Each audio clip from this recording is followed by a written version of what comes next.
dead of the morning. He looked around and noted what things needed to be done. Then he said, "To hell with this," and decided that everything would remain for tomorrow, as it was yesterday and the day before, and many more days before that. So he pulled his beat-up Stetson over his eyes and continued enjoying his cigarette. In the end, no one visited him. Plus, he didn't buy this house to impress anyone, quite the contrary. He didn't want guests. He just wanted to be left alone. That's why he bought the place 3 years ago, along with the 20 acres of land and bush on which it sat. Of course, he could afford better, much better. But the house had a good foundation and strong walls. The plumbing and electrical were in surprisingly good condition, and there was even cable TV, telephone, and internet.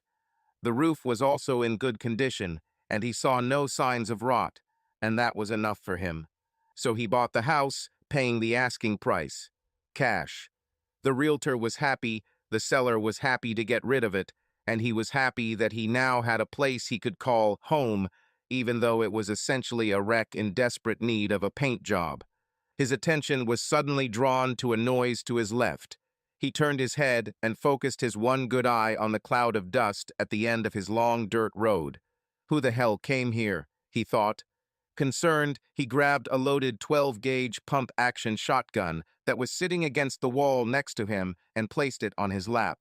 He watched as a black sedan pulled up in front of his house. He noticed a sticker on the front bumper and realized it was a rental car. A cloud of dust enveloped the car, and Ryan waved his hand in front of his face to protect his one eye from the flying dirt. The driver's door opened, and a young man in a white polo shirt stepped out of the car. Ryan stood up with the gun in his hands and loaded a round into the chamber. The young man shuddered when he saw the tall, thin man. A large bandage covered his left eye and partially hid the scar that ran down the left side of his face. A thick, dark beard covered the lower part of his face. However, the man knew it was Ryan Caldwell, even though the photo he had was taken over 10 years ago. "Are you Ryan Caldwell?" he asked nervously. Apparently, it wasn't a cop, Ryan thought. "Depends," Ryan said. "Are you some kind of salesman? If so, then I'm not going to buy anything." "I'm not going to sell anything, sir," the man said. "Then you must be fed, in which case there is no Ryan Caldwell here," Ryan said. "I work for the government, but I'm not here on official business," the man said. "It's a family matter." "I don't have a family," Ryan said. "We are talking about your daughter Sarah, sir," said the young man. "I told you I don't have a family," Ryan said. "My daughter died more than 10 years ago." That wasn't entirely true, and Ryan knew it. He did have a daughter, but she had been dead to him for about 12 years, since she was 16. "It's a matter of life and death, sir," said the young man. "You're right, kid," Ryan said. In these parts, calling someone a boyfriend was considered an insult and often led to a fight. "You can either get back in this jalopy and get out of here, or I'll put you down where you are." "Sir, please," the man begged, raising his hand. "Can you give me 5 minutes of your time?" 5 minutes, Ryan said. He was interested in what this young man wanted, and he certainly wasn't acting like a lawman or a fed. Not a second more. The young man nodded and took the briefcase from his car. "Can I go up there?" he asked Ryan. "It's terribly hot here." "Welcome to West Texas," Ryan said. "Come on, show me what you have." The young man hurried onto the porch, and Ryan pointed to a wooden chair. "Do you have an ID?" Ryan asked. The man pulled out his wallet and showed Ryan his ID. Ryan read the name out loud. "Robert Green, Ryan Reed. Is it really you?" The man nodded. "Yes, sir, it's me," he said. "Everyone calls me Bob." "So, Bob," Ryan said, "who do you work for? FBI? CIA? "I work for the Department of Commerce, sir," Bob said. "I do statistical analysis." Ministry of Commerce. Statistical analysis. Sounds about as exciting as watching paint dry. And what does this have to do with me? "None, sir," said Bob. "As I said, we are talking about your daughter. Sarah. She's my wife." He pulled out another photo and showed it to Ryan. Ryan looked at the photo and recognized his daughter in her wedding dress. Bob stood next to her, smiling. He returned the photo back. "Congratulations," Ryan said. "But as I said, I don't have a family anymore." "So you don't care if your daughter dies?" Bob asked, visibly upset and unable to understand how a man could turn his back on his only child. Ryan looked at him before answering. "She's been dead to me for over 10 years now," he said. Bob nodded, wiped away a tear, and began to stand up. "Okay," he said, his voice filled with sadness. "I'll tell her and our son. Sorry to waste your time, sir." "Wait," Ryan said. Bob sat down again and looked at the old man. "What's wrong with her?" Ryan asked. "She's in the hospital," Bob said. "She was diagnosed with a very rare blood disease. The doctor said that if she did not receive a bone marrow transplant soon, she would die within 6 months." Ryan thought for a moment. His father died of a rare blood disorder many years ago. Although he was angry with his daughter, he did not like the idea of making her son, his grandson, an orphan. He knew what it was like to lose a parent. "And you say that you have a son?" Ryan asked. Bob nodded and pulled out another photo, handing it to Ryan. "Yes," said Bob. "He is 3 years old. Sarah named him Ryan after you." Ryan raised his head sharply in surprise. This made her mother very angry, but Sarah didn't care. Ryan chuckled. He could well imagine his ex-wife's reaction to this. "What about Sarah's mother?" Ryan asked. "Could she become a bone marrow donor?" "The doctor tested her, but she wasn't compatible enough," Bob said. "At best, it could give Sarah a few months, but nothing more." "I see," Ryan said. "So how did you find me?" he asked. "It wasn't easy," Bob said. "It took me several months, even with the resources of the federal government at my disposal. You have proven difficult to find." "That was the point," Ryan said. "Did you tell anyone you found me?" "Not yet," Bob said. "I wanted to make sure I really found you before I said anything." Ryan nodded. "It was a smart move," he said. "Did Sarah tell you what happened between her mother and me?" "She told me something," Bob said. "She said that her mother left you for another man. She said she took her mother's side against you, and you didn't take it well. She also said she has regretted it ever since. She tried to contact you. I wrote several letters, but they all came back unopened." He opened his briefcase and pulled out a stack of letters, handing them to Ryan. Ryan looked at the letters tied with red ribbon. They all had a stamp on them. "The addressee has dropped out. Return to sender." "Is her mother still married to Jake Knight?" Ryan asked. "Yes," said Bob. "But everything is bad for them. He beats her, and we think he's cheating on her." Ryan chuckled at the irony. The cheater gets cheated on. What a delicious, sarcastic pleasure, he thought. "Why does she stay with him then?" Ryan asked. "Mostly because of the money," Bob said. Of course, Ryan thought, it was because of this that she went to him in the first place. "You're probably dying to know what happened between Sarah's mother and me, aren't you?" Ryan asked. "I'm really curious," Bob said. "Her mother seems to think you're dead, and she refuses to talk about it at all." Ryan handed the photo back and looked at Bob for a few moments. "Do you want to hear about it?" he asked the young man. "Yes, sir, I do," said Bob. Ryan nodded. "This may take a while," Ryan said. "Would you like some iced tea?" "I would very much like to, sir," said Bob. Ryan went inside and returned with a clean glass. He poured some tea from a jug on the table and handed it to him. "Thank you, sir," Bob said. "First things first," Ryan said. "Call me Ryan, not sir. I'm not your boss. For now," he added with a smile. "Do you mind if I smoke?" he asked, taking a cigarette from the pack in his pocket. "Not at all," said Bob. "Do you mind if I join?" he asked, taking out a pack from his briefcase. "Sarah doesn't like it when I smoke in the car." Ryan smiles. Maybe this young man was really worth keeping around. He shook his head. "Not at all," Ryan said, lighting a cigarette. He offered Bob the fire and watched as the young man took a deep drag. "Let me tell you what happened." Ryan's story. "Lisa and I were high school sweethearts.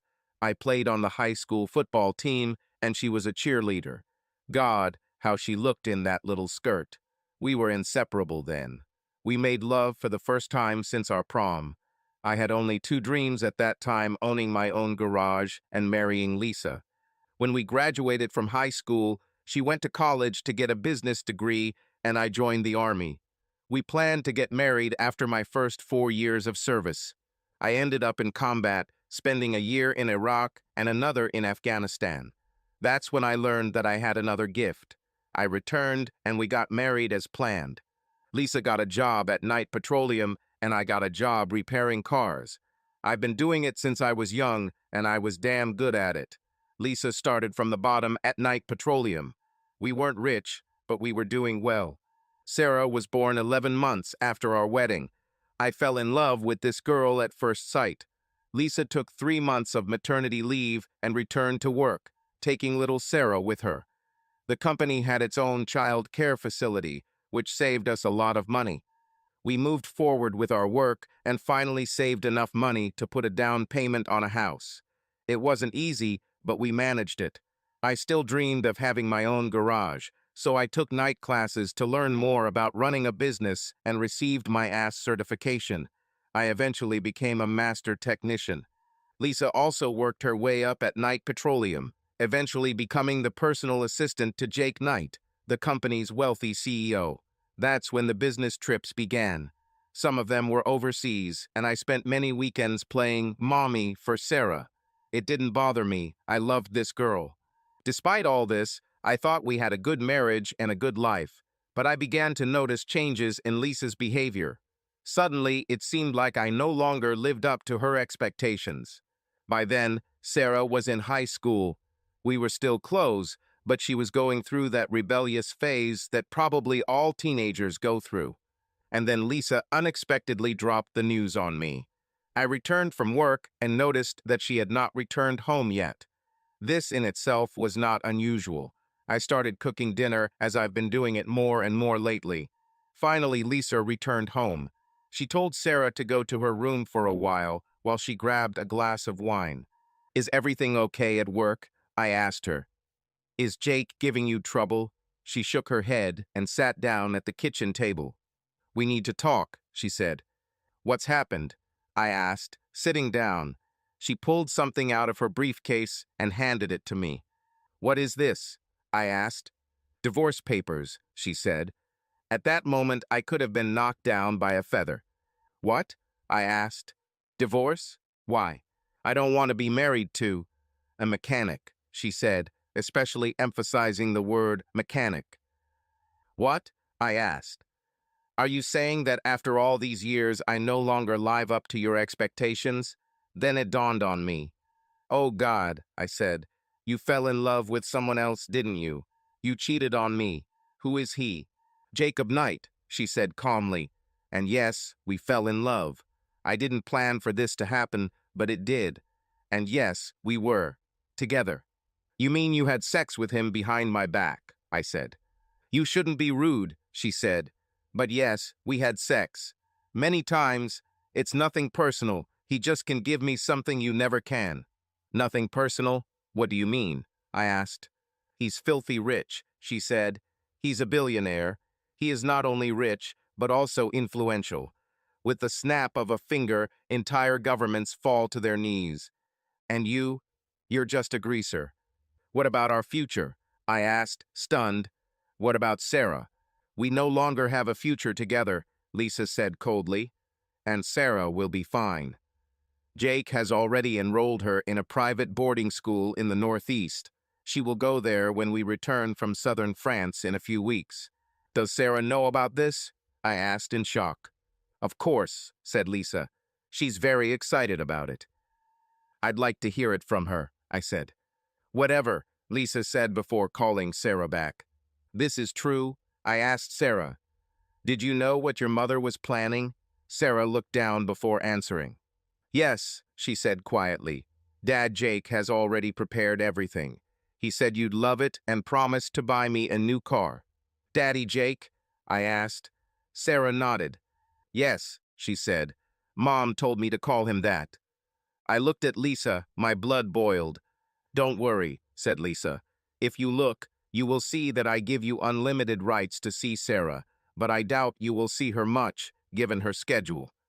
I looked at Sarah again. And are you satisfied with all this? I asked her. Mom said it would be better this way, Dad, she said. Did you know about your mother's relationship with Jake before all this happened? I asked her. She nodded again. Yes, she said. Mom told me to promise that I won't tell anyone. I looked at Lisa again. How long have you been planning this behind my back? I asked. About 6 months, she said. Listen, Ryan, I'm not asking for anything from you, no alimony, no maintenance. All I want is our things and some personal items, and then we'll leave. Sign the papers and everything will be over. What if I decide to fight for it? I asked. That would be unwise, she said. As I said, Jake is very influential. You can't even imagine how much. He can destroy you in an instant. I looked at Sarah and Lisa. None of them could look me in the eye. Okay, I said. I picked up a pen and looked through the divorce papers. She didn't want anything, not even her half of the house. I signed the papers and handed them to her. Thank you, Ryan, Lisa said, taking off the rings and throwing them on the table. I'm sorry it ended like this. Just leave, I said. Now, Sarah came up to me and tried to hug me, but I rejected her attempt. Just leave, I said. You are both dead to me. I never want to see either of you again. Sarah stepped back, tears appearing in her eyes. Lisa looked at me, shocked. Ryan, she began. Just get the hell out. Now, I shouted. Tell Jake, if he tries to interfere in my life, I swear to God, I will kill him on the spot. They both left the house, and I never saw or heard from them again. After they left, I went upstairs and found that all their things were gone. Apparently, Lisa took them out while I was at work. I took a few days off and removed all traces of them from the house. Photos, clothes, everything they left behind was collected in a barrel and burned. I didn't want anything that would remind me of them. Without Lisa's income, it became difficult to pay the bills, so I sold the house and much of the furniture. I rented a one-room apartment and lived there for several months. I remember seeing an article about Jake and Lisa getting married after I received a final divorce decree. The photo in the newspaper was of Lisa and Jake, with Sarah smiling next to them. According to the article, Jake planned to adopt her. That night, I was sitting at the bar, drowning in beer, when Bill Johnson, an old Army friend whom I had not seen for many years, approached me. Hey, Ryan, he said. How are you, man? He asked. I shook my head. It doesn't matter, I said quietly. I saw your ex get married, he said. This is bad. Isn't that your daughter with them?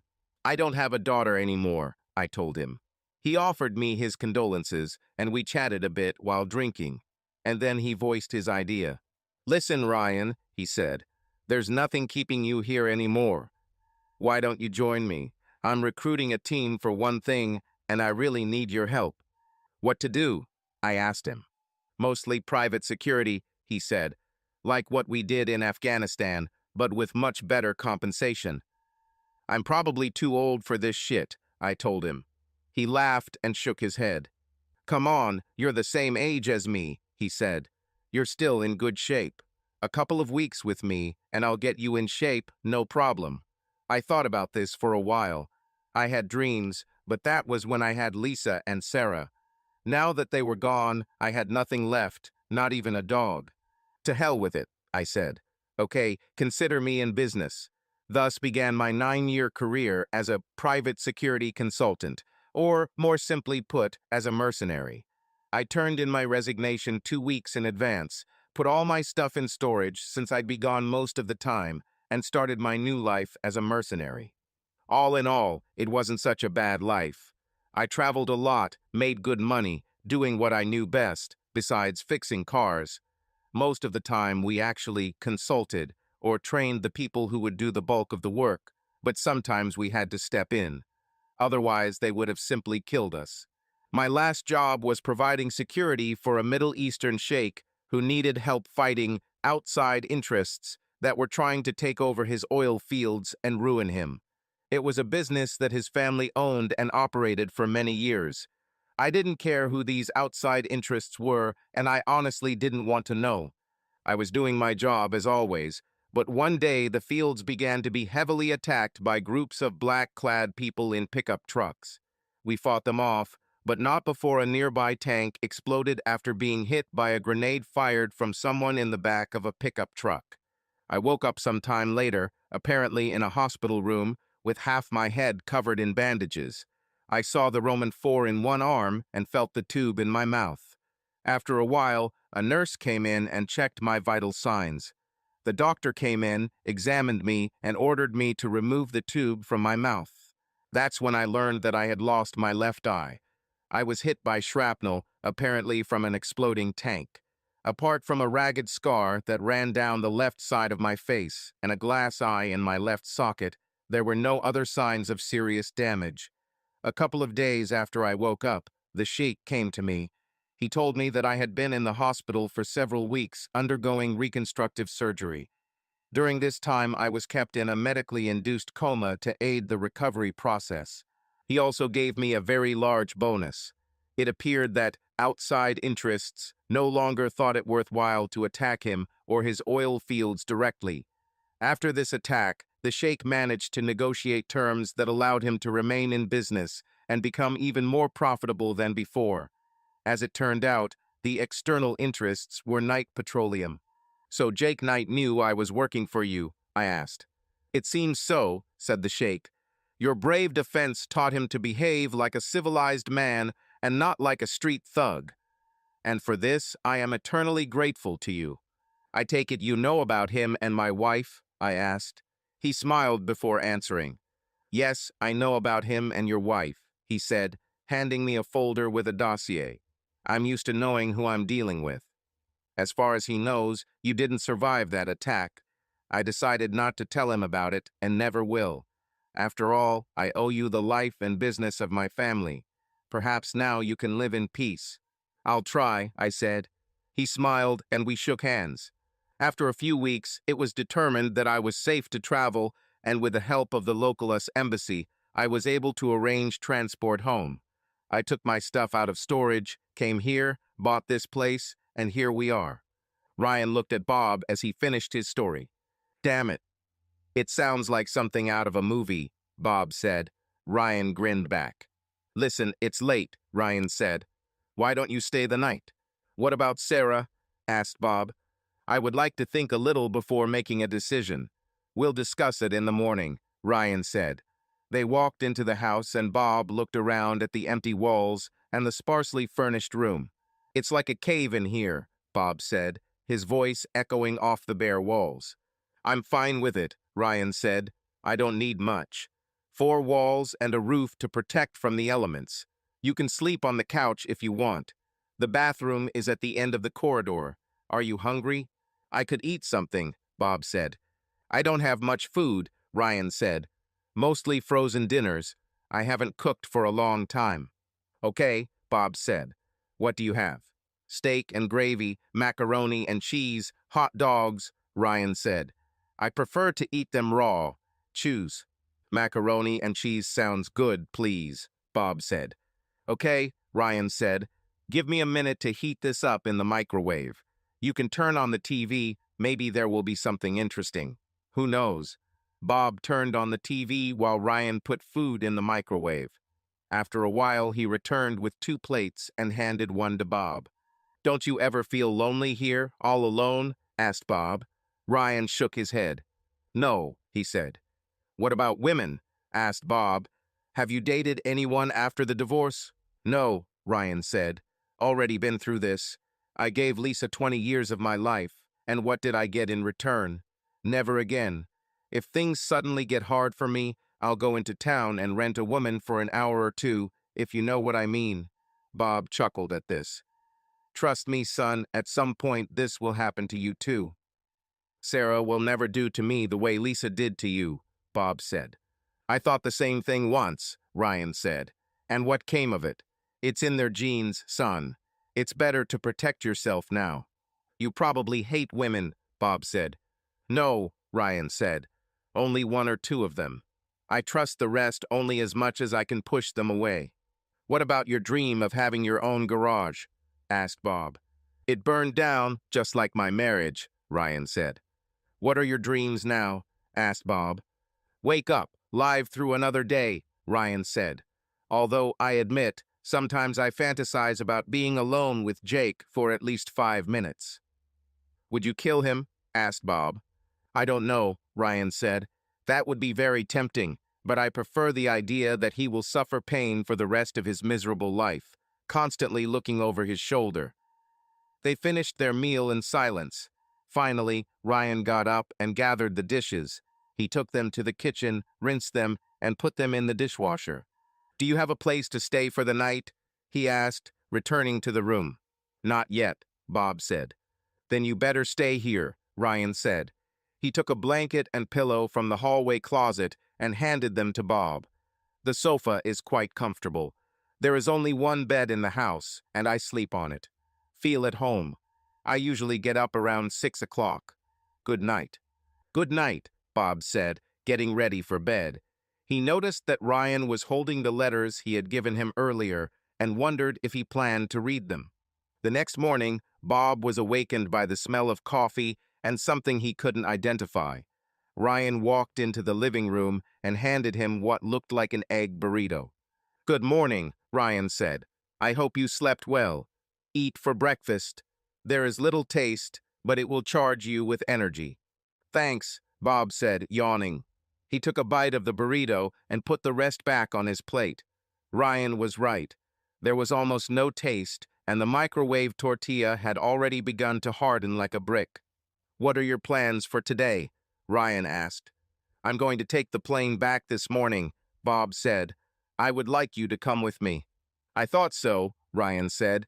I'm packed and ready to leave at any time. Bob looked and saw a duffel bag by the door. What time is your flight? The flight leaves at 11 o'clock, Bob said. We better hurry if you're going to fly with me. If you don't mind, why did you decide to do this? Letters from Sarah, Ryan said. I read them last night. I think she realized that what she did was wrong. I could tell you that, Bob said. Perhaps, Ryan said. But it's more important when it comes from her. How does she get along with her mother? Not very good, Bob said. She's polite, but she doesn't approve of what her mother did and isn't shy about telling her about it. And she can't stand Jake. Ryan nodded. Well, it looks like there's still hope for her, Ryan said. Come on, it's time for us to go. Ryan closed the house, making sure everything was locked, and after Bob showered and got dressed, they left. When they got to the airport, Bob returned the rental car and paid for it. Then they went to the ticket counter. While Ryan was buying a ticket with cash, Bob made a phone call. They met again and stood in line for security. Do you always carry a lot of cash with you? Bob asked quietly so that no one would hear. I prefer to pay cash for everything, Ryan said. It helps me stay under the radar, if you know what I mean. I see, Bob replied. Well, just be careful. Don't worry, son, Ryan said. I'll cover you. He smiled and winked at the young man, who simply shook his head. By the way, Dr. Fritz, Sarah's doctor, wants to meet you as soon as we get to the hospital, Bob said. Have you talked to him before? Ryan asked. Yes, said Bob. I also called Sarah and told her I was coming back. And no, I didn't mention you. I thought you might want to surprise her. Well done, Ryan said. They finally settled into their seats and the plane took off. Ryan was already asleep when the plane reached its cruising altitude, his beat-up Stetson low on his face. A couple of hours later, the plane began to descend, waking Ryan from his slumber. Their flight ended shortly after, and they exited the plane. Ryan followed Bob into the parking lot, carrying his duffel bag over his shoulder. They walked to Bob's car, a fairly new RAV4, and put their luggage in the trunk.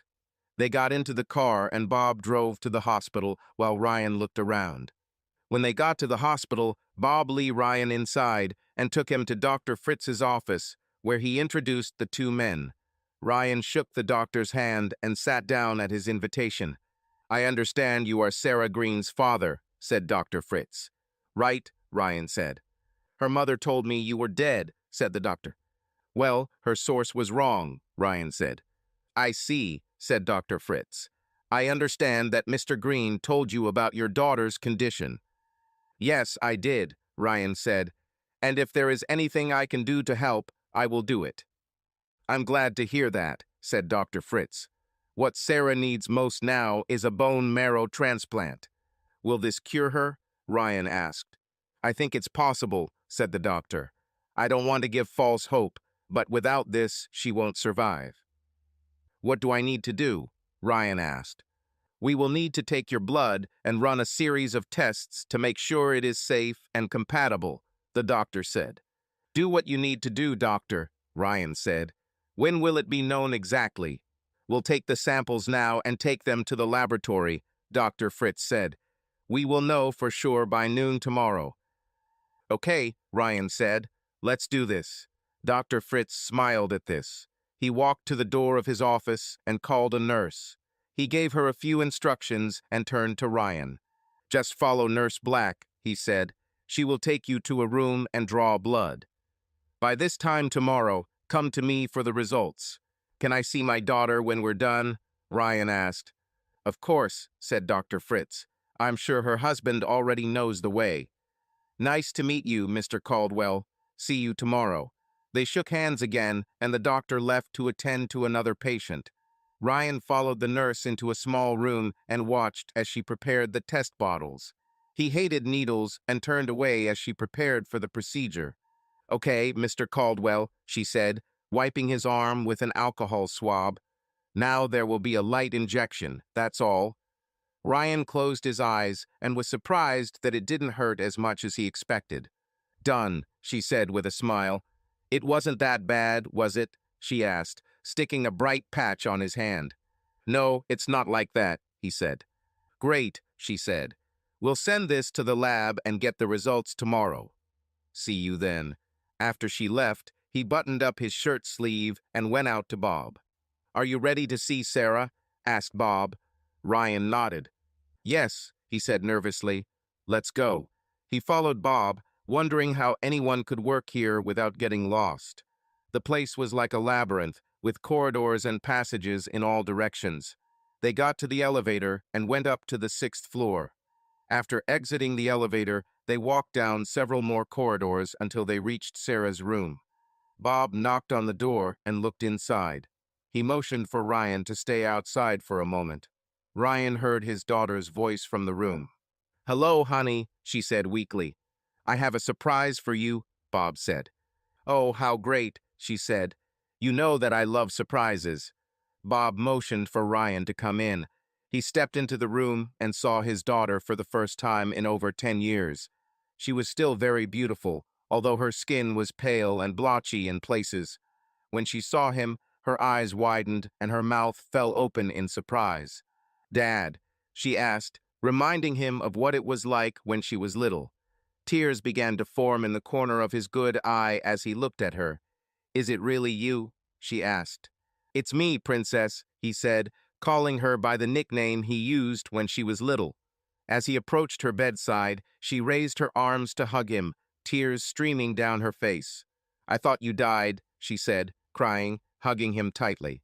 The rumors about my death were greatly exaggerated, he said, trying to joke. What happened to you? She asked. Oh, is that what you mean? Ryan asked, pointing to the eye patch. Yes, she said. Work injury, he said. After you and your mother left, I traveled abroad a lot. What were you doing? She asked. I was a private security consultant, so to speak, he said. Sometimes things got, well, complicated. Have you ever opened your garage? She asked. Ryan shook his head. No, never, he said.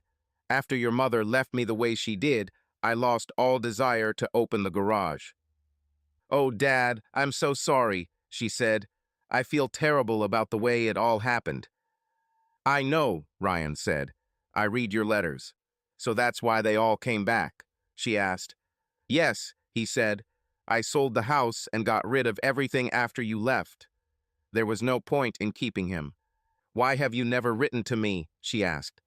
Well, when you left, I realized you didn't want to see or hear me, Ryan told her. Besides, I didn't have your address. Sorry about that, she said. I fell for all this nonsense from Jake, just like my mother. Will you ever be able to forgive me?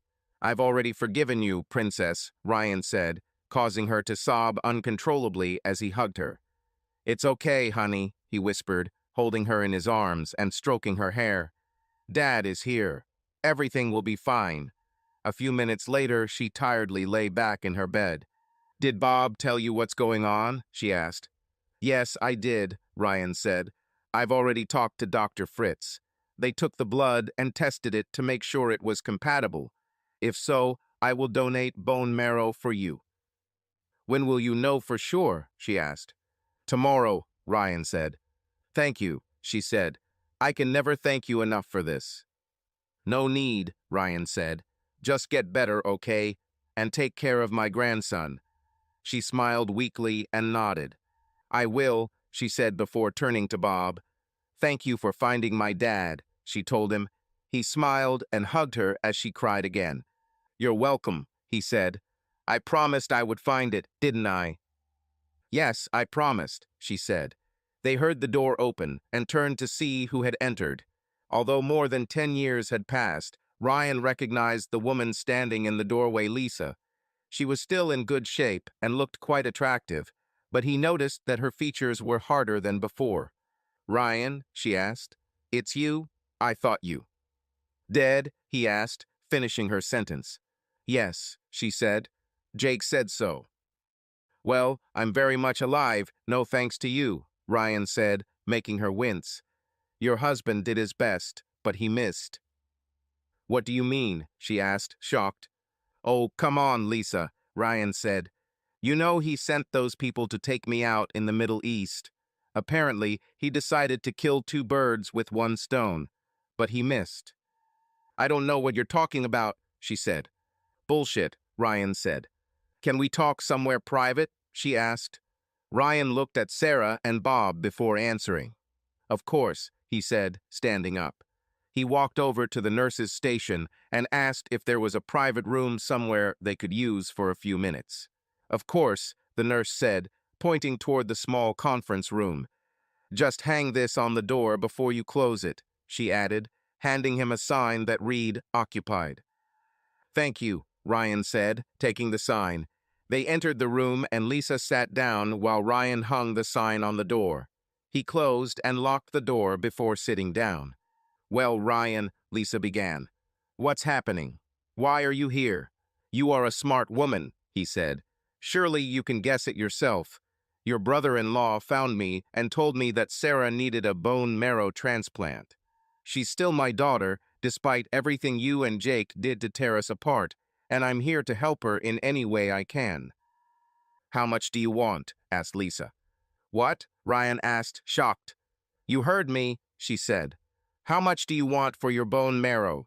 Isn't that what you're here for? Your garage is losing money, and you obviously need money, so you came here to see what you could get from me. First of all, bitch, Ryan said, emphasizing the word bitch, causing Lisa to recoil. I don't need your stinking dirty money. Secondly, our daughter is in the room right there, fighting for her life, so you can get off your damn high horse. So, you think after 10 years you can just walk in here and suddenly become father of the year? She asked sarcastically. Okay, I'm not perfect, Ryan said, but it wasn't me who cheated on you. It was the other way around. It wasn't me who suddenly filed for divorce. It wasn't me who made plans to destroy our family. It's you. You cheated on me, and for what? For the sake of money. What does this do to you? Last time I checked, this fit the definition of an available girl. So don't pretend to be a saint. So what do you need? She asked. In fact, I want my daughter to get better, he said. But there's probably more, she said in response. Since you mentioned it, there's something I'd like, Ryan said. What exactly? Asked Lisa. 5 minutes alone with your husband, he said. For what? She asked. So you could hit him? Is that what it's all about? You couldn't deal with him when I left for him, and now you want to meet him on the playground? I was actually thinking about that dark alley between 3rd and 4th Streets near Riverside, Ryan said. You can't be serious, she said. I'm serious, he told her. You think that my husband, a rich, powerful man worth billions, a man capable of getting people elected to office, would take the time to meet you in some alley? She asked. You're crazy. Okay, he said, standing up. You don't really seem to care about your daughter getting better. Maybe I should just go home. Wait, she said. You're really serious about this? I'm serious, he said. 5 minutes. No weapons, no security, no bodyguards. Just him and me, one-on-one. He owes me flesh, and I intend to get it, one way or another. He knows karate, Lisa said. He can take care of himself. Great, Ryan said. He will have to be able to stand up for himself. Tell me, is he using you as his personal punching bag? What's that supposed to mean? She asked. I can see the edge of the bruise on your collar, he said. I also noticed a bruise on your arm. How long has he been beating you? She lowered her sleeve and turned away for a moment. It was an accident, she said nervously. I was clumsy and tripped. Ryan chuckled. Bullshit, he said. I know he beats you. Hell, as far as I can tell, everyone knows. Bob knows, which means Sarah knows too. Why are you staying with him? Because of money? That's the thing, right? That's all you ever needed. Listen, Jake has a lot of stress on him right now, she said. Sometimes he does things, but he doesn't really mean anything bad. Ryan shook his head. I don't believe a word you say, he told her. Why don't you pick up the phone and call him right now? Are you really serious about this? She asked. Do you really want to meet him in a dark alley so you can hit him? I plan to do more than just hit him, but yeah, Ryan said. When do you want to do it? She asked. Right now, Ryan said. She looked at him, shocked. Who is this man? She thought. She took out her phone from her bag. Put it on speaker, Ryan said. She nodded, dialed the speed dial, and put it on speakerphone. What's happened? Jake asked when he answered the phone. Hi, honey, Lisa said. Sarah had someone visit her at the hospital, and he wants to see you right away. About? Jake asked. Who is this? This is, Ryan, she said. Ryan? Jake asked. Your ex? Is that the same Ryan? Yes, said Lisa. He is quite persistent. He wants to see you immediately. He says he only needs 5 minutes. Well, I'm not sure I can pull myself out right now, Jake said. I have a shareholders meeting today, and I have a lot to do. Listen, you little bastard, Ryan said. I have an account with you, and I want to meet you right now. Where? Jake asked. In the alley between 3rd and 4th Streets near Riverside, Ryan said. Do you know this area? Yeah, I know, Jake said. Okay, Ryan said. Be there. No security, no bodyguards, no weapons. Just you and me. Or are you too scared to meet a real man one-on-one? Maybe you prefer to hide behind your wife's skirts. Bastard, Jake growled. You said it right, Ryan said. Tell me, Jake, do your shareholders know how you destroyed my family? Do they know how you pulled off a deal in the Middle East 3 years ago? Do they know that you sent a command to kill your wife's ex-husband? Do they know about your extramarital affairs and the bastards you brought into the world? Do they know how you beat your wife? You fucking bastard, Jake growled. You don't dare bring this out in public. I will sue you for libel. You're wrong, Jake, Ryan said.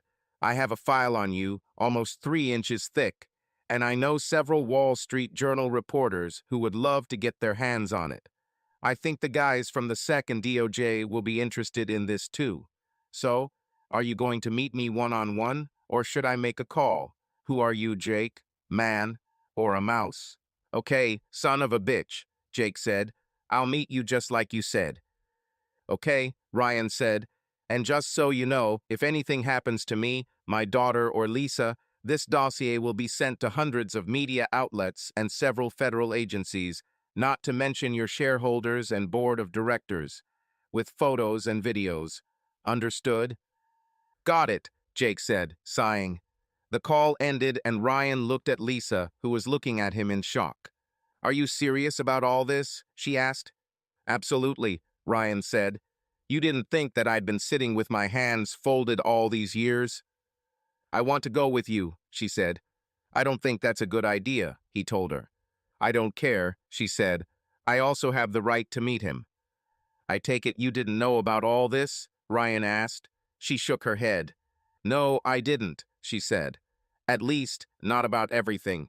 Do you really have proof of all this? Of course, Ryan said. One call and it becomes common knowledge.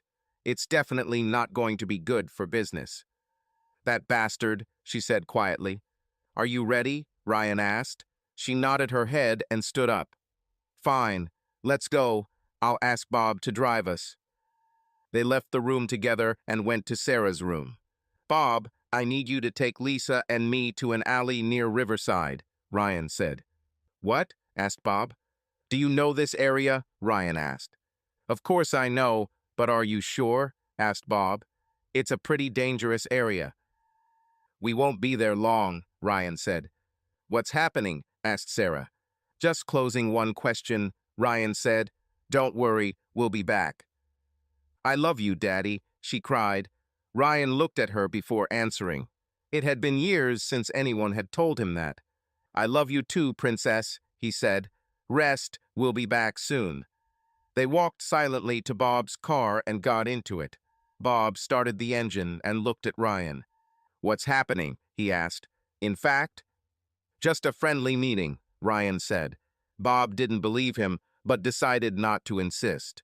He put the car in gear and drove off. They saw Jake's Jaguar parked at the curb and parked behind it. After stopping the car, Ryan looked around to see if Jake had posted guards or snipers. Seeing nothing, he got out of the car, as did Lisa and Bob. They entered the alley and saw Jake leaning against a dumpster, his expensive jacket slung over his shoulder. Stay here, Ryan told Bob. Keep an eye on the situation, and hold my hat. Bob took Ryan's beat-up Stetson and stayed behind, while Ryan and Lisa walked into the alley. Well, the cuckold is back from the grave, Jake said with disdain on his face. I thought you died 3 years ago in the Middle East. It seems like if you want something done well, you have to do it yourself. Seems like it, Ryan said. Lisa stood to the side and watched the interaction between the two men. You know I'm a third Dan black belt, Jake said. I won a bunch of tournaments. What, do you want a medal or something to pin it on? Said Ryan. Jake chuckled. A sense of humor, I see, he said. Fine. If you thought this was funny, then listen to this. Do you know what is the most pleasant thing about seducing a married woman? No, but I'm sure you'll tell me now, Ryan said. Yeah, Jake grinned. The best part is knowing she'll come home with it, and her unsuspecting hubby will have sex with her the same day or night. So Lisa was just a toy for you, Ryan asked. She was the best piece of ass I ever had, Jake said. I spent 6 months watching her slowly lose her love and respect for you. Then I talked to your daughter, made her agree to my little plan to ruin your life. So you just used them for your own satisfaction, Ryan said. Jake shrugged. Yes, he said. And you know why? Because I could, and I still do. Sorry, Lisa, I didn't mean to reveal my cards like that. It was just sex. But I still love you. You're a fucking piece of shit, she said. It's not exactly a secret, Ryan said.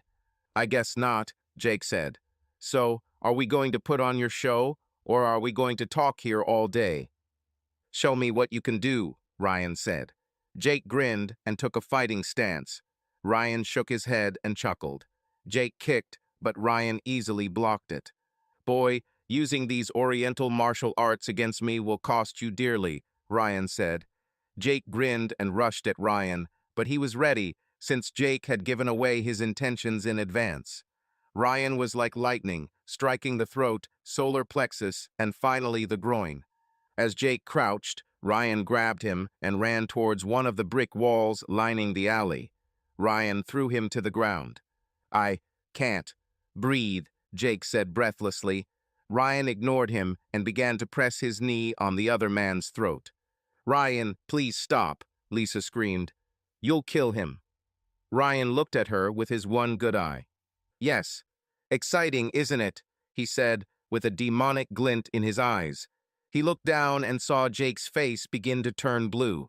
He removed his knee from his throat and watched as Jake gasped for air. Ryan leaned over to Jake and whispered loud enough for Lisa to hear. "Our time is up, Jake, old friend," he said. "But remember one thing. If you ever lay a hand on Lisa or do anything to hurt my family, I swear to God I will find you like a dog. Do you understand me?" "Yes," Jake croaked. "Yes, what?" Ryan growled. "Yes, sir," Jake said. Ryan nodded. "By the way," Ryan added, "parts of that dossier are sent to the feds anonymously. These are the parts that concern your illegal operations." "But you promised," Jake croaked. "So I lied a little," Ryan said. "You know what I mean. I couldn't cover up illegal actions. That would make me an accessory after the crime. Good luck, did you understand that? And remember, I wasn't here." Ryan stood up and looked at Lisa. "So this shit is the man you and Sarah left me for," he said, kicking Jake in the groin again. "I hope it was worth it. By the way, you should probably call an ambulance. Looks like he slipped on something." "Part of me wants to leave him here to die," she said. "But that wouldn't be right, would it?" Ryan shrugged. "I will call, but it will be the last thing I do for him. Maybe I'll say he slipped on a banana peel." Ryan smiles. "You can take his Jaguar to the hospital," Ryan said. "I think he won't be able to drive for a while."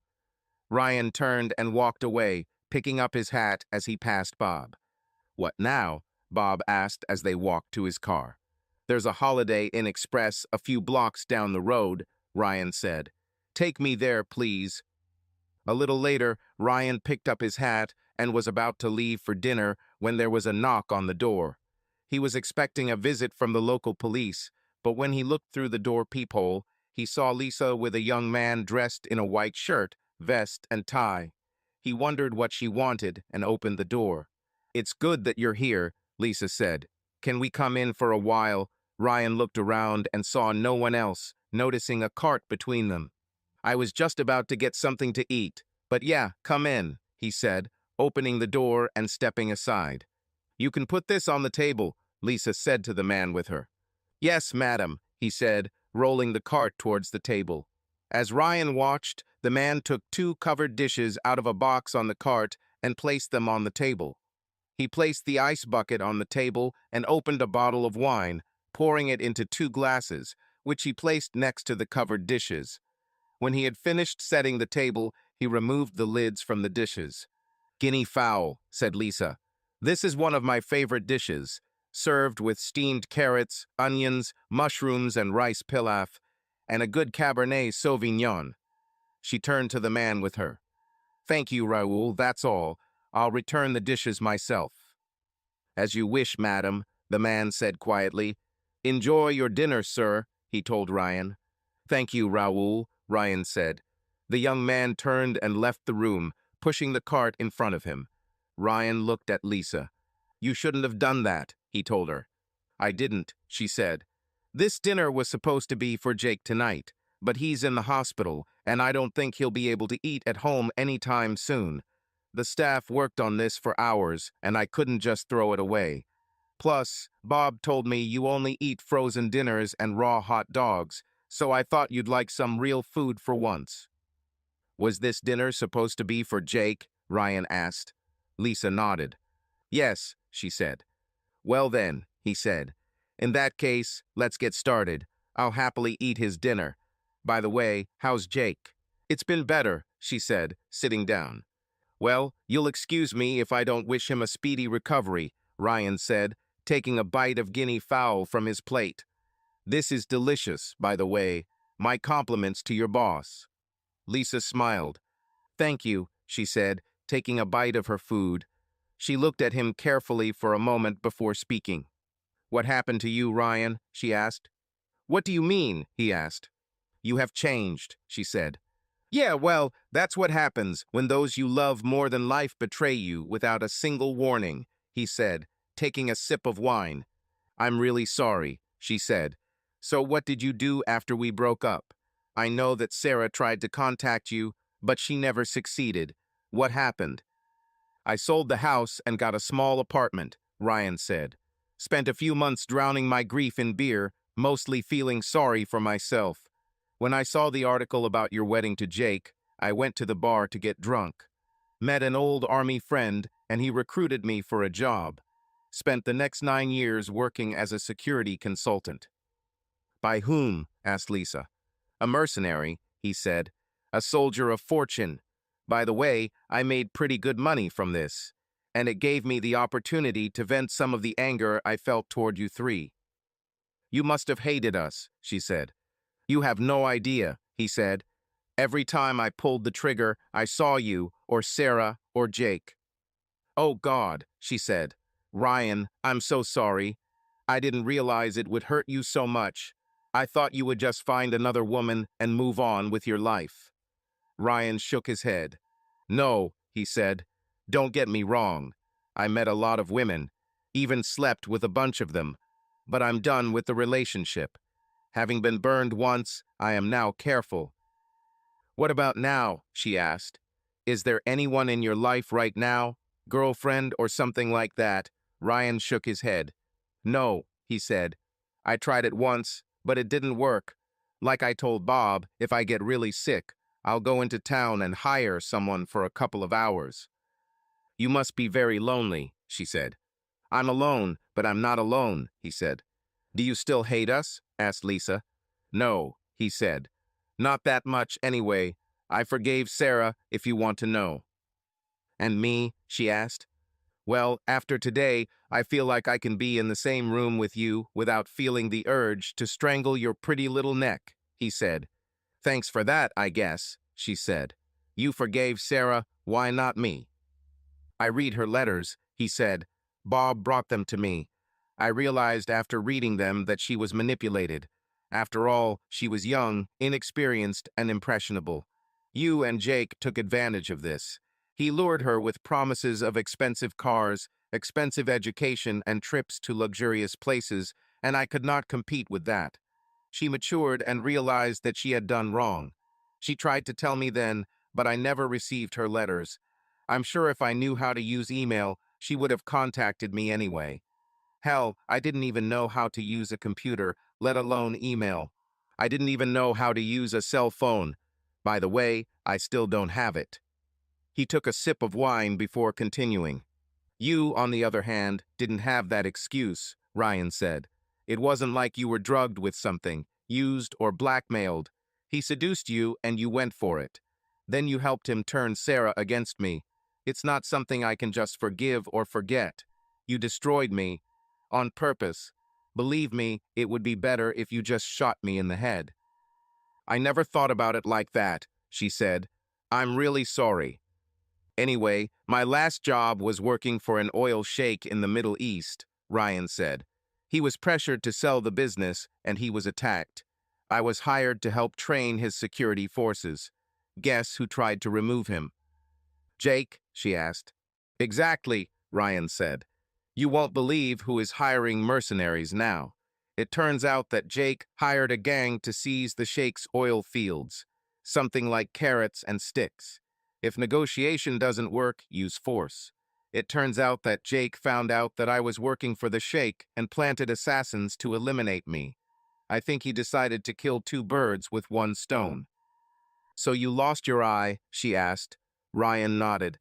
Yes, he said. They were close, but missed.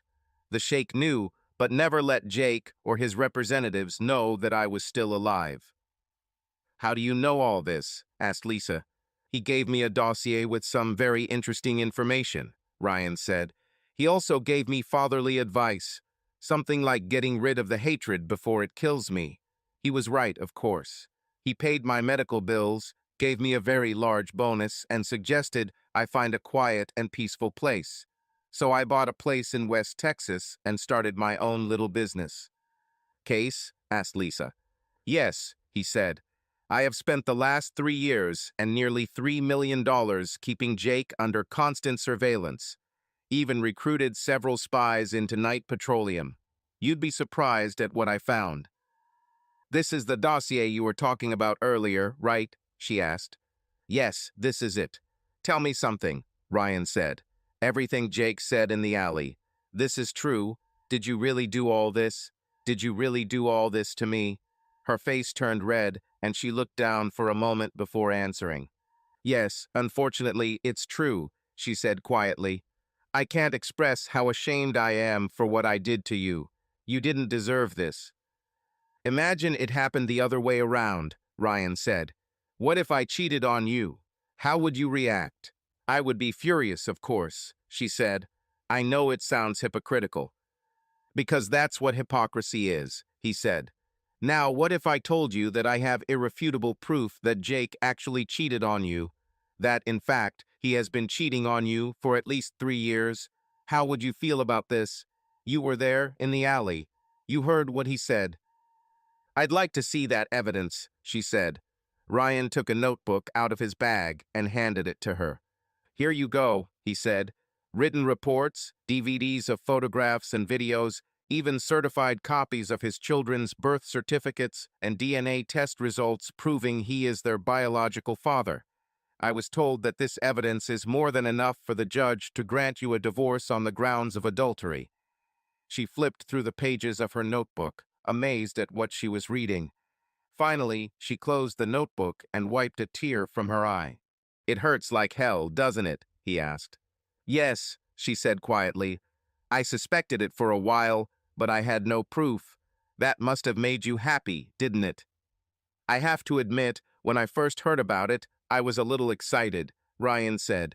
A cheater being cheated on by the person she cheated with in the first place. This is poetic justice. Then I remembered how I felt the first time. At least I told you, she said. 6 months later, Ryan replied, By the way, how did this happen? How did he manage to turn you two against me? Do you want the story in detail? She asked. No, a short summary will do, he said. It all started after I was hired as his personal assistant, she said. At first he was professional, friendly, and polite. Then he began to show charm. You know, I accompanied him on business trips around the world. We stayed in the best hotels and ate in the best restaurants. I've met a lot of what you would call scum celebrities, members of Congress, business tycoons, heads of state. I even met the president once. Jake started making little statements here and there, telling me that this could be my life if I wanted to. He constantly humiliated you, saying that you were just an empty fat monkey who would never achieve anything and would never be able to give Sarah and me the life we deserve. After a while, I began to see you for what he was. I don't know exactly when it happened, but I lost all respect for you. On the one hand, I knew you worked hard for Sarah, and I did, and I knew you. I had your dream. But on the other hand, I knew Jake was right. I think sex just happened. She looked at the floor, her face red with shame. I'm so sorry, Ryan, she said. Now I realize I was just a selfish bitch. Right now, all I can do is hope that one day you can forgive me. I am not your spiritual father, he said. When did this pressure on you start? About 4 or 5 years ago, she said. I accused him of having an affair. I didn't have any evidence, just a rumor I heard in the office. We had a big fight, and he hit me hard. I told him that if he ever hit me again, I would divorce him. This did not happen again for some time. He didn't beat me, but he beat me up pretty bad. Now this happens about once every couple of weeks. Why didn't you call the police? Ryan asked. You could throw him in jail. I was afraid, she said. I saw what he did to people, and I didn't want to die. Dead? He asked. She nodded her head. He was the one who told me you were dead, she said. The way he said it scared me. He never gave any details, but somehow I knew he was involved. Got it, Ryan said. By the way, there's something else I think you should see. He pulled an envelope from his duffel bag and showed her the letter inside. It was a letter that Sarah had sent him several years ago. He pointed to the paragraph he had highlighted. I hate this here, Sarah wrote. I hate Jake and I hate Mom. He's creepy, Dad. You have no idea. He stares at me all the time and makes rude remarks about my body. I swear, if he touches me, I will kill him. I wish you were here so I could kick his ass.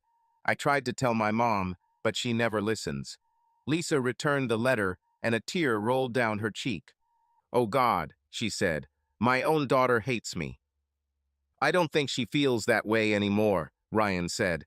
Judging by the postmark, it was written about a week after she turned 18. However, it gives some insight into your family life at that time. Have you ever noticed anything in between? Lisa shook her head. "I don't really remember," she said. But she was right. I was very busy with his money. I remember her saying something to me about it at the time, but I just chalked it up to teenage rebellion and brushed it off. I guess I should have listened to her. Basically, you looked and thought the grass was greener on the other side of the fence, and then you found out it was full of chiggers and ticks and snakes, Ryan said. "Yes, almost," said Lisa. "So, what are you going to do?" he asked. "I'm not expecting another divorce, but I can't go on like this," she said. "Well, whatever you do, you better do it quickly," Ryan told her. "As soon as the feds get what I sent them, all this bullshit will fall." "What things are we talking about?" she asked. "Mostly these are financial issues. It's beyond my understanding. There are also bribes to foreign officials and some other things like attempted murder and conspiracy to commit murder. By the way, against me. My lawyer tells me Jake could end up in jail for a long time, and Knight Petroleum could end up in the scrap heap along with Enron. Once they get going, they can easily freeze all your assets," Ryan said. "So if I were you, I'd strike while the iron is hot. Get everything you can before the feds close in." "You're probably right," she said. "I'll call my lawyer in the morning." "I think it would be smart," Ryan said. "Why are you doing this?" she asked. "That is, help me, after what I did to you." "It's easy," Ryan said. "Sarah will need all the help and support she can get, and she has a young man who needs his grandmother." "Do you think maybe when this is all over we can, Lisa began before Ryan interrupted her. "What? Together again? Should we pick up where we left off as if nothing happened?" he asked. He shook his head. "I don't think that will happen. I've already been there once. Like I said, I'm damaged goods. You said it yourself. I have changed. Very much. I'm not the same person you knew 12 years ago. You are Cornish hens, champagne and caviar, and I am TV dinners, sweet tea, and raw hot dogs." "I understand," she said quietly. "Think, maybe we could at least become friends? Maybe even with benefits? I've learned to never say never," he said. "I don't know. Maybe one day. Who knows what tomorrow might bring?" "Can I at least come visit you in Texas?" she asked. "Well, I don't live in a mansion like you, and I sure as hell don't have servants to wait on me hand and foot. But I think you can, if you don't mind sleeping on the couch or the floor," he said. "Sofa or floor?" she asked. "Yes," Ryan said. "I only have one small double bed, and I sleep there. If Bob is there, he gets the couch. Only the floor remains. But it's a pretty spacious place, so there's a lot of flooring." She grinned. "I remember a time when we could make good use of a double bed, or a sofa, or the floor. But at least it's a start," she said. "Speaking of tomorrow, when are you going back to the hospital?" "I have an appointment with Dr. Fritz just before noon," he said. "Bob will pick me up around 10 o'clock. "Okay," she said. "See you at the hospital." "Okay," he said. "And thanks for the food. It was the best thing I've eaten in years." She smiled and kissed him on the cheek. "Why don't you let me help you carry this to your car?" "That would be nice," she said. "Thank you." They collected the used dishes, made sure the wine was sealed, and took everything to her car. After he was loaded and secured, Lisa looked at Ryan one last time. "I'm really sorry I ruined everything," she said. "I hope that one day you can put aside your hatred for me and learn to forgive me." "One day at a time," Ryan said. "This meal was a good start. Thanks again." "Any time," she said, hugging him. She was surprised that he hugged her back like he always did. She got into the car, and a tear rolled down her cheek. "How could I be so stupid and selfish?" she thought to herself. He waved goodbye to her and watched her drive away, then lit a cigarette and returned to his room. The next morning, Bob arrived promptly at 10 o'clock, and they headed to the hospital. "Heard you had dinner with Lisa last night," Bob said. "Yes," Ryan replied. "She brought a guinea fowl." "Good food, huh?" asked Bob. "Say what you want about Jake, but his chefs sure know how to cook. Did you and Lisa have a chance to talk?" "Yeah, we talked," Ryan said. "I think we got off to a good start." "For Sarah and little Ryan," he added, and Bob smiled. "Of course," said Bob. They got to the hospital and went to meet Dr. Fritz. "Mr. Caldwell," the doctor said as they entered, "please come into my office." They entered his small office, and the doctor closed the door. "Well, what do you say, doctor?" Ryan asked. "Good news, Mr. Caldwell," said Dr. Fritz. "You're perfect." "Great," Ryan said. "When do we start?" "I booked the operating room for 13 o'clock today," the doctor said. "We will put you and Sarah under anesthesia at the same time and then begin the operation." The doctor continued to explain the procedure, which Ryan found quite painful. "Don't worry," said Dr. Fritz. "You will be under anesthesia the entire time. We will leave you overnight to control the pain. It will hurt quite a bit for a while, but it will pass." "How soon will we know if it worked?" Ryan asked. "We'll find out pretty quickly after the operation," the doctor said. "Okay," Ryan said. "Can we go up to Sarah?" "Of course," said Dr. Fritz. "But we'll need to get you into the hospital pretty soon, so don't be late." "Got it," Ryan said. He stood up, shook the doctor's hand, and they left. They went to Sarah's room and told her the news. "Oh, thank God," she said. "They told me that we could be prepared for surgery very soon." "Have you talked to Mom?" Ryan asked. "Yeah, she stopped by earlier and said she was going to see her lawyer," Sarah said. "Is she going to get a divorce?"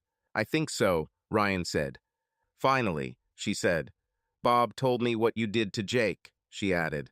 "From what I heard, you were too soft on him." "Your mother said he might be paralyzed from the waist down," Ryan said. "He got off easy anyway," she said bitterly. "I think the real fun is just beginning," Ryan told her. "Do you mean there will be something else?" she asked. Ryan smiled and winked at her, making her smile back. "Wonderful. I can't wait." After they had talked for a while, Dr. Fritz came in with several nurses. "It's good that you're all here," said the doctor. "It's time to get you ready. Mr. Caldwell, please go with Nurse Jacobs. She will check you in and take you to your room." "Okay," Ryan said. He leaned towards his daughter and hugged her, kissing her on the cheek. "It's time," he said with a smile. She smiled back. "Everything will be fine," he said. He followed the nurse to a table near the nurse's station. Having filled out what seemed like a whole stack of papers, he was shown into a room, handed a hospital gown, and told to undress. "Since we will need access to the pelvic area, you will need to completely undress," the nurse said with a somewhat sinister smile. When he was ready, they inserted an Roman 4 into his arm and checked his vitals. Soon he was taken out of the room into a rather cool operating room. He had already been given a sedative, and he could feel its effects. Dr. Fritz looked at him, and Ryan realized that the doctor was smiling. "Are you ready?" asked the doctor. "Let's do this," Ryan said. They put something on his face, and he fell asleep. The next thing he remembered was waking up in his room. It took him a while to come to his senses, but when he did, he felt pain in his hips. The doctor warned that this would happen. A few minutes after waking up, Dr. Fritz entered the room and examined him. "How do we feel?" he asked. Ryan laughed quietly to himself. "Why do they always use we?" he asked himself. "My thighs hurt like hell," Ryan croaked. "That's normal," said Dr. Fritz. "We'll give you something for the pain. Usually in such cases we send patients home, but since you came from out of town, I will leave you here overnight to monitor your recovery." "How is Sarah?" Ryan asked. "I think she'll be fine," the doctor said. "It's too early to tell, but she's responding better than we expected." Ryan nodded. "When can I see her?" he asked. "Not until tomorrow," said Dr. Fritz. "I want you both to recover a little first.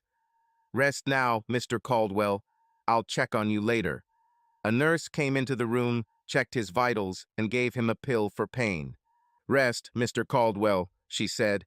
"If you get hungry, just call the kitchen and tell them what you want, okay?" "Thank you," he said, falling asleep. A couple of hours later, he woke up and looked at the menu. He called the kitchen, placed his order, and an employee brought out his food: meatloaf, mashed potatoes and gravy, and green beans. It was a little better than the frozen dinners he was used to, but not by much. However, it satisfied my hunger. He had just finished when he heard a knock on the door. "Come in," he shouted. Bob and Lisa entered the room. They took seats on either side of him. "How do you feel?" asked Lisa. "Whines," he said, "but otherwise it's fine. The doctor says I will be discharged tomorrow." "Okay," said Bob. "How is Sarah?" Ryan asked. Bob nodded. "She feels better than expected," he said. "The doctors are very optimistic." "That's good news," Ryan said.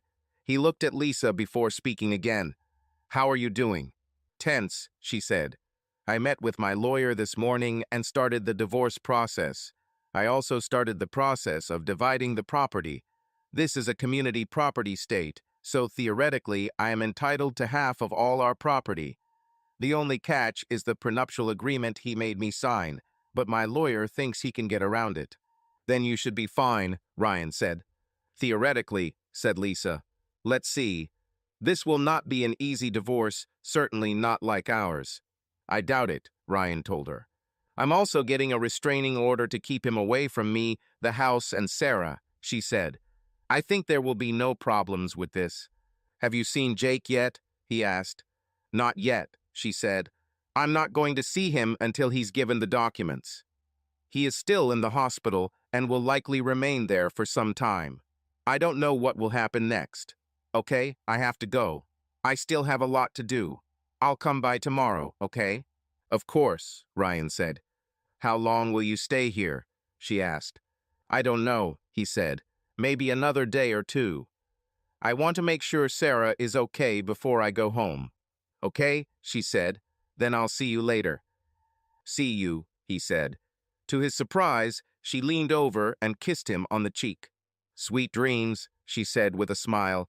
Before he could react, she was already out the door. He looked at Bob and saw a questioning look on his face. "What?" Ryan asked. "She must have cooked you a special dinner yesterday," Bob said. Ryan smiles. "Yes, that's true," he said. "But that's all it was." "Whatever you say," said Bob. "If you don't mind, I'll go check on Sarah and then leave. See you tomorrow." "Okay," Ryan said. "See you tomorrow." The next day, he found that his hip didn't hurt as much as before, but it still hurt, and it was difficult to walk without support. The nurse brought him a cane, and he realized that it made walking much easier. The doctor examined him that same day and discharged him with a prescription for painkillers. The nurse brought the wheelchair and wheeled him into Sarah's room, where Bob was waiting. "Dad," Sarah exclaimed when she saw him. "How do you feel?" "Better," he said. "How are you?" "You look better. At least you got a blush." "It's still pretty painful," she said, "but the doctor says I'm recovering better than they expected." "I'm glad to hear that, Princess," he said. They continued their conversation until Ryan noticed that Sarah looked a little tired. He looked at Bob. "Will you drop me off at the hotel?" he asked. "Of course," said Bob. They said their goodbyes, and the nurse drove Ryan to the patient drop-off area where Bob had parked his car. "Can you manage to get to your room?" asked Bob. "I can handle it," Ryan said. "They gave me pills and a cane, so everything will be fine." "Okay," Bob said. "I'll pick you up tomorrow at 10 o'clock. "Yes," Ryan said. "It will do. See you tomorrow." Ryan got out of the RAV4 and headed to his room, leaning on his cane. That night, while lying on his bed in his pajamas and watching TV, he heard a knock on the door. "Just a minute," he said, picking up the cane. He limped to the door and looked through the peephole. Seeing Lisa and noticing that she was alone, he opened the door. He was still expecting a visit from the local authorities, so he looked around as she walked inside with what looked like a large picnic basket. "I hope you don't mind my visit," she said. Have you already had dinner? No, not yet, he said. I was just sitting here and watching TV. Why don't you sit down and I'll make you dinner, she said. Do you still like lasagna? I love it, he said. Great, she said, placing the basket on the bed. Opening it, she took out a portable tray and placed it on the bed in front of Ryan. She then pulled out a covered plate and cutlery, placing them on the tray in front of him. Then she took out a can of green tea. Do you have ice? She asked. Yes, he said, pointing to the bucket on the dresser. She put ice in a plastic glass and poured tea into it. Thank you, he said as she placed the glass on the nightstand next to him. Aren't you going to eat? I've already eaten, she said. And what suddenly causes this? He asked. I remember how much you liked my lasagna, and I thought you would enjoy it, she said. Well, I'm really pleased, he said. Thank you, and it's just as delicious as I remember. Better than those frozen dinners? She asked with a smile. Absolutely, Ryan said. You know these things are filled with all sorts of nasty things, she said. Yes, and sometimes I think the cardboard would taste better than what's inside, he said. So why do you eat them? She asked. You don't cook anymore. You always cooked before. Well, then I had someone to cook for, Ryan said. I think it's just laziness. I don't see the point in wasting a lot of time when you're only cooking for yourself. Have you ever started your own car service? She asked. He shook his head. No, he said. That dream died when you and Sarah left. I'm too old and worn out to start a business. Nonsense, she said. You're 50 years old, aren't you? It's not too old. When you've been through what I've been through in the last 10 years, that's old age, he said with a thoughtful look. Trust me. But what do you live on? She asked. I can handle it, he said. I have enough money to live the rest of my life. What do you do all day? She asked. Mostly I just sit and drink tea, he said. I watch the weeds grow. I look at the clouds. Sometimes I do a little target shooting.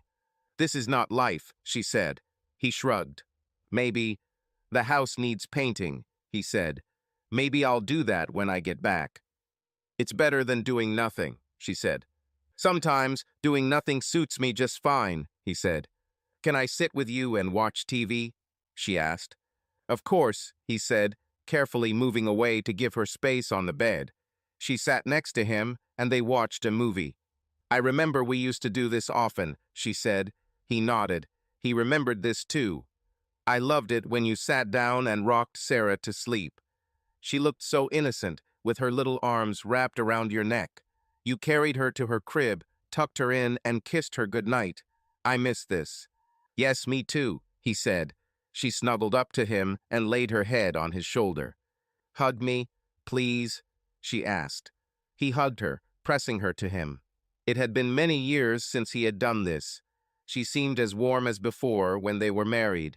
She suddenly burst into tears, sobbing on his shoulder. He held her close and let her cry. Sorry, she said, wiping tears from her face. I miss this with you so much. I don't remember Jake doing anything like that. I really ruined everything for everyone, didn't I?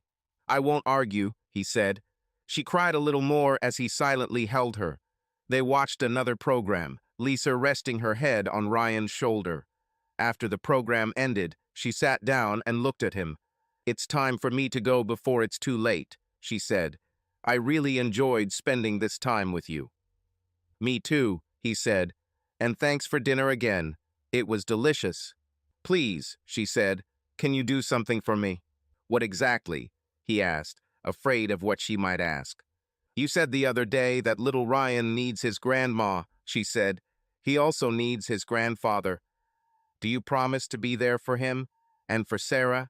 Of course, he said, which brought a smile to her face. Thank you, she said. When are you leaving home? Tomorrow afternoon, he said. Bob will pick me up in the morning, and I will say goodbye to Sarah and then return home. Okay, she said. Don't disappear, okay? I won't, he said. She kissed him on the cheek, gathered her things, and left. The next day he found that the pain had subsided, but he still needed a cane to get around. After breakfast, Bob came in and helped him with his things. He checked out of the hotel and they headed to the hospital. When they entered Sarah's room, he saw a little boy next to her bed. He knew from the photo he had seen earlier that it was her son, Ryan. The boy looked up as they entered. "Ryan," Sarah said, "this is your grandfather. His name is also Ryan. Why don't you come over and say hello?" "Hello, sir," said the little boy. "Are you really my grandfather?" Ryan sat down and smiled, looking at the baby. "Yes, I'm your grandfather," he said. "What happened to your eye?" the boy asked, pointing to Ryan's eye patch. "Well, I lost it," Ryan said. "Do you want me to help you find him?" asked the boy. "I'm very good at finding things." Ryan laughed. "I'm sure you're doing a good job," Ryan said. "But no, this is not necessary." He hugged the boy and turned to Sarah. "How do you feel?" he asked her. "You look better than yesterday." "Still sore and weak, but getting better," she said. "They will leave me here for a few days to monitor my condition." "That's probably reasonable," Ryan said. They talked for some time until Lisa arrived. After everyone had talked, Bob looked at his watch. "I guess it's time to take you to the airport," he said. Ryan looked at his watch. "You're right," he said. He stood up, hugged his daughter, and kissed her on the cheek. "Get well soon, princess, okay?" he said. "I'll get better, Dad," she said. "Thank you for everything. I love you." "I love you too, princess," Ryan said. "Bob," said Lisa, "if you don't mind, I'll take Ryan to the airport. I have a couple of things I need to talk to him about. Do you mind?" "Not at all," he said. "I'll go down and get his luggage." "Promise me that you will come visit someday," Ryan said to Sarah. "I promise, Dad," she said. He nodded and left the room, Lisa walking next to him. "So, what did you want to talk about?" Ryan asked as they got into Lisa's BMW. "Elmer Jenkins, the chairman of the board of directors, came to see me," she said. "Looks like the feds got your file and someone gave him a warning. The council will meet this evening to discuss the situation. Elmer says the board is leaning toward placing Jake on long-term leave, at least until the lawsuit is resolved." "You couldn't find a better guy," Ryan said. "They also think that I will be appointed interim CEO during the investigation and trial, if there is one," she said. "Congratulations," he said. "It may be premature," she said, "but thanks anyway. After Jake and I got married, he made me vice president and put me in charge of what he called administrative operations. Essentially, I was in charge of paperwork. Elmer seems to think that I can quickly learn what Jake was doing and thinks that the company now needs someone from the Knight family at the helm. I wish you good luck," he said. "And why are you telling me this?" "Because I know how the council works," she said. "They'll want to know where you got this information. And they think that you can turn on your feminine charm and find this from me. Maybe treat me to homemade lasagna." He grinned. "Perhaps," she said. "Well, that won't happen," he said. "I promised anonymity, and I kept my word. Besides, it is no longer in my hands." "I understand," she said. "Absolutely. I won't insist, I promise." They stopped in front of the terminal, and Lisa turned off the car. She took a box out of her bag and handed it to him. "What is this?" Ryan asked. "Just a little gift," she said. "I know you don't have a phone, so I bought it for you. This is the latest model with all the features. You can send messages, emails, take photos, videos, whatever you want. I've already set it up with your area code and programmed my numbers and Bob's and Sarah's." "Thank you," he said.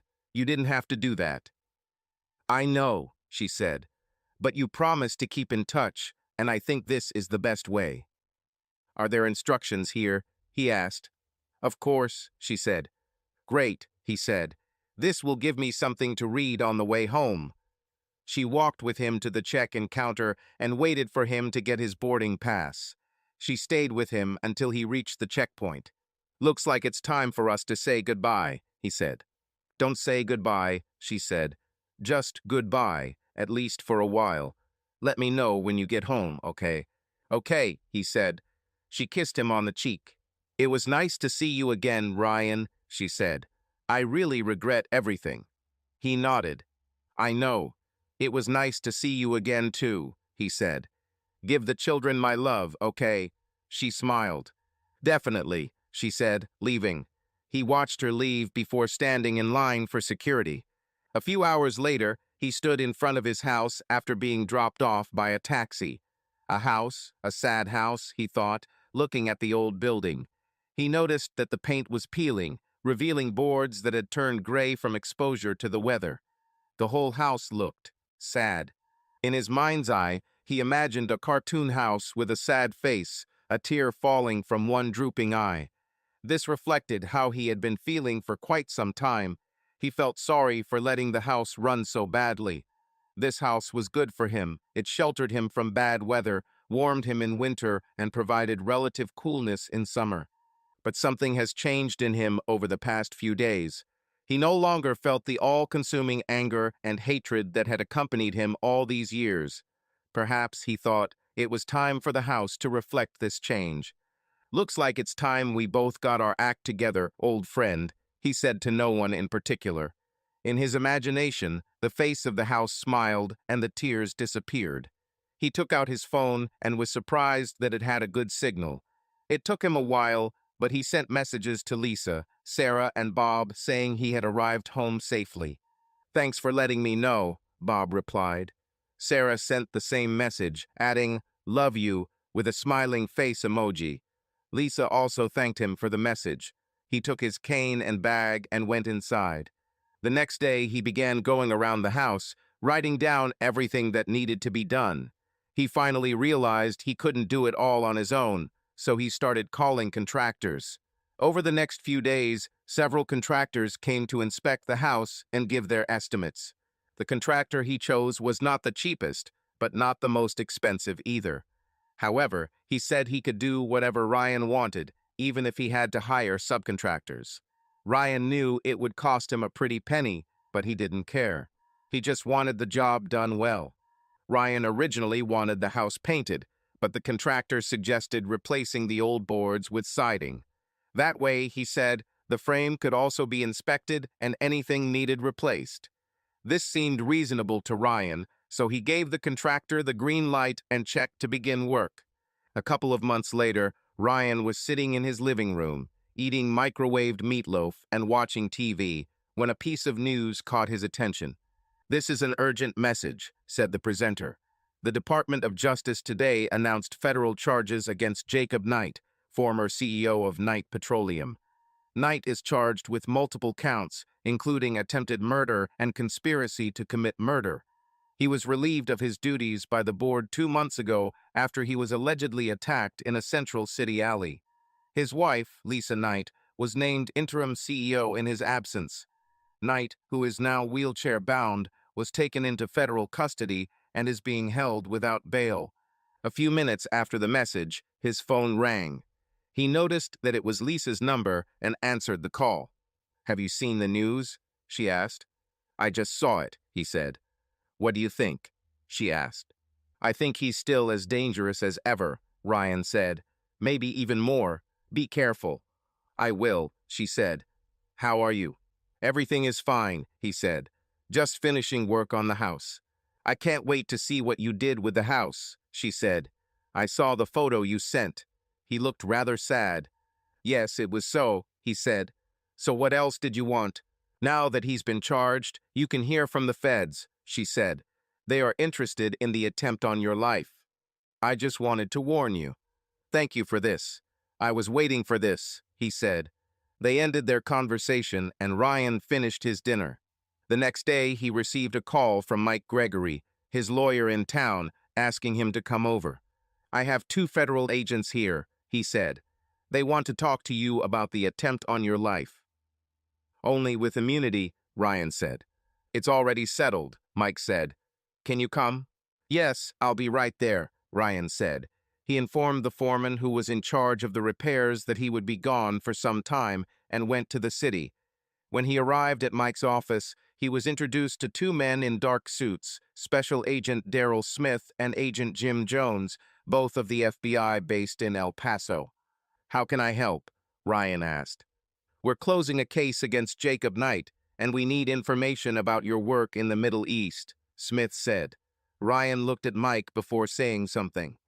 First, I'd like some assurance, Ryan said.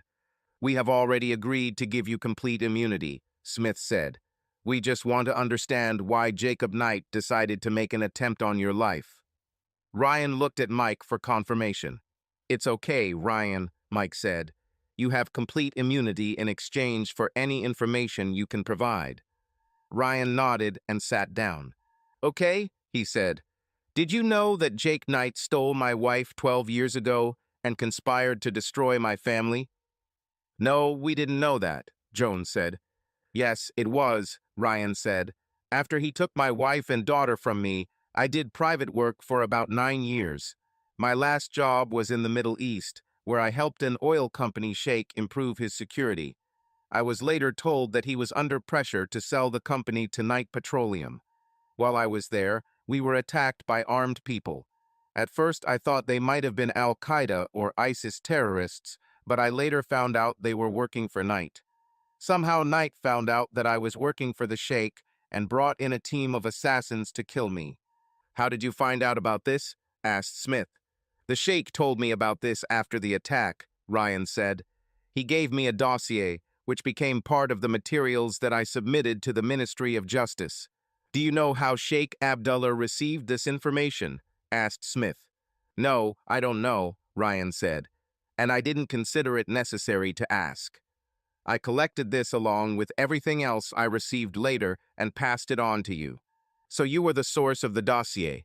Jones asked. Yes, Ryan said. After that attack, I came back here and bought a house, but I paid for Knight to be under surveillance. It took me 3 years, but after I had gathered what I thought was enough information to arrest and convict him, Mike turned over the entire package to your office. As you know, the dossier includes transfers of funds abroad for people with the aim of eliminating me. Do you think that he deliberately did this because of your ex-wife and daughter? Jones asked. Ryan nodded. Yes, Ryan said. But why? Asked Smith. He has already married your ex-wife. Why doesn't he just leave you alone? Because he's a vindictive son of a bitch, Ryan said. Because he's a bastard. I don't know, and frankly, I don't care. Perhaps he thought he could kill 2 birds with 1 stone. Did you know that Jake Knight was allegedly attacked the day before we received your file? Asked Smith. I heard something happened to him, Ryan said. Do you know anything about this? Jones asked. Just what I heard on the news today, Ryan said. I see, Jones said. This is all, Ryan asked. For now, Mr. Caldwell, Smith said. If we need anything else, we will contact you. They said goodbye and left. Ryan turned to Mike. Do you know what happened to Jake? Mike asked. I know he got what he deserved, Ryan said. Call it fatherly justice and leave it at that, okay? Okay, Mike said. Ryan said goodbye to Mike and drove home. He heard no more from the federal agents and kept in touch with Lisa, Sarah, and Bob as the legal matter worked its way through the court system. Jake's lawyers worked diligently to slow the process to a near standstill. Finally, about 6 months after he contacted the contractor, the home renovation was completed and, as expected, it cost a little more than the contractor originally said. But according to Ryan, it was worth it. The old exterior boards were replaced with siding, additional insulation was added, and some of the framing had to be replaced. In addition, the interior walls were repaired and painted, and new carpet was installed throughout the home. He updated much of the plumbing and upgraded the electrical system. The 50-year-old chiller was replaced with a modern central air conditioning and heating system. The bathrooms and kitchen have been renovated and new appliances installed. He even built flower boxes for the windows facing the street and planted flowers in them. The old garage was demolished and a new one was built in its place, with a door leading to the kitchen. Feeling inspired, he built a white fence around the front yard and replaced the gate. The front and backyards were completely landscaped. New soil was brought in and seeds were planted. Trees were brought in and planted to shade the house and yard. The yard was now lush and green, and Ryan realized he would need to buy a lawn tractor to maintain it. He even installed a pool in the yard, thinking little Ryan might like it if he ever came to visit. He also bought new furniture for the house, replacing his old single bed with a king-size bed, and furnished the other 3 bedrooms in case Sarah, Bob, and Lisa came to visit. "You have a really nice house here, Mr. Caldwell," said the contractor, admiring his work. "The foundation is in good condition, and most of the frame is also in good condition. If you ever decide to sell it, you can get great money for it." "Thank you," Ryan said, "but I think I'll keep it." After the contractor left, he looked at the house and took a photograph. In his imagination, the house seemed to smile at him, and he smiled back. He walked inside and admired his newly renovated home. Smiling, he was preparing to send the photo to Sarah, Bob, and Lisa when his phone rang. The number was Sarah's, so he answered the call. "Dad," she cried, "you need to get back quickly. Please hurry up." "What happened, Princess?" he asked.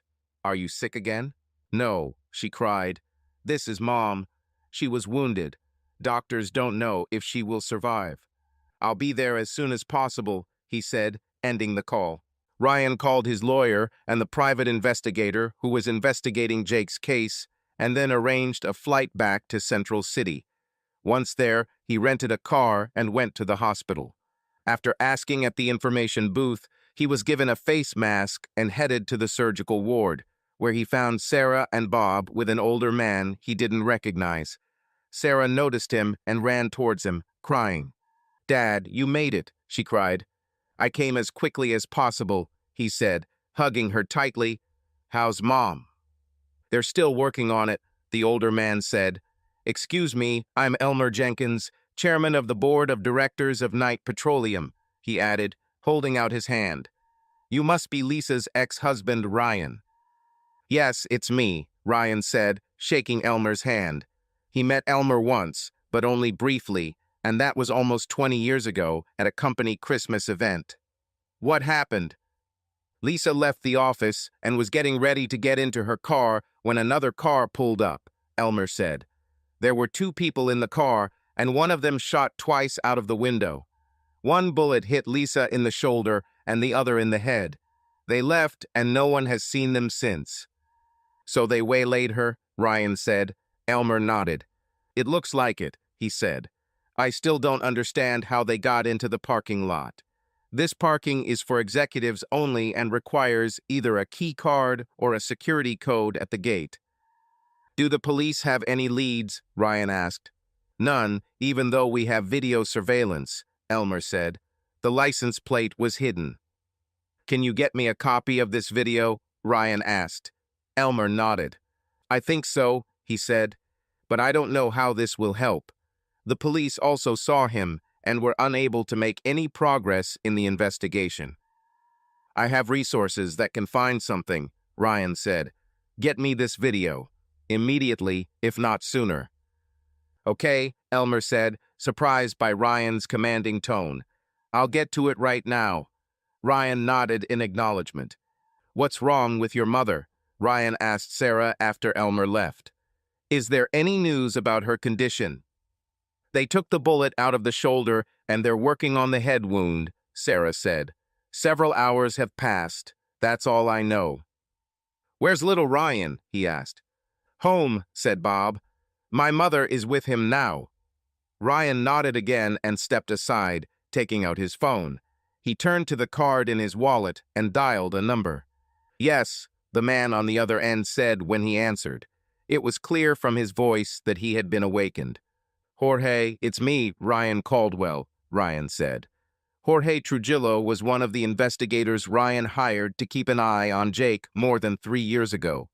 In Ryan's mind, Jorge was one of the best, if not the best, investigators in the business, equipped with the most advanced technology imaginable. "Are you in town now?" asked Jorge. "What's happening? You were pretty vague when you called earlier."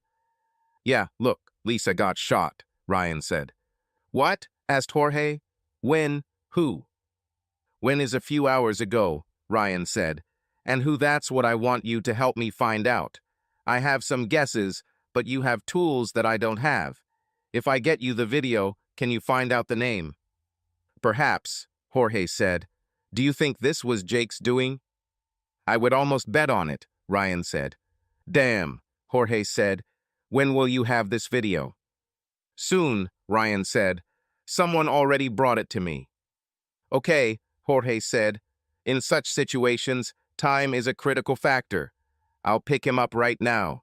Where are you? In the hospital in surgery, Ryan said. Call me when you get here and I'll come out to get you. Got it, Jorge said. I just need to clean myself up and get dressed. Great, Ryan said. They ended the call and Ryan dialed another number from the card, hoping his old friend would be sober and still in town. It only took 2 rings to answer. Yes, Bill Johnson growled. So you really are alive, Ryan said. Bill Johnson was an old Army buddy who recruited Ryan for private security work almost 13 years ago. Who the hell is this? Bill demanded. So this is how you talk to an old friend, especially the one who saved your ass in Africa, Ryan asked. Ryan Caldwell? Asked Bill. Is it really you? I haven't seen you for, 3 years? More like 3.5, Ryan said. How are you doing? Things are going well, I think, Bill said. Retired after that shit in the Middle East. Nobody seems to want a guy with part of his leg missing. Yes, I understand, Ryan said. Listen, could you listen to me later today or tomorrow? I need your help. Of course, Bill said. I've got a case of beer here that's just begging to be opened. Okay, I'll call you later, Ryan said. No problem, Bill said. Bye. They ended the call and Ryan returned to Bob and Sarah. Elmer had just returned and handed him a DVD in a plastic case. It records the entire incident from the moment those two entered the parking lot, he said. Okay, Ryan said. Thank you. The nurse came out a minute ago and said the doctor would be out soon and tell us what was going on, Bob said. Ryan nodded. A couple of minutes later, the double doors of the surgical department opened, and a doctor in a white coat approached them. Are you here about Lisa Knight? He asked. Yes, said Sarah. The doctor motioned for them to go into one of the small conference rooms off the waiting room. When everyone entered the room, the doctor closed the door. I'm Dr. Brown, he said. I wanted to let you know that. Miss Knight's ulcers have been removed, and she is now in intensive care. How is she, doctor? Ryan asked. She's in an induced coma right now, he said. We want to give her a chance to recover before we try to get her out of this. Will she survive? Ryan asked. I won't sugarcoat it, Dr. Brown said. We almost lost her several times in the operating room. Her vitals are stable at this time, but she is still in critical condition. The next 24-48 hours will be critical. Will she make a full recovery? Elmer asked. It's impossible to say right now, the doctor said. We won't know until she regains consciousness. Is there anything we can do for her? Asked Bob. Right now, I would say the best thing you can do is pray for her, if that's what you believe in, Dr. Brown said. Bob nodded in understanding. When can we see her? Asked Sarah. Probably not for a couple of days, the doctor said. After we move her to the intensive care unit, you can come and stay with her. Do you have the bullets you took out of her? Ryan asked. Yes, but they are handed over to the police, said the doctor. I'd like to see them, if you don't mind, Ryan said. As I said, they are in evidence bags and will be handed over to the police for analysis, Dr. Brown said. I didn't ask permission, doctor, Ryan said. I won't take them out of the bags. I just want to see them. The doctor looked at Ryan, taken aback by his tone. After a few seconds, he nodded. Okay, he finally said. Give me a minute, I'll get them. Thank you, Ryan said as the doctor left the room. A minute later, he returned with 2 bags, each containing the remains of a lead bullet. He handed the packages to Ryan, who examined them carefully with his one good eye. Small caliber rounds, probably .32 caliber, Ryan said. Not very powerful. I can still see some paint embedded in the lead. The bullet appears to have ricocheted off something before hitting her, probably her car. He returned the packages to Dr. Brown. Thank you, he said to the doctor, who took the bags and left the room. What do you think about this? Elmer asked. Whoever did this is not a professional, Ryan said. I'm sure we'll never see the gun that was used in the shooting. Most likely, it was a disposable pistol that had already been disassembled and thrown away. I'll know more when I watch the video. At that moment, his phone rang. He saw that it was Jorge and apologized before answering. I'm in the lobby, Jorge said. I'll be right there, Ryan said as he ended the call. He turned to the others. I need to go down to the lobby, and then I'll go see a friend of mine. Do you have somewhere to stay? Asked Bob. Not yet, Ryan said. I came straight here from the airport. Why don't you stay with us? He asked. I know little Ryan would love to see you. That would be great, but I don't want to be a burden, Ryan said. It's not a burden, Sarah said. We will be glad if you stay. Please? Okay, Ryan said. Bob gave him the address and wrote instructions on a small piece of paper. Ryan put it in his pocket. I don't know exactly when I'll arrive. It's nothing, Sarah said. We'll probably still be awake. Okay, Ryan said. Elmer handed him his business card. If there's anything I can do to help, let me know, he said. Call any time. Thank you, Ryan said, shaking Elmer's hand. He hugged Sarah and shook Bob's hand before leaving. He went down to the lobby and saw Jorge in the waiting area. Jorge stood up as Ryan approached him. Here's the video of the shooting, Ryan said. Great, Jorge said. I will start work right away. I'll call you as soon as I find out something. How's Lisa, by the way? She came out of the operating room and is now in the room, Ryan said. She is now in an induced coma. The next day or two will be critical. I'll pray for her, Jorge said. Ryan nodded. Thank you, he said. I appreciate it. Anytime, old friend, Jorge said. I better get started. Expect a call from me soon. Okay, Ryan said. After Jorge left, he took out his phone and called Bill. Do you have a couple of minutes? He asked his friend. Let me check my busy social calendar, Bill said. Oh yes, I just have free time. Come in.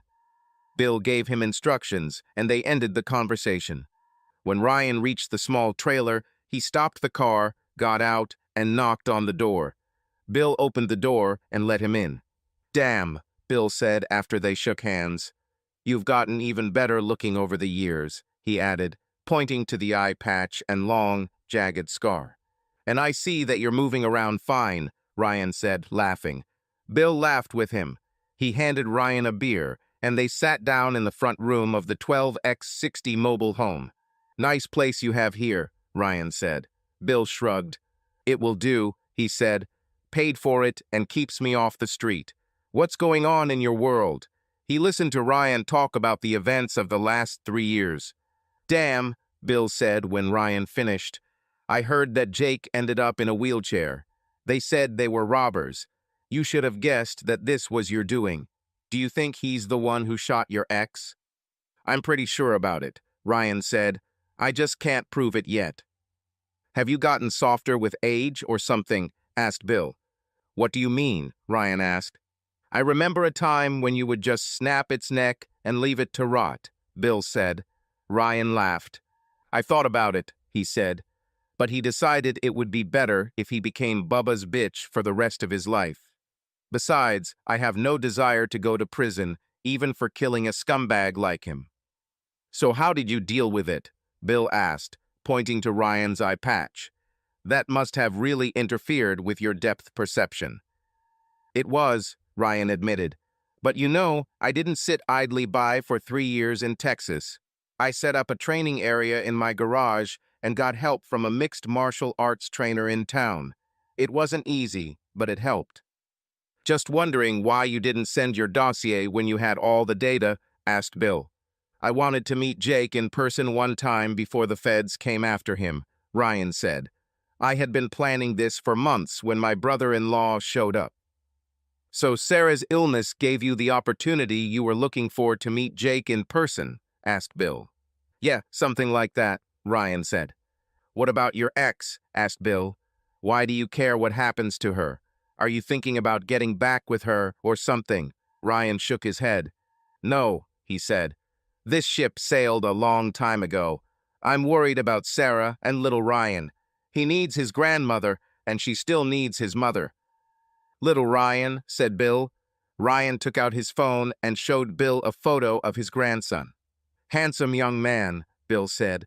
So what are you planning to do? It depends, Ryan said. I have someone watching the video of the shooting. Hopefully he can identify the bastard who pulled the trigger.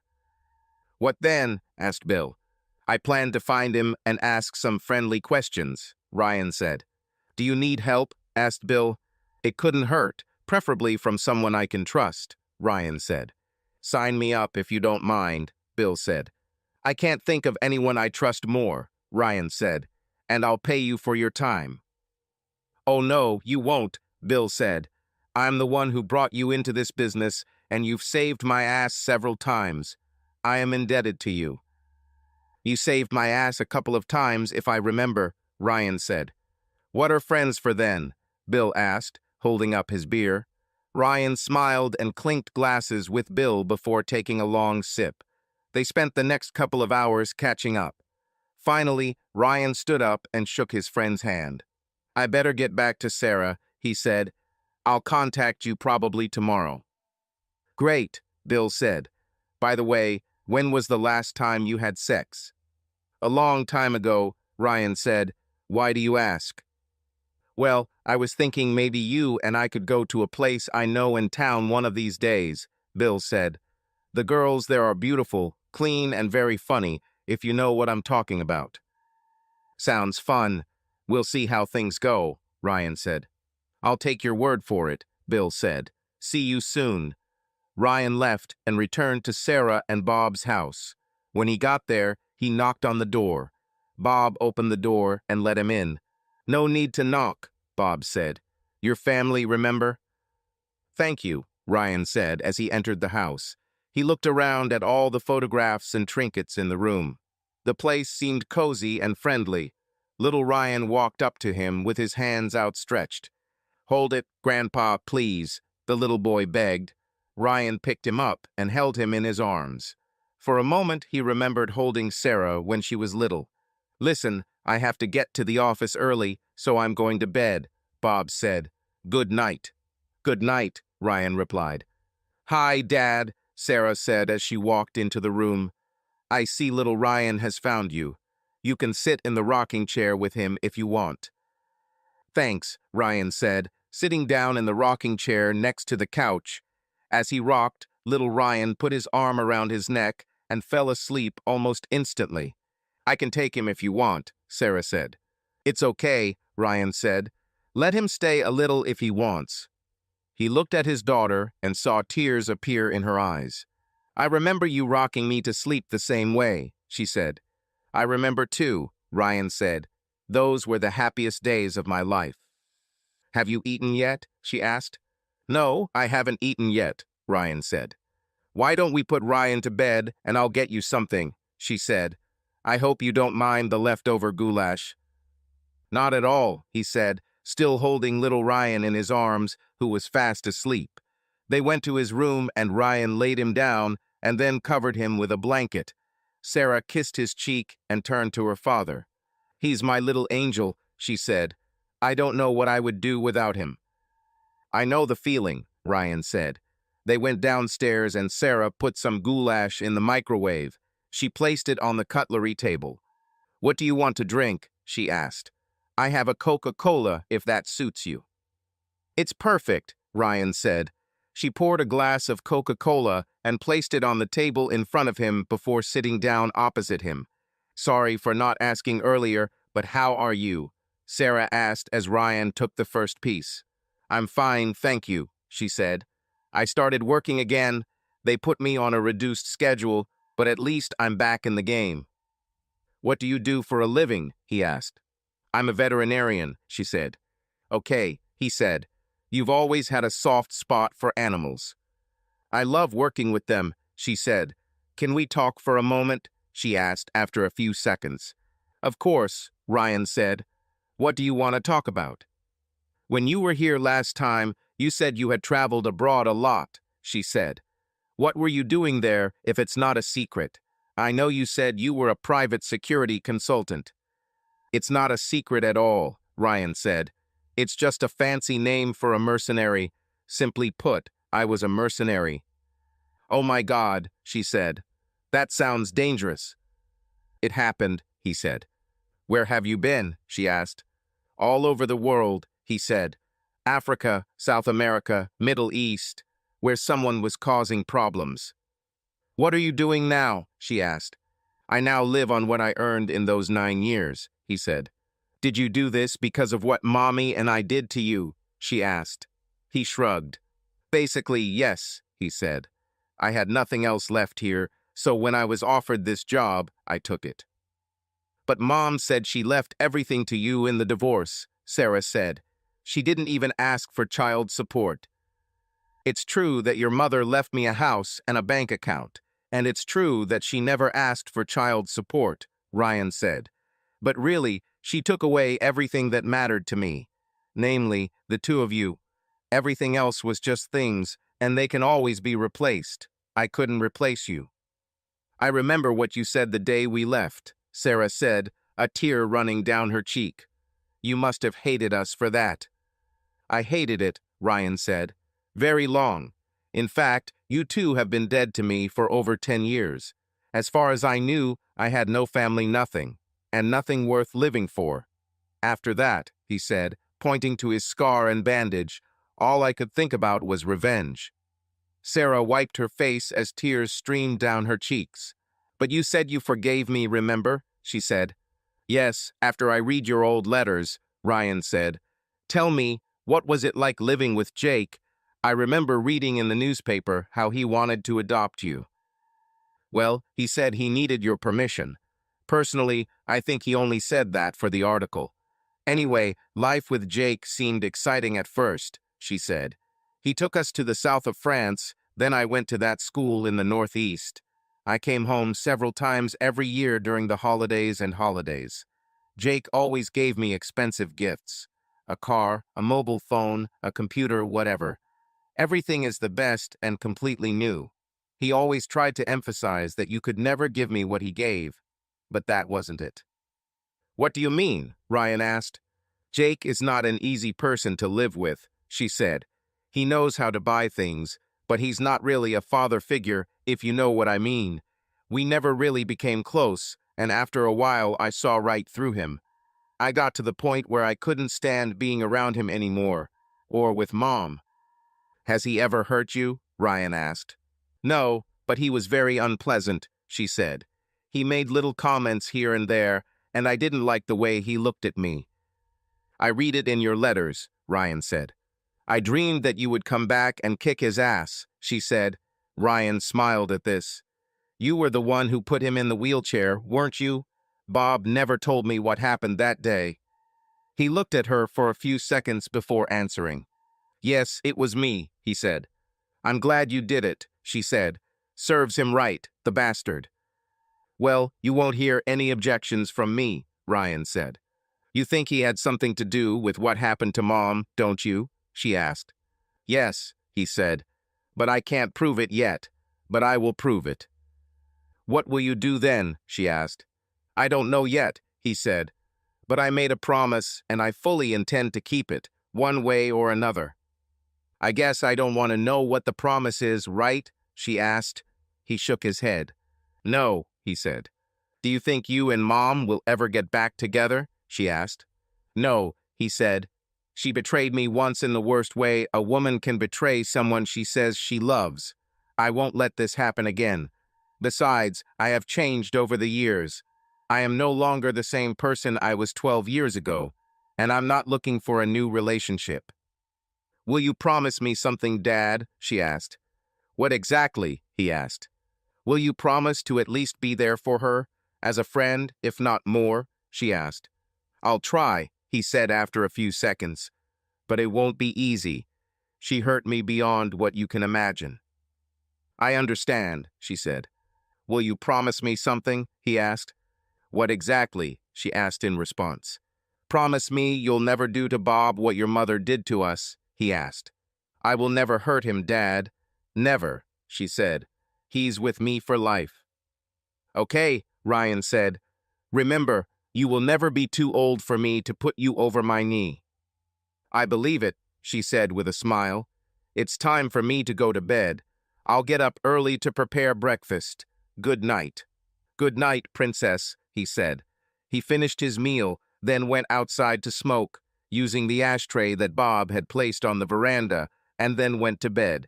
The next morning, he woke up to the smell of bacon. He completed his morning routine, showered, got dressed, and went downstairs. Bob has already left for work, Sarah said, putting the food on the table. After breakfast, I'll take little Ryan to my mom's, and then I'll go to the hospital. Okay, Ryan said, pouring himself some coffee. Hopefully, I'll hear from Jorge about the video I gave him yesterday.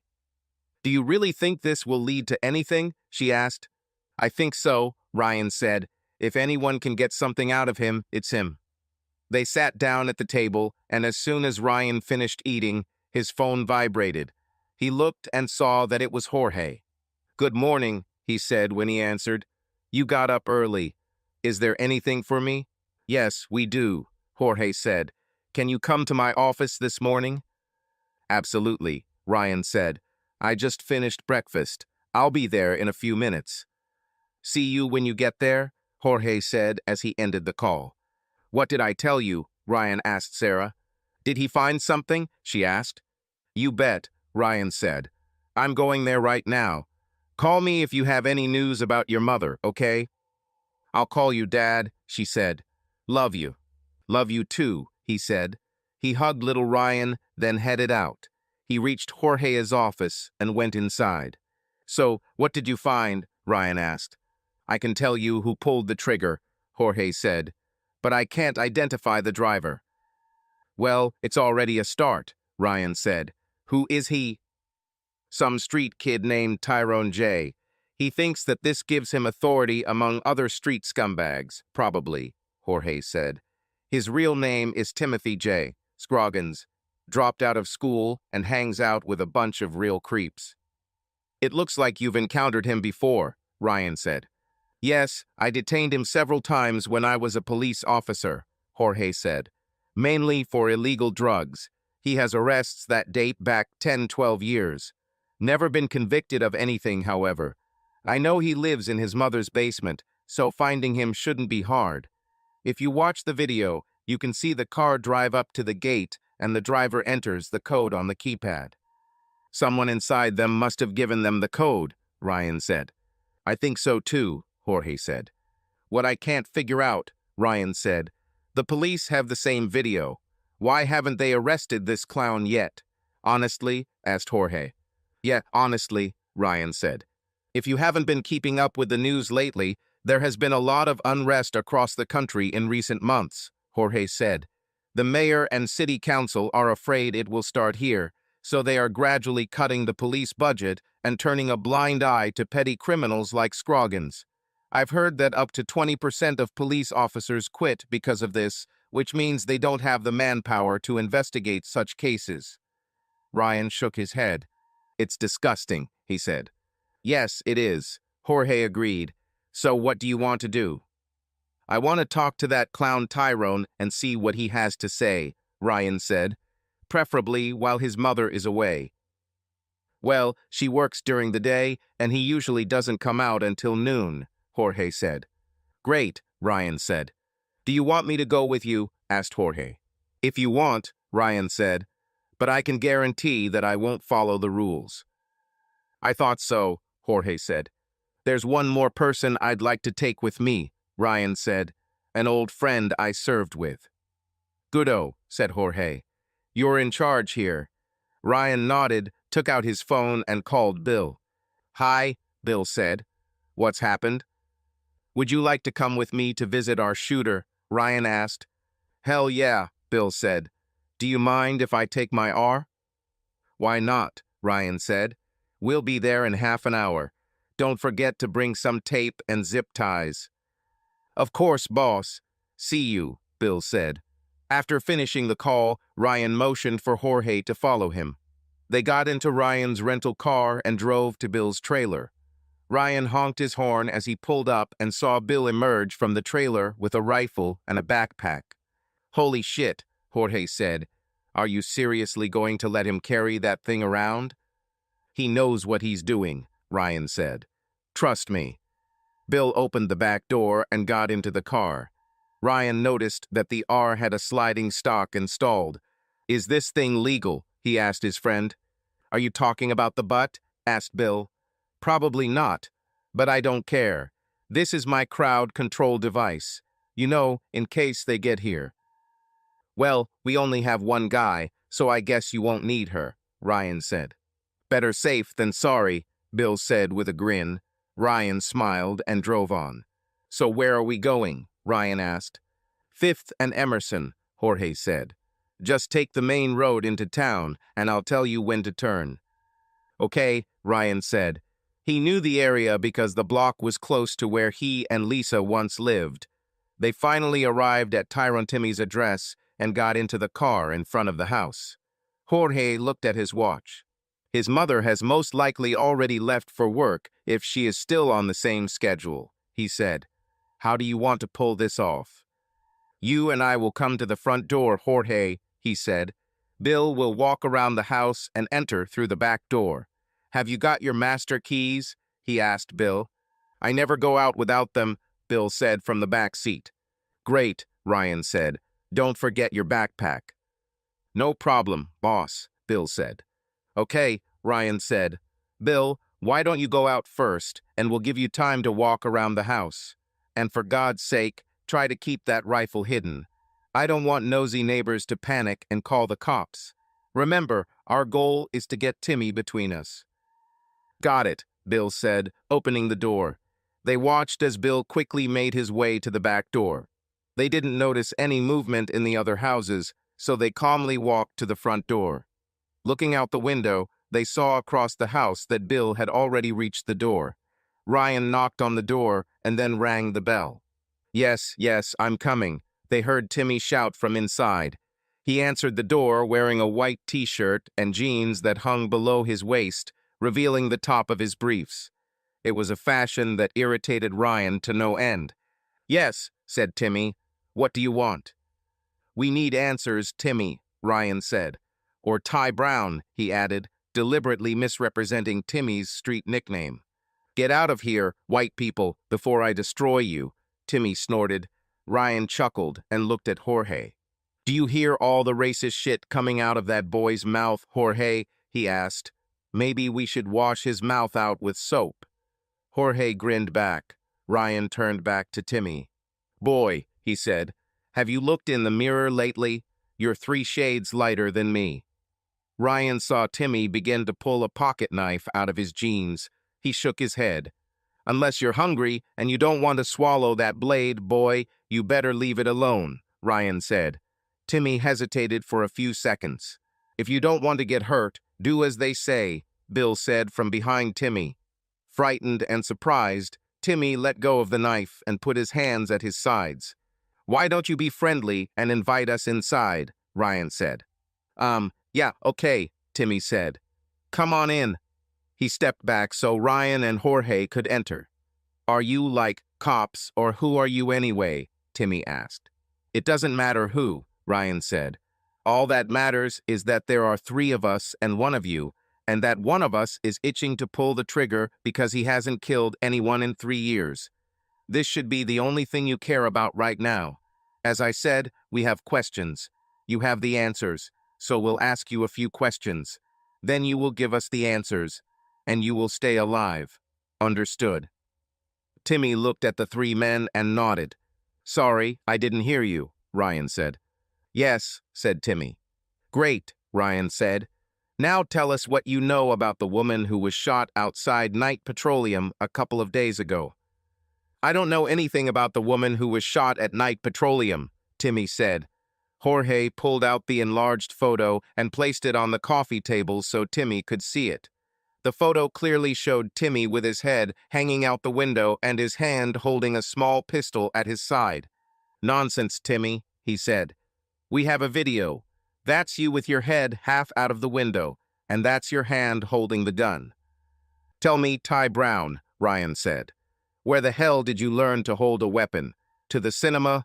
You know, if one of my people held a weapon like that, I would shoot him myself. Bill grinned. Okay, it was me, Timmy said. So what? Someone paid you and gave you this gun, Ryan said. I want to know who, and I want to know now. What if not? Timmy asked. Otherwise, I'm going to have to start hurting you, Ryan said. Okay, Timmy said. I'll tell you what you want to know. Correct answer, Ryan said. Okay, so some dude came up to me one day and asked me if I wanted to make $10,000, Timmy said. This dude, Ryan said. Did he have a name? He didn't tell me, Timmy said. What did he look like? Ryan asked. Old dude, I don't know, Timmy said. He had an expensive suit. He wore sunglasses and some kind of hat. What kind of hat? Ryan asked. Like mine? No, said Timmy. Ryan took out his phone and opened a website that sold all kinds of hats. He showed it to Timmy. How did the hat look? He asked. Timmy looked and pointed at one style. Ryan read the caption, ibis and flat caps. What color was it? Ryan asked. Gray with red stripes, Timmy said. What else did you notice about this guy? Ryan asked. Did he have a beard or mustache? Was there an accent? Yeah, he had a big mustache, just like that guy on TV, John or something, Timmy said. I don't know his full name. My mom watches Fox News all the time. I saw him there. Okay, what else? Ryan asked. He had a slight accent. I think it was either British or Australian. I'm not sure, Timmy said. Using his phone, Ryan went to Knight Petroleum's website and looked at pages dedicated to executives and board members. He found an older man with a large mustache and wire-frame glasses. He showed Timmy's photo. Is this him? Ryan asked. Yeah, he looks like him, Timmy said. Ryan read the biography associated with the photo. The man's name was Colin Blackstone, and as the biography noted, he came to the United States from London when he was 15 years old. That explains the accent, Ryan thought. What happened next? Ryan asked. Well, he took me to the detention center and made me talk to some guy they kept there, Timmy said. Was this guy in a wheelchair? Ryan asked. Yes, I was, Timmy said. Ryan showed Timmy a photo of Jake. Is that him? Asked Ryan. Yes, that's him, Timmy confirmed. What did he tell you? Ryan asked. Well, he asked if I wanted to make $10,000, Timmy said. I answered, of course. Then he told me to follow the first guy's instructions, and if I did everything right, he might offer me another job. Then another guy drove me to the river and parked behind another car. He told me to sit in the back seat on the driver's side where I would find instructions. I did as he said and found a briefcase with money, a photo of a woman, and a gun in the car. The instructions said that I had to follow the driver's instructions and shoot the woman, then I would receive the rest of the money. So we went to the gate, and the driver entered a code or something, and it opened. We pulled into the parking lot and waited for about half an hour. Then this woman got out, and just as she was about to get into the car, the driver told me to get ready. I did this. We drove up to her. I stuck the gun out the window and quickly fired a couple of shots, and then the driver drove off through the gate.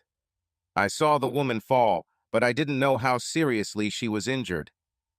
We went back to the river where another guy was waiting for us. He told me to take the gun apart and throw it in the river, which I did. Then he gave me another suitcase and told me to disappear. He said he would contact me if there was another job, Timmy said. Have you ever seen the driver? Ryan asked. Timmy shook his head. No, never, he replied. He was wearing a baseball cap, sunglasses, and a mask. I've never seen his face. Where is the money now? Ryan asked. Down under my bed, Timmy said. I'll go take a look, Jorge said. After he left, Ryan turned back to Timmy. Can you write, boy? He asked. Of course, I'm not stupid, Timmy said. Okay, Ryan said. You will immediately write everything you told me, understand? Timmy nodded. Ryan took a notepad that was lying on the table and a pen. He placed the notepad in front of Timmy and gave him a pen. Start writing, he told Timmy. He watched as Timmy wrote down everything he told him. Jorge returned with 2 suitcases. He placed them on the floor and opened them so Ryan and Bill could see the contents. One suitcase still contained a photograph of Lisa and a printed document with instructions for Timmy to follow. Both suitcases were filled with large sums of cash. "Is all the money there?" Ryan asked Timmy. "Most of it," Timmy said. "Are you finished?" he asked. Timmy nodded and handed Ryan the paper. Ryan looked it over. It was difficult to read due to the numerous mistakes and lack of punctuation, but he realized that Timmy had written down almost everything he said. He handed the confession to Jorge, who read it. When Jorge was finished, he folded the paper and put it in a folder, then turned to Timmy. "Okay, stand up and turn around, hands behind your back," he said. "What?" Timmy was surprised. "You said that if I tell everything I know, they won't kill me. I told everything." "You will live," Jorge said. "I didn't introduce myself. I am a reserve sheriff's deputy, and I am arresting you for the attempted murder of Lisa Knight." He pulled out handcuffs and put them on Timmy, reading him his Miranda rights. "Do you understand your rights as I explained them?" he asked Timmy when he finished. "Yes," Timmy replied, lowering his head. "Okay," Jorge said. "Now we're going to take you to the station, and you're going to talk to some very nice police officers about what you did. Got it?" "Got it," Timmy said. "And remember," Ryan added, "you've never seen me and my partner. Understood? You say a word, and I promise that my face will be the last thing you see on this earth." "Got it," Timmy said. "Let's go," Jorge said. They walked out the front door and quickly made their way to Ryan's car. Bill and Jorge sat in the back seat, sandwiching Timmy between them. When they arrived at the police station, Ryan turned to Timmy. "This is your stop, Timmy," he said. "That woman," Timmy said. "Who was she to you? Why is it so important to you what happened to her?" "That woman was my daughter's mother," Ryan responded. He looked at the cross hanging around Timmy's neck. "Do you believe in God, boy?" "Yes, sir, I do," Timmy said quietly. "Then pray to your God that the woman you shot survives," Ryan said. "If she dies, I swear to God, I will do everything so that you die too. Understood?" "Got it," Timmy said. "Forgive me, sir. I'm really sorry." "Just remember you've never met the two of us," Ryan said, pointing at himself and Bill. "Never," said Timmy. "I'll take care of Timmy next," Jorge said. "Do you need a ride?" Ryan asked. "No, thank you," Jorge replied. "My office is just a couple of blocks from here." "We have one more case," Ryan said. "I'll be in touch. Thank you for everything." "Wait until you get my bill," Jorge said with a smile. They watched as Jorge accompanied Timmy to the police station, then drove away. "Where to now?" asked Bill. "At Night Petroleum," Ryan replied. When they arrived, Ryan took out his phone and made a call. "Elmer Jenkins," the man on the other end said when he answered the phone. "Mr. Jenkins, this is Ryan Caldwell. We met at the hospital," Ryan said. "Of course, Mr. Caldwell," Elmer said. "I remember. How can I help?" "I have information regarding an attempt on her life, and I need to talk to you about it," Ryan said. "Okay," said Elmer. "When would you like to meet?" "Right now," Ryan replied. "This concerns one of your board members." "Then we better meet as soon as possible. Come right now," he said. "Thank you, Mr. Jenkins," Ryan said. "I'll get up now." He ended the call and looked at Bill. "Is it just me, or did he sound weird?" Ryan asked. "What do you mean?" asked Bill. "I have a feeling there's something bigger going on here," Ryan said. "Do you have your phone with you?"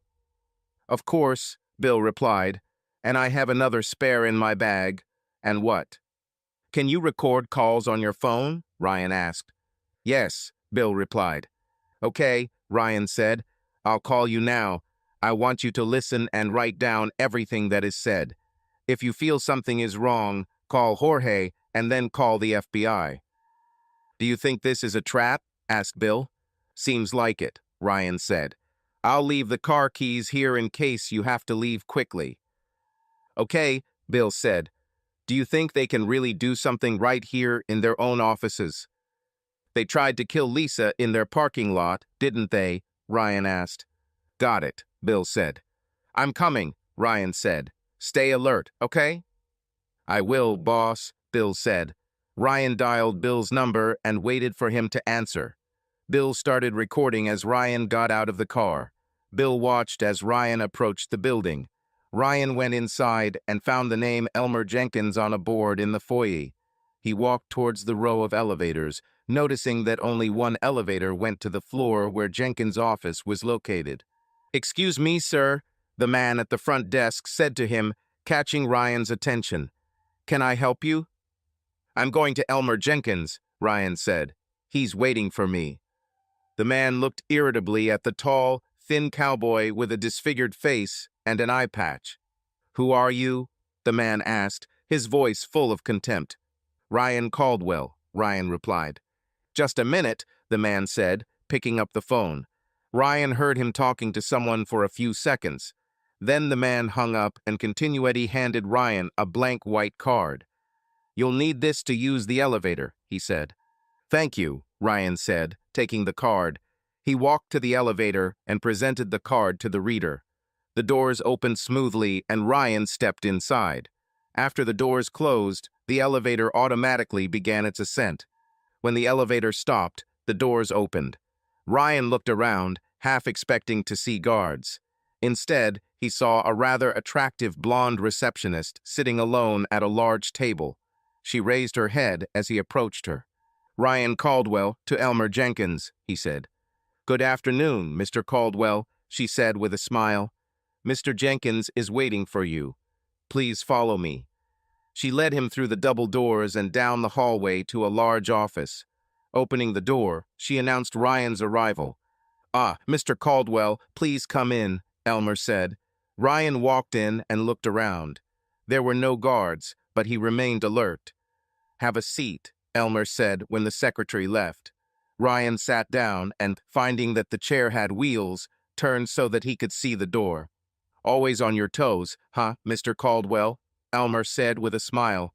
That's probably what helped you survive all these years, isn't it? You know, I've been watching you for a long time.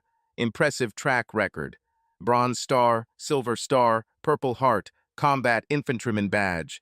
Your awards are impressive. It's a pity that after all this, you decided to go into the private sector. You could be a valuable asset to our team. Sorry to disappoint, Ryan said. Elmer shrugged. No problem, Elmer said. I understand why you did this. You must have suffered after what Jake did to you and your family. So you know about this? Ryan asked. Of course, said Elmer. I wouldn't become chairman of the board of directors if I just sat on my hands, you know. I know everything that happens in this company. It's my job to know. How I knew about those moles you recruited. Oh, don't be so surprised. This took a lot of courage, by the way. They found exactly what I wanted them to find. Oh yes, everything is legal. But thanks to Lisa, most of this has already been mitigated. We might have to pay a fine or get a slap on the wrist from the sec, but that's a small thing. This is a common thing for us. But what you don't know is that Jake wasn't the only one who took advantage of what your ex-wife had to offer. Or let's say she could offer, he said. What are you talking about? Ryan asked. Elmer opened his desk drawer and took out a DVD. He tossed it to Ryan, who caught it on the fly. Just the highlights, if you will, Elmer said with a grin. Or dark moments, if you prefer. You, Ryan began. Of course, said Elmer. Along with most of the rest of the council, including women, Lisa was a real wild thing. She was always the life of the party, especially at our annual summer meetings. She and some of the board members were even thinking about getting your daughter involved when she became an adult. Of course, most of this stopped after she married Jake. It's one thing to deceive an outsider like you, a simple mechanic, but it's quite another to do it behind the CO's back. Then why shoot her? Ryan asked quietly, his stomach clenching at the new revelation. He wanted to strangle this guy, but he knew he wouldn't make it out of the building alive if he did that. You already controlled her. You don't seem to fully understand the big picture, Elmer said. Look over there, he added, pointing to the city far below. Do you know what you see there? Trade, my boy. Trade and commerce. All this is possible thanks to us and other companies like ours.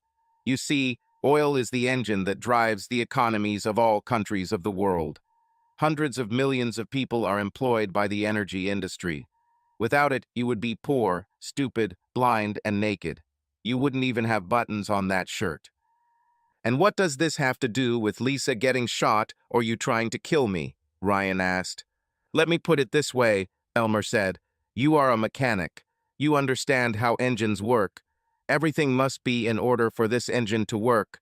If something breaks, the engine doesn't work and the car doesn't drive properly. As a mechanic, you must find the faulty part and replace it. The world is a lot like this. You see, we are all part of a great global engine. When everything fits together properly and everyone does what they're supposed to do, everything works. But when one of these parts stops working properly, it needs to be removed and replaced, Elmer said. Jake messed up. He was replaced, and you, without knowing it, helped this happen. Lisa also messed up. Some of her ideas were too progressive for some people. You see, there are those who believe that companies like ours are evil and need to be destroyed. Some even want to take us all back to the Stone Age, where we live in caves, wear animal skins, and eat what we can catch or gather. Humanity doesn't just work like that, my boy. I will admit, however, that having a woman in charge, albeit briefly, has given us more capital than we expected, especially with some on Capitol Hill. This, believe me, means more than money in some circles. So you wanted to kill her because she's kind of an environmentalist, Ryan said. What, do you have problems with clean air and clean water? Not at all, said Elmer.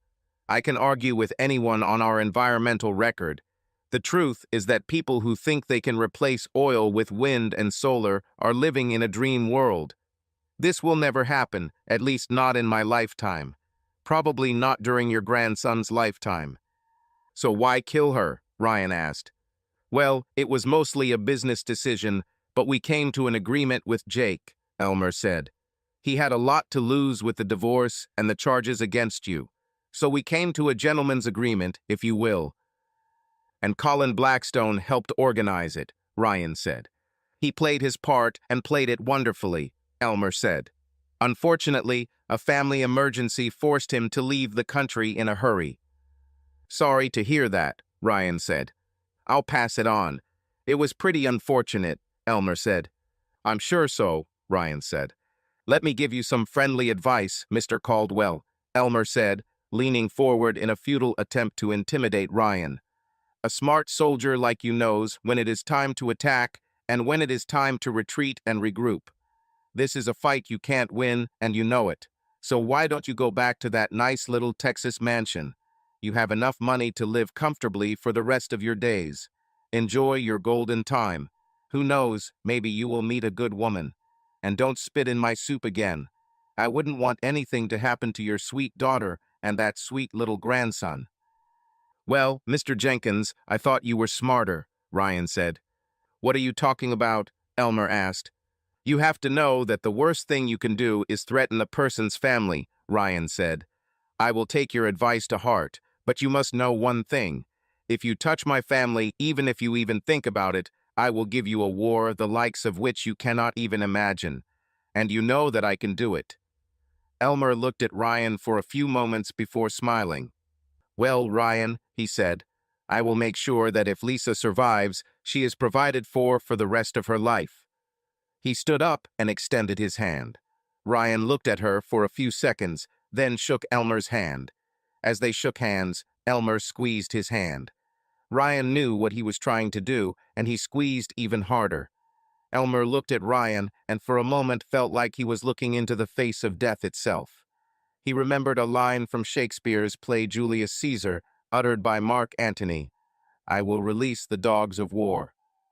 Ryan saw the discomfort on Elmer's face and let go of his hand. Elmer looked at him and felt fear for the first time in years. Perhaps, he thought, they had made a huge mistake by going against this man and his family. Well, said Elmer, I think we have an agreement. I guess so, Ryan said coldly, not wanting to give Elmer even a hint of his thoughts. Okay, said Elmer. And now, if I may, I have a lot to do. Ryan nodded. Me too, he said. Have a nice day, okay, he said, touching the brim of his tattered Stetson hat. He turned and walked out of the office, leaving Elmer to wonder if he had made a big mistake by underestimating the man he had once written off as an uneducated mechanic. As he left the building, he took his phone out of his pocket. Did you write everything down? He asked Bill. I wrote it down, Bill replied. Ryan ended the call and turned off the phone. He got into the car and looked at his friend. What do you think? He asked. Shit is boiling, Bill said. Ryan nodded. I agree, he said, taking the battery out of his phone. What are you doing? Asked Bill. I think they knew everything I had been doing for the last 6 months, he said. Do you know anyone who is good with phones? Yes, I know, Bill said. The best damn hacker in the business. He even has his own store on Main Street. Do you think your phone was tapped or something like that? Something like that, Ryan said. Let's go. I want to talk to your friend. They drove out and Ryan followed Bill's directions to the mall on Main Street. They saw a small store with a sign about computer and phone repair and parked in front of it. Give me your phone for a minute, Ryan said. Bill handed him the phone. Did you save and record this call? He asked. Yes, but what? Bill asked in response. I want to send it to someone, Ryan said. Here's his email address, he added, handing Bill the business card he'd received from FBI Special Agent Smith. Do you want to send this to the FBI? Asked Bill, surprised. Absolutely, Ryan said. Then I want to talk to him. Okay, Bill said, collecting the letter. He sent it to the address on the business card and handed the phone to Ryan. Ryan dialed the number and waited for Smith to answer. Smith, the person on the other end said after answering the call. Agent Smith, this is Ryan Caldwell, Ryan said. Caldwell, Smith said, I was just thinking about you.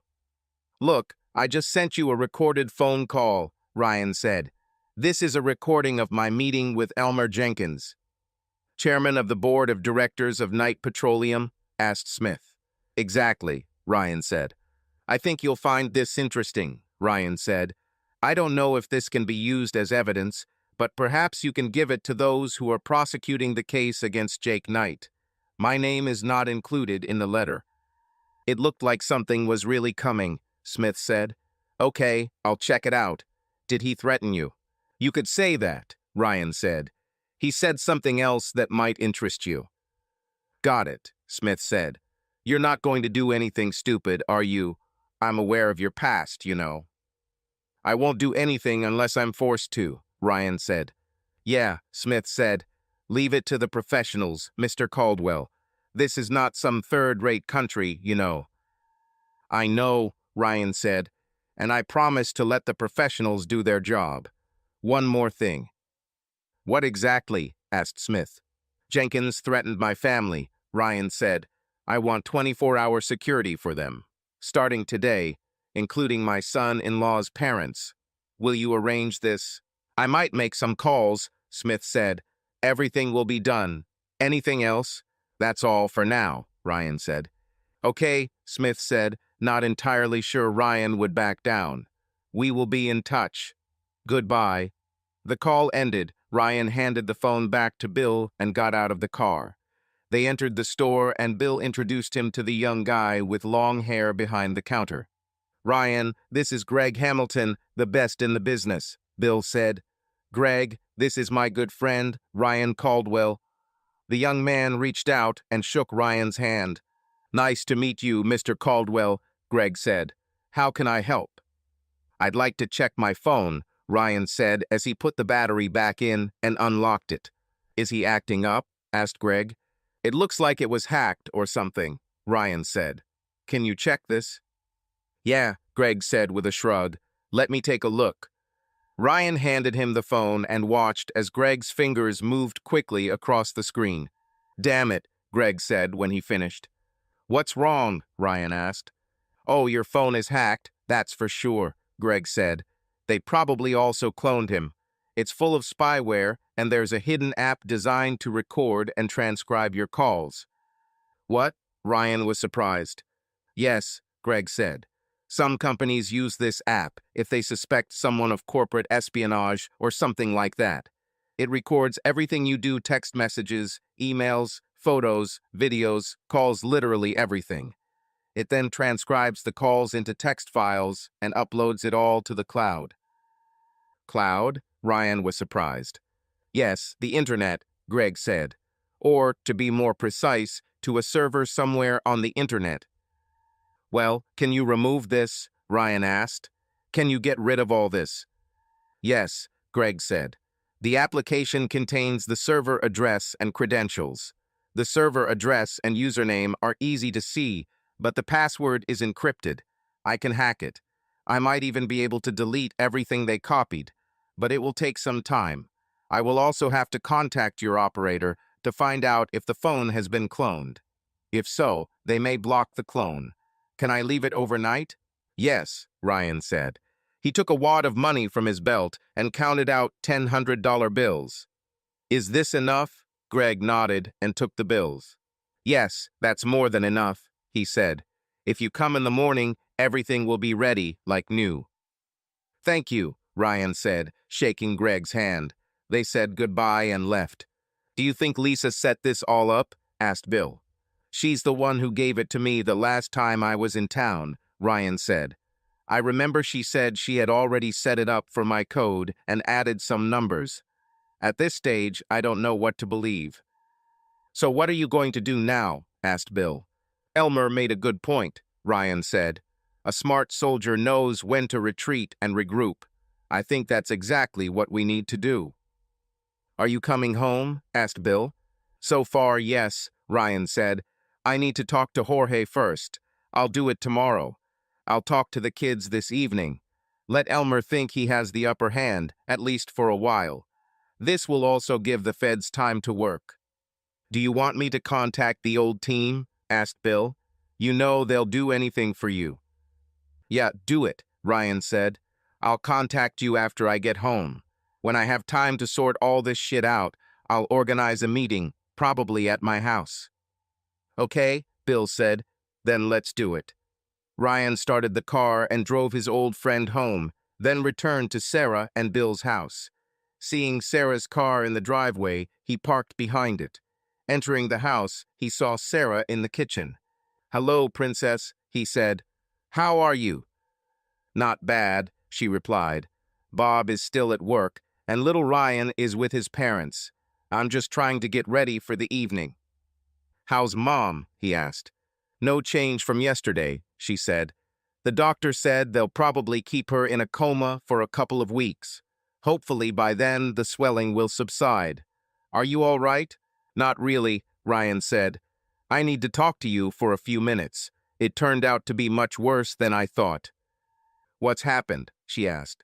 It turns out that the attack on your mother was planned and carried out by her own board of directors. They paid some guy $10,000 to kill her, he said. What? Sarah was surprised. Yes, Ryan said. We caught this guy. He confessed and we handed him over to the police. I also met with Elmer Jenkins today, he said. He gave me this, he added, throwing the DVD on the coffee table. What is this? She asked. He called it Highlights of Your Mother's Time as Jake's company paid hooker, Ryan said. Did you know anything about this? No, I didn't, she said. Have you watched this disc? She asked. Ryan shook his head. Not yet, he replied. I don't know if I want to. Maybe we should, to figure out what she was doing, Sarah suggested.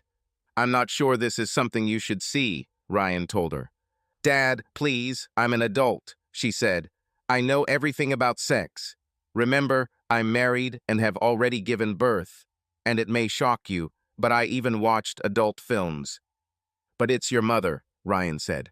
I know, she replied. But maybe this will help us understand what she was going through then. Turn it on, and I'll bring us tea. She went into the kitchen, and Ryan reluctantly inserted the disc into the player and turned on the TV. She returned with 2 glasses and placed them on the coffee table. They sat down on the couch and Ryan started the video. What they saw shocked them. The first thing they saw was a much younger Lisa, completely naked, lying on her back. There was laughter from off-camera, and several people appeared in the frame. They were naked too. Ryan recognized Jake and young Elmer and noticed that there was a mix of men and women among them, probably the board of directors at the time of recording. Several of the men were black and quite endowed. He noticed a timestamp in the bottom corner, which suggested the video was taken about 8 months before Lisa filed for divorce. "Let's get the show started," Elmer said loudly, and the others laughed. "Who is taking the minutes of this meeting?" he asked. "I am," said a voice, seemingly from behind the camera. Elmer looked at the camera and smiled. "Record it well, boy," he said. "Maybe there will be a test after the meeting." This caused even more laughter. He turned back to Lisa. "As chairman of the board of directors, it is my responsibility to be first," he declared. "Are you ready, Mrs. Caldwell?" he asked Lisa. "Oh God, yes, sir, I'm more than ready," she giggled. "Take me," she begged. The person holding the camera moved to get a close-up shot of the scene. "Next," Elmer announced.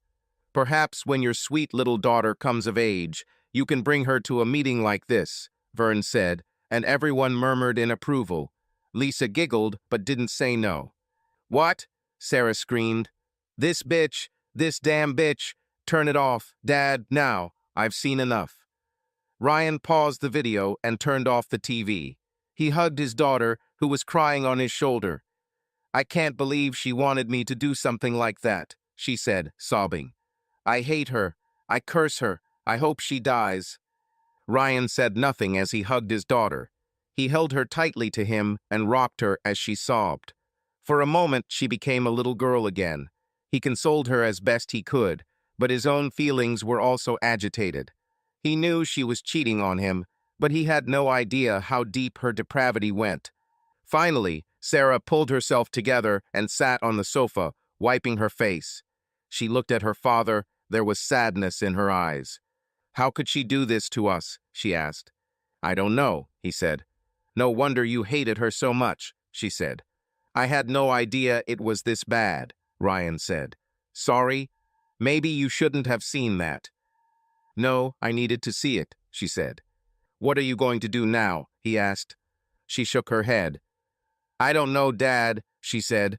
"I know it was over 10 years ago, but it feels like it happened yesterday." "I know how you feel," he said, "but I'm afraid it's even worse than we thought." "What do you mean?" she asked. "Remember your mother gave me a phone when I was here 6 months ago?" he asked. "Yes," she replied. "It turns out that this phone is full of spyware," he said. "I don't know if she did it or someone else. Besides, Jenkins threatened you and little Ryan, hinted that something bad might happen to you both if I didn't back down." "Oh God," she said. "You won't back down, will you? Please tell me you won't back down." "No," Ryan said, "but he must think I'm backing down. You will receive federal protection. I've already agreed on this. I need to make plans, but I can't do it here. I need to go home and organize everything from there." "When are you leaving?" she asked. "Tomorrow," he said. "I have a couple things to do in the morning, and then I'll head back." "What about Mom?" she asked. "I don't plan on seeing her again," Ryan said. "You do as you see fit." "Okay," she said. "Wait a minute. I have my mother's things here. I took them while I was in the hospital. Maybe her phone is still in her purse. Let me see." She went upstairs and returned a couple of minutes later with a phone that looked like his, but in a pink case. She turned it on, and they noticed it was locked. Ryan thought for a moment and prompted Sarah to enter her mother's date of birth. Sarah entered Lisa's month and birthday, and the phone immediately unlocked. "My dad is a real hacker," Sarah said with a smile. Ryan laughed. "Looks like the last thing she opened was a messenger," Sarah said, looking at her phone. "They read the last messages that were between Lisa and Elmer." "Are you going out for coffee already?" Elmer asked. "I'm already leaving," she replied. "Do you need anything?" "Yes, I would like a latte if you don't mind," he wrote. "No problem," she replied. I'll be there in a few minutes. So Elmer knew she was leaving the office, Ryan said. They noticed the time, which was just a few minutes before Lisa was shot. Do you think Elmer knew that Guy was waiting for her? Asked Sarah. I think so, Ryan said. I'll take this with me tomorrow. I will have the opportunity to study this in detail after I leave.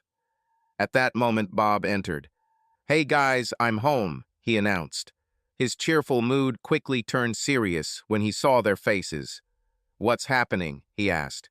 Something's happened, Ryan said. You better sit down.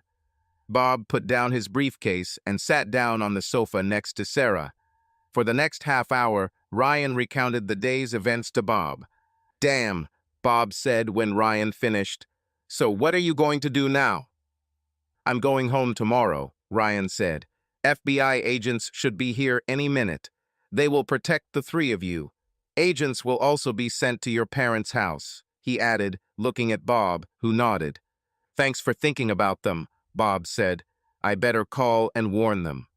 He left the room and called his parents to report the situation. A few minutes later, he returned. We decided it might be best if little Ryan stayed with them for a couple of days, he said. Don't worry, Dad is a former Marine. He knows how to stand up for himself, and he has a weapon. Okay, Ryan said. They had a quick dinner, but the dinner was overshadowed by recent events. After dinner, they settled down in the living room. Ryan pulled the disc out of the player and turned on the TV. At that moment, there was a knock on the door. Bob looked out the front window and saw two men in dark suits and sunglasses. He opened the door slightly. How can I help? He asked. The two men took out their IDs and introduced themselves. Agent Gillespie, FBI, one of them said. This is Agent Williams. Are you Robert Green? Yes, it's me, Bob said. Call me Bob. Okay, Bob, Gillespie said. We have been assigned to protect you and your family. Can I come in? Of course, come on in, Bob said. They entered the house and began to inspect the premises. Williams went up to the second floor, while Gillespie inspected the first floor. Do you have a firearm? Gillespie asked Bob. Bob shook his head. No, he said. I am a statistical analyst at the Department of Commerce, and we are not issued firearms. Yes, we know where you work, Mr. Green, Gillespie said. Williams came back down. The second floor is clean, he said. There is no one else. I understand you have a small child, Gillespie said.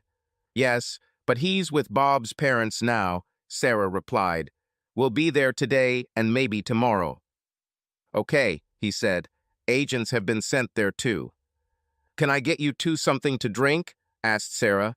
Coffee, tea, cola? Coffee would be wonderful, madam, Gillespie said. Very hot, strong, and without sugar. I'll bring it now, she answered and went to the kitchen. Gillespie looked at Ryan. Are you Caldwell? He asked. Ryan nodded.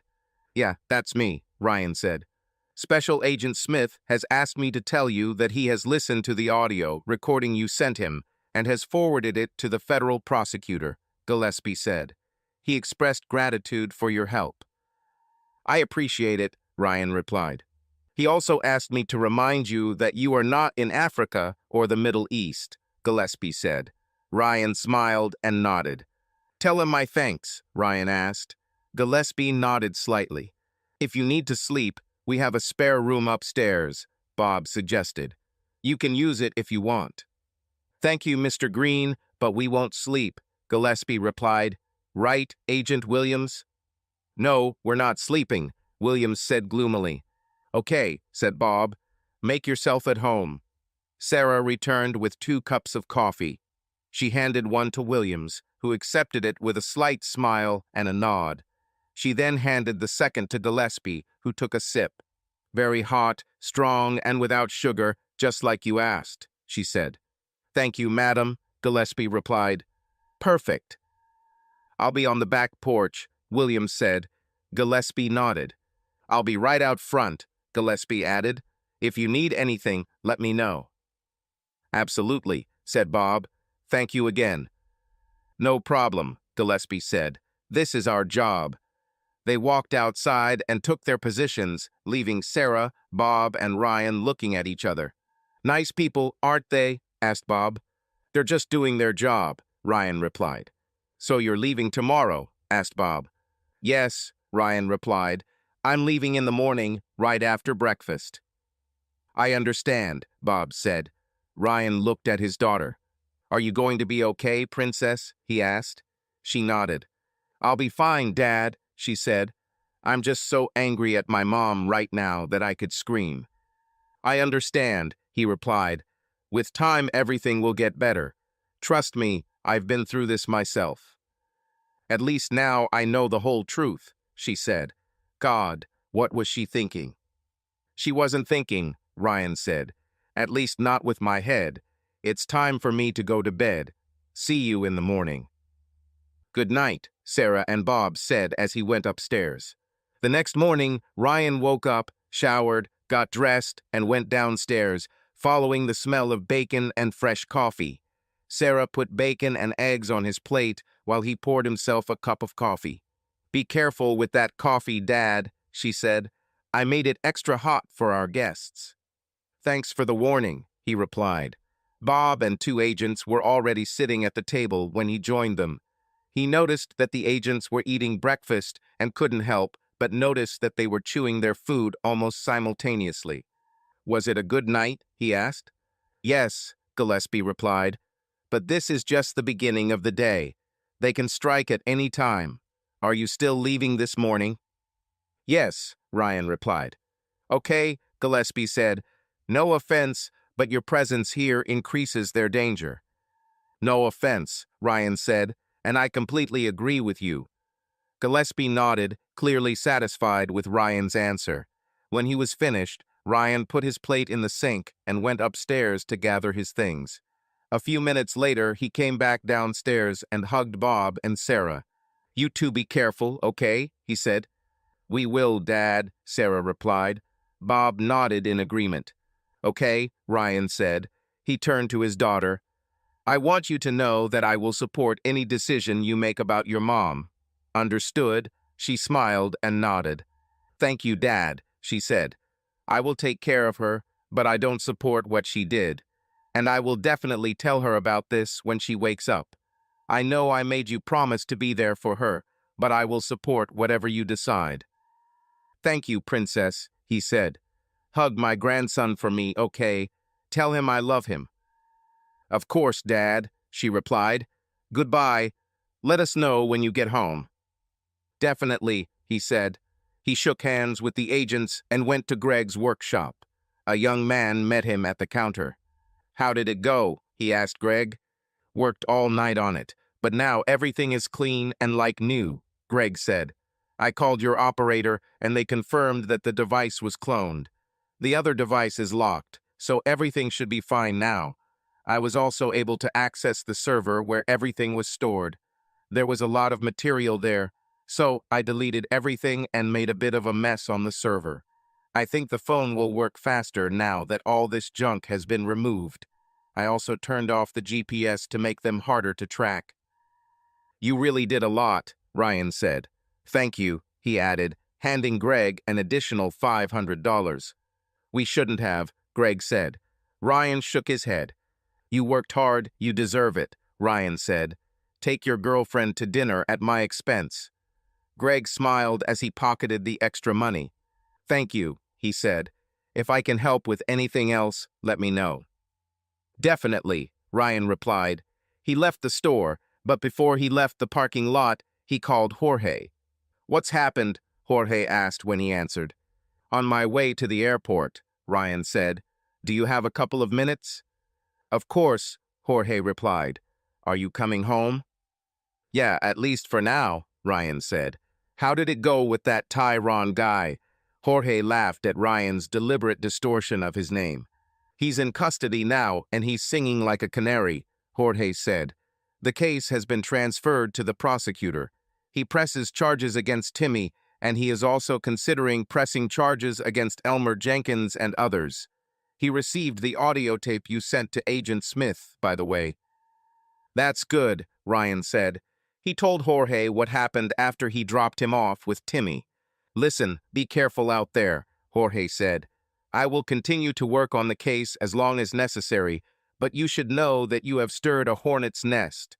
They will haunt you and possibly your family. It's only a matter of time." "I agree," Ryan replied. "That's why I'm coming home, at least for now. I need to collect my thoughts, and I can't do it here. By the way, how much do I owe you?" "I'll send you the bill," Jorge said. "Be careful and let me know when you get home." "Definitely," Ryan replied, ending the call. He left and headed to the airport. After dropping off his rental car, he headed to the terminal and was on his way back to Texas a couple of hours later. Sitting in his seat, he looked through the messages and emails on Lisa's phone. The plane landed and Ryan got out. After picking up his bag, he went to his pickup truck and drove home. Home sweet home, he thought. He was almost there when he saw a lone figure walking along the side of the road with a suitcase. As he got closer, he realized it was a woman. Then he recognized her as Beverly Simons, a 45-year-old widow who lived just down the road. He wondered what she was doing here in this heat, so he stopped next to her. "Mrs. Simons," he asked. She turned her tear-stained face to him. "Is everything okay, madam?" She shook her head and tears started streaming down her face again. "Get in the car. It's too hot to stay here." "Are you sure, Mr. Caldwell?" she asked. "I don't want to impose." "I'm sure," he replied. He got out, put her suitcase in the back seat, and opened the front door for her. Closing the door after she got in, he got behind the wheel again and looked at her. "What's happened?" he asked. As if on cue, she began to sob uncontrollably. He held her while she cried. "I lost everything," she sobbed. "All." He held her while she cried. Great, he thought. Another crisis. "What do you mean, you lost everything?" he asked the woman sobbing in his front seat. "The house, the car, all the furniture, everything," she sobbed through her tears. "Even my chickens." She started crying even harder, her face turning bright red. "My poor defenseless chickens. They will die if I don't feed them." He knew she kept chickens and sold eggs to families in town to supplement what she received from her husband's insurance, and he knew how much they meant to her. "How did this happen?" he asked. "Did someone come and take your property?" "The sheriff was here this morning and said that if I don't have the money I owe the bank, I should leave," she replied, sobbing. "And where were you going?" he asked. "To the stream," she answered. "I had nowhere else to go, so I thought things would be better if I just went there and died," she said. This caused another bout of sobbing. Sad about her situation, he hugged her for a few minutes. "Why didn't you say anything?" he asked. "I didn't want to be a burden," she replied. "My poor Wallace would be so ashamed of me if he knew about this." He knew that Wallace was her late husband. He had never met this man, but he had heard many good things about him from people in the city. "It's not a burden," Ryan said. "How much do you owe?" "Too much," she replied. "About $170,000. I combined all my bank accounts and did everything I could to make ends meet. I even stopped eating every other day to save money, but it's not enough.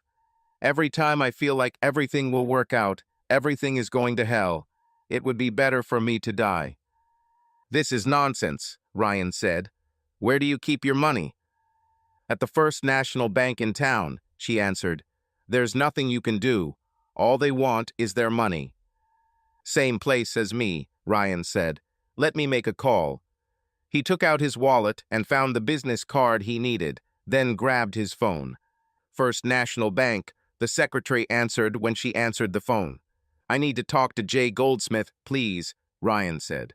"I'll check if Mr. Goldsmith is available now," the secretary said. "May I know who's calling?" "Tell him this is Ryan Caldwell, and if he wants to keep my business, he better make himself available," Ryan said. "Oh, yes, sir, Mr. Caldwell. Just a minute, please," she said. A few seconds later, Jay was already on the line. "Mr. Caldwell," he said, clearly delighted. "Good to hear from you, sir. How can I help you today?" "Can you explain to me what's going on with Beverly Simons?" Ryan said. I'm sorry, Mr. Caldwell, but confidentiality rules do not allow me to disclose such information, he said. You'll be very sorry when I close my account at your bank, Ryan said. I'm sorry, Mr. Caldwell, but these are the rules and I have to follow them, Jay said. Besides, why are you involved in this? She's sitting in my car right now, crying her eyes out, saying she's going to kill herself because you sent the sheriff to evict her from her own home, Ryan said. Tell me, Mr. Goldsmith, what kind of scoundrel chases a widow out of her house with nothing but the clothes on her body, just because she finds herself in a difficult situation? Mr. Caldwell, please understand, Jay began. I don't like it either. We did everything we could legally do to help her, but this has been going on for a long time. My hands are tied. Her debt must be paid off. If her debt is paid off, will you give her the house back? Ryan asked. Well, yeah, Jay said, but there are other problems. Her debt-to-income ratio is very high. I'm afraid it will happen again later. Let me take care of that, Jay, Ryan said. Tell you what, I'm going into town and we'll clean up this mess. Get her paperwork ready and make sure that bastard sheriff gives her the keys back. What's the deadline? Well, it's 5 o'clock at closing time, Jay said. Ryan looked at his watch. It's 11:30, Ryan said. I'm turning around and will be there in a little while. And you better be there. Got it. Yes, sir, Mr. Caldwell, Jay said. I'll be here. And thank you, Mr. Caldwell, from the bottom of my heart. You're welcome, Ryan said. He ended the call and looked at Beverly. Her eyes were wide and she looked shocked. Let's go, Mrs. Simons. Let's get your house back. She smiled widely and hugged his neck. Thank you, Mr. Caldwell, she said. This is the kindest thing anyone has ever done for me. It makes me happy, he said. And please call me Ryan. Mr. Caldwell was my father. She laughed for the first time in a long time. Call me Beverly, or Bev. That's what my friends call me, she said, wiping away tears. Ryan turned the truck around, spreading gravel, and drove back into town. So, Bev, he said, what happened, if it's not a secret? The last few years have not been easy for us, she said. Wallace was a hard-working man and always took care of everything, but he began to have health problems. He was diagnosed with diabetes, but he did not want to diet, as the doctor said. I tried to persuade him to eat healthy, but he did not want to hear about it. It got to the point where his legs were amputated. After that, he started having problems with his kidneys and had to undergo dialysis. He could no longer farm, so he sold his fields and equipment. This helped a little, but then other medical problems began. One after another. We took out a home equity loan to pay for it all. He went into disability retirement and 7 or 8 months later suffered a massive heart attack. He didn't survive, she said. We spent almost everything we had on his final expenses and funeral, she continued. I received part of his pension and sold eggs to make ends meet. It wasn't easy, but I managed. I still had a mortgage and other expenses, and my monthly income went almost entirely to them. And then this damn pandemic hit. Half the city was out of work, and my egg sales were almost dry. Jay did everything he could to extend the loan, but it still wasn't enough. Then my car broke down, and I had to fix it. And that's it. Now this. Are you saying that your husband is retired? Ryan asked. He was supposed to be 25 years older than you, yes? Yes, she replied. I knew him all my life. He was a friend of my parents. They died in a car accident, and he took me in. They were poor all their lives and had nothing, basically. They didn't even have their own trailer, which we lived in. Wallace allowed me to stay with him after they died. I didn't want to be a freeloader, so I helped him on the farm. I cooked, took care of the house and all the animals while he worked in the fields, but I refused. Why? Ryan asked. I only ever wanted to be a wife and mother, she said. You don't need a higher education for this.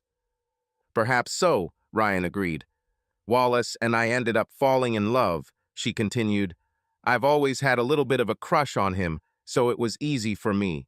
We got married, had a boy, and I thought we'd be together forever. And then he died. I've heard a lot of good things about him, Ryan said. He was a good man, she said. He worked hard, helped neighbors when they needed it, and took good care of me and our son Jason. He never got drunk, wasn't rude, and was always there for us. It sounds like you were very happy, he said. It was, she replied. We were crazy about each other. She started crying again. And now I've lost everything we worked so hard for. You haven't lost anything yet, Ryan said. We're there, he added as he pulled into the bank parking lot. Maybe you should clean yourself up, he said, handing her a clean handkerchief.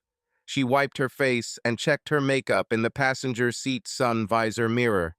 Are you ready? He asked. She looked at him and nodded. Okay, he said, smiling. Let's do this. She giggled and got out of the truck. They entered the bank and Ryan headed straight for the elevator. They went inside and Ryan pressed the button to the 4th floor, where Jay's office was located.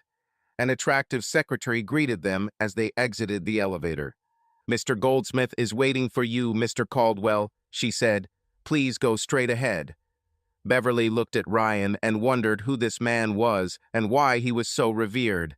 She knew nothing about the man who bought the old Winters house and thought that he was just a lonely tramp living in this old, falling-apart house. And what happened to his face, she thought. Thanks, Ryan said as he walked towards the double doors. He opened the door and motioned for Beverly to go through first, then closed the door after he had gone through. Jay stood up from his desk and extended his hand. Ryan shook it and nodded to Sheriff Coltrane, who also stood up to shake his hand. Let's figure this out, okay? Ryan suggested. Jay nodded.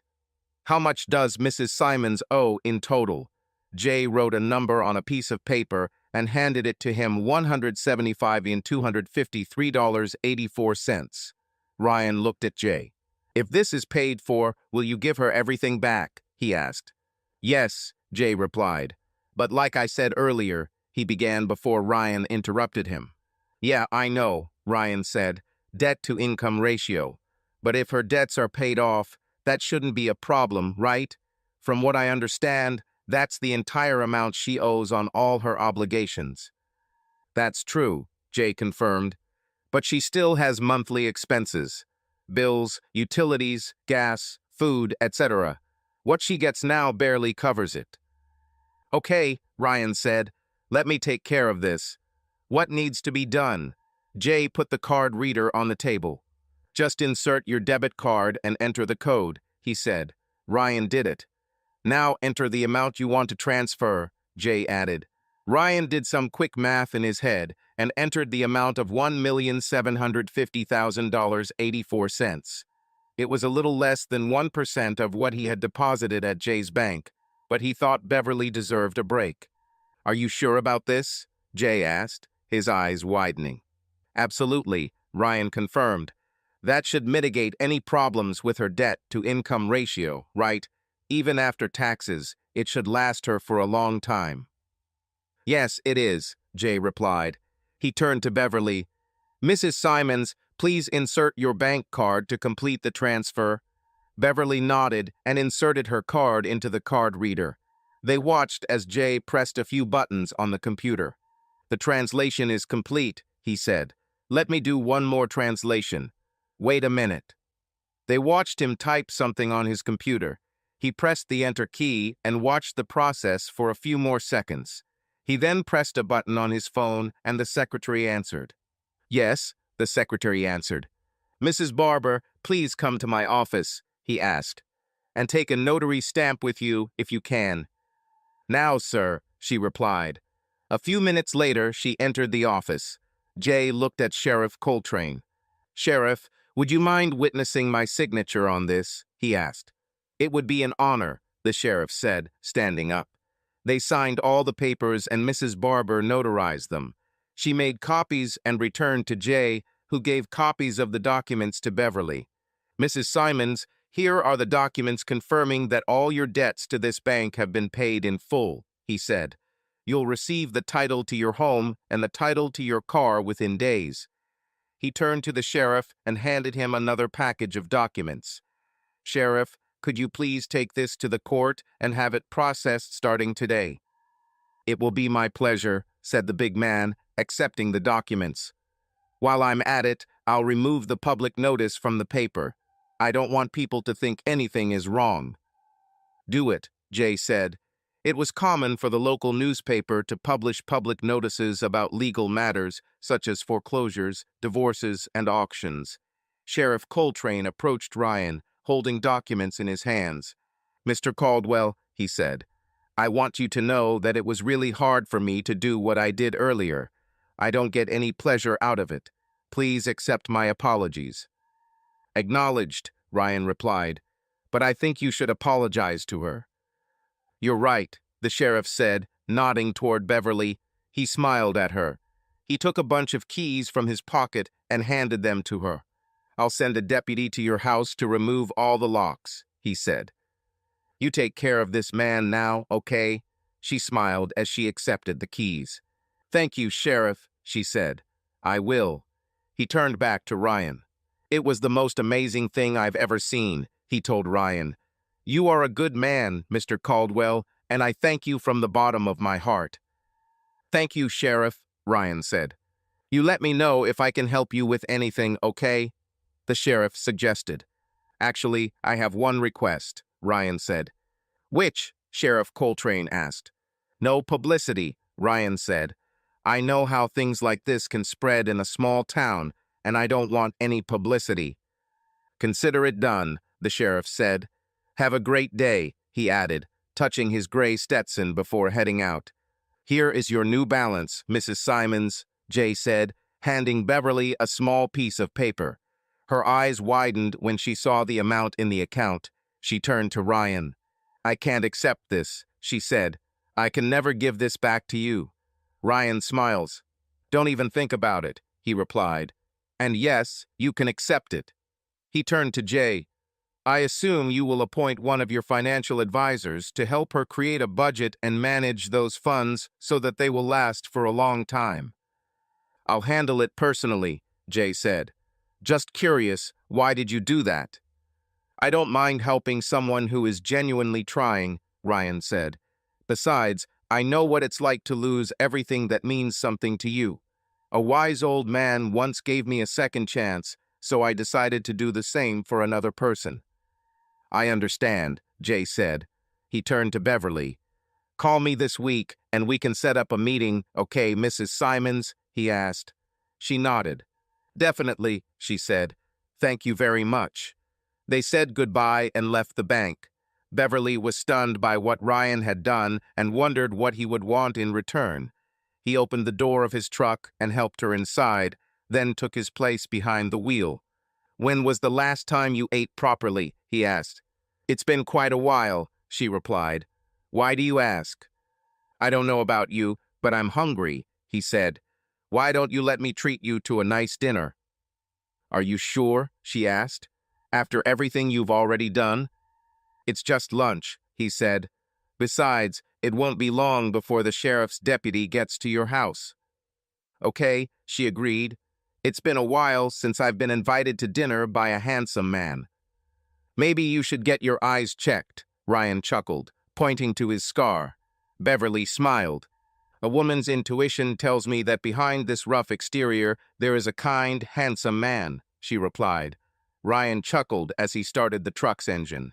They drove out of the bank parking lot and stopped at a steakhouse on Main Street. Once inside, they were shown to a table in the far corner. "This is my first time here," she said. "Looks expensive." "I've been here a couple of times," he replied. "They make a very good steak. You should try it."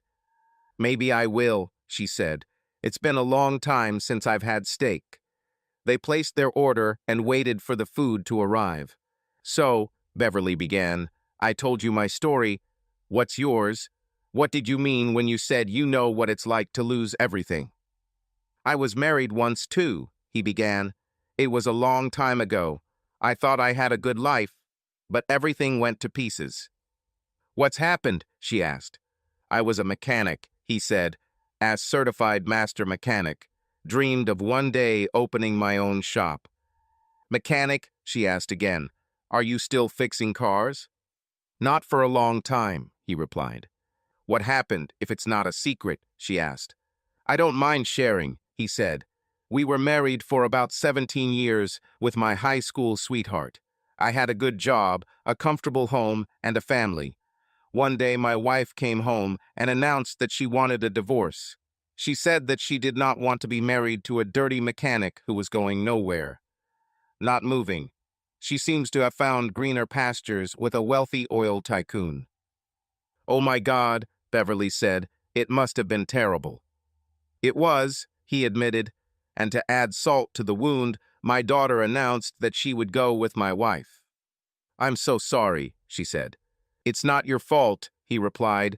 They both died for me that day, just like my dreams. That must have hurt you very much, she said. I can't even imagine what it was like. You can, Ryan said. I felt almost the same way you did when I picked you up this morning. But at least you still have a house, right? She asked. You still have your job and the dream of your own workshop.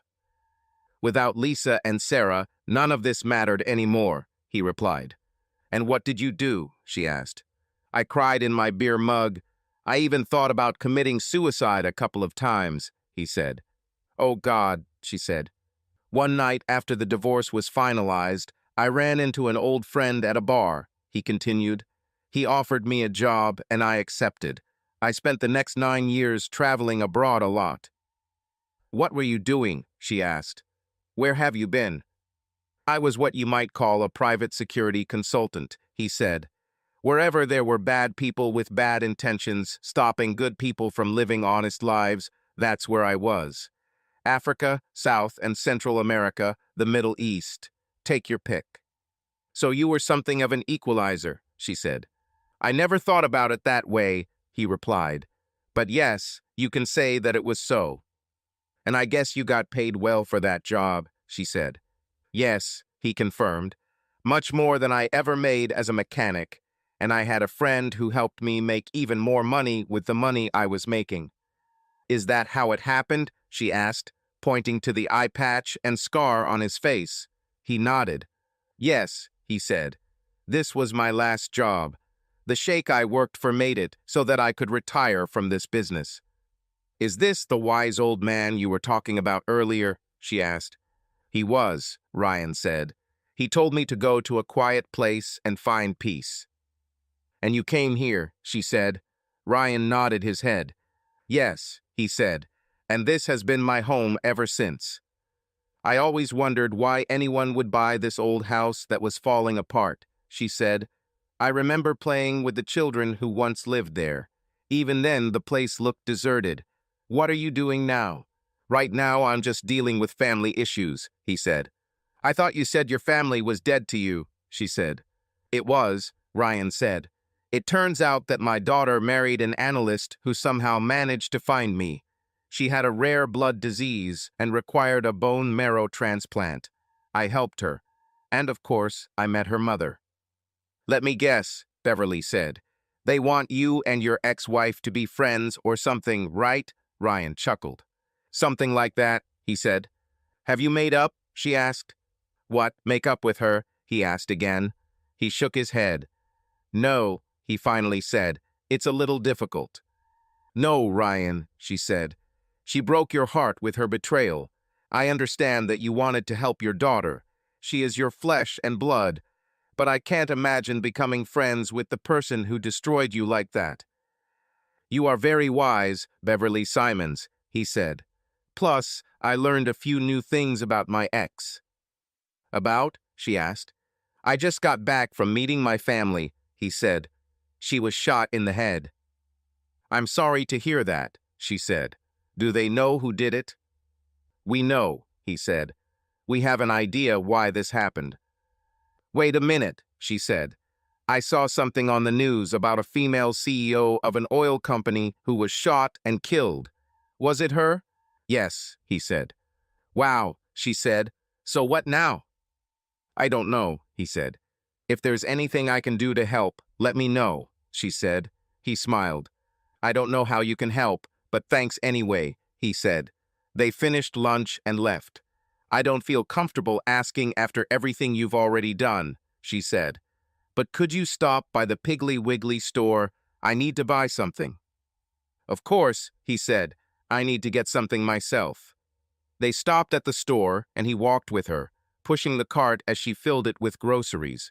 Her eyes widened as she saw him grab a bag of hot dogs and some frozen dinners.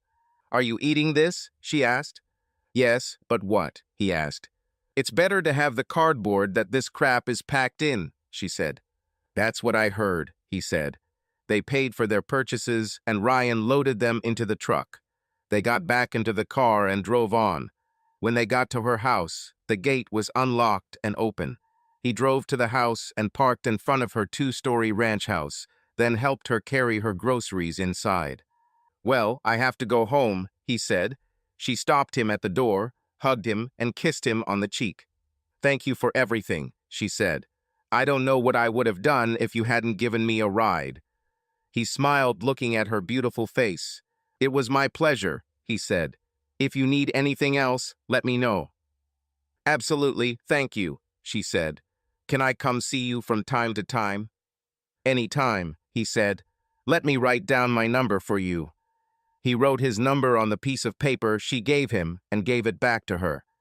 It's been a while since I've asked a woman out, but maybe we could go to a movie or something if it would make you feel good. I would really like that, she said with a smile. He left her feeling like a teenager who had just arranged his first date. When he got home, he laid out some of the groceries he had bought and took his gym bag upstairs. His phone began to vibrate, and he pulled it out of his pocket, noticing that it was Sarah. Then he remembered that he had forgotten to call when his plane landed. He answered the call. Hello, he said. Thank God you're okay, Sarah said. I was very worried. What happened? Oh, on the way home I met a widow and helped her a little, he said. Sorry I didn't call, I just got home. What news? No, nothing special, she said. We were just worried something had happened to you. I just had lunch with an attractive widow, then took her to the store, Ryan said. Are you saying you actually took a woman out to lunch? She asked. What about all this about the lack of relationships and the life of a hermit?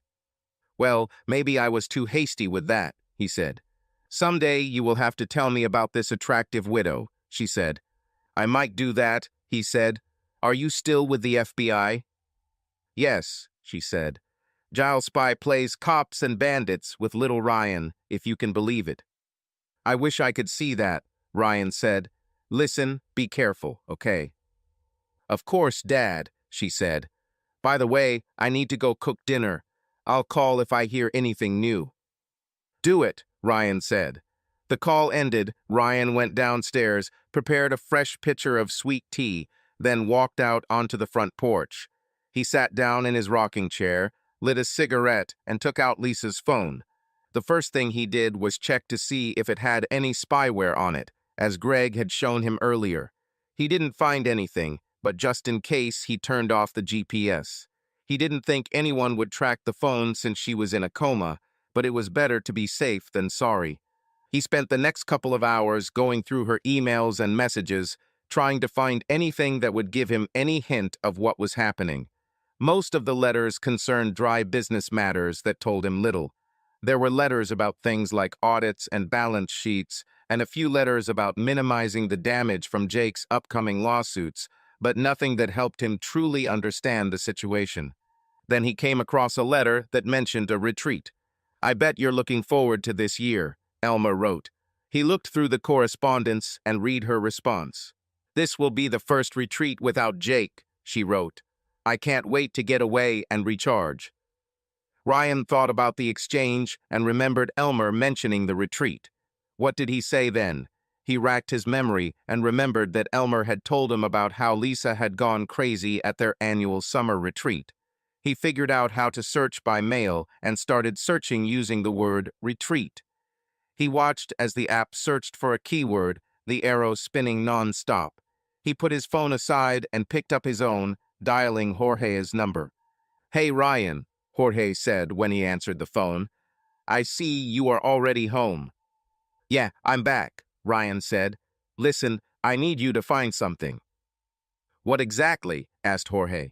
It appears that night executives hold an annual retreat somewhere out of town, Ryan said. Can you dig around and figure out where it might be? I think they have a country property somewhere where they can retire from noisy neighbors. I'll search and see what I can find, he said. I'll need some time. It's no big deal, Ryan said.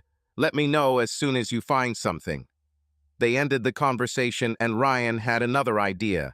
He called Bob's cell phone. His brother-in-law answered the first ring. What's wrong, Ryan? He asked. Tell me, Bob, Ryan began. I'm wondering how you found me here. Well, it took a little work, Bob said. He started talking about county records, macros, and loading tables, which made Ryan's eyes begin to close. Long story short, you found me by digging through county tax and property records, right? Ryan asked. Yeah, you could say that, Bob said. And what? Can you do the same thing, only this time looking for properties belonging to Jacob Knight or Knight Petroleum? Asked Ryan. Yeah, I don't see any reason why not, Bob said. The macros are already programmed. You just need to change the search parameters. How long might this take? Ryan asked. I don't know, Bob said. A couple of days, maybe a little more. I already did the hardest part of the work when I was looking for you. Get started, Ryan said. Contact Jorge Trujillo, please. Okay, I'll get on with it, Bob said. Ryan gave him Jorge's number, then ended the call. He looked at Lisa's phone and saw that the search had finally completed, and all emails containing the word retreat had been returned. He started looking through them and realized that the retreats were nothing more than 3 to 4 day parties filled with alcohol, illegal sex, and illicit substances. A plan began to formulate as he read these letters. After reading the letters, he turned off her phone and took out the battery. After lighting his last cigarette, he went inside, microwaved a frozen dinner, and then went to bed. The next morning, he was at his makeshift shooting range behind his house, shooting targets with his .45 caliber pistol, when he heard a voice behind him. He put the gun down and turned to see Beverly in a t-shirt and short shorts, holding a basket. Hello, neighbor, he said, admiring the beautiful view. Beverly looked at least 10 years younger in those shorts, which showed off most of her well-shaped legs. Hello to you too, she said. I decided to practice shooting. Yeah, I like to stay in shape, he said. You seem to be doing pretty well, considering you only have one eye, she said.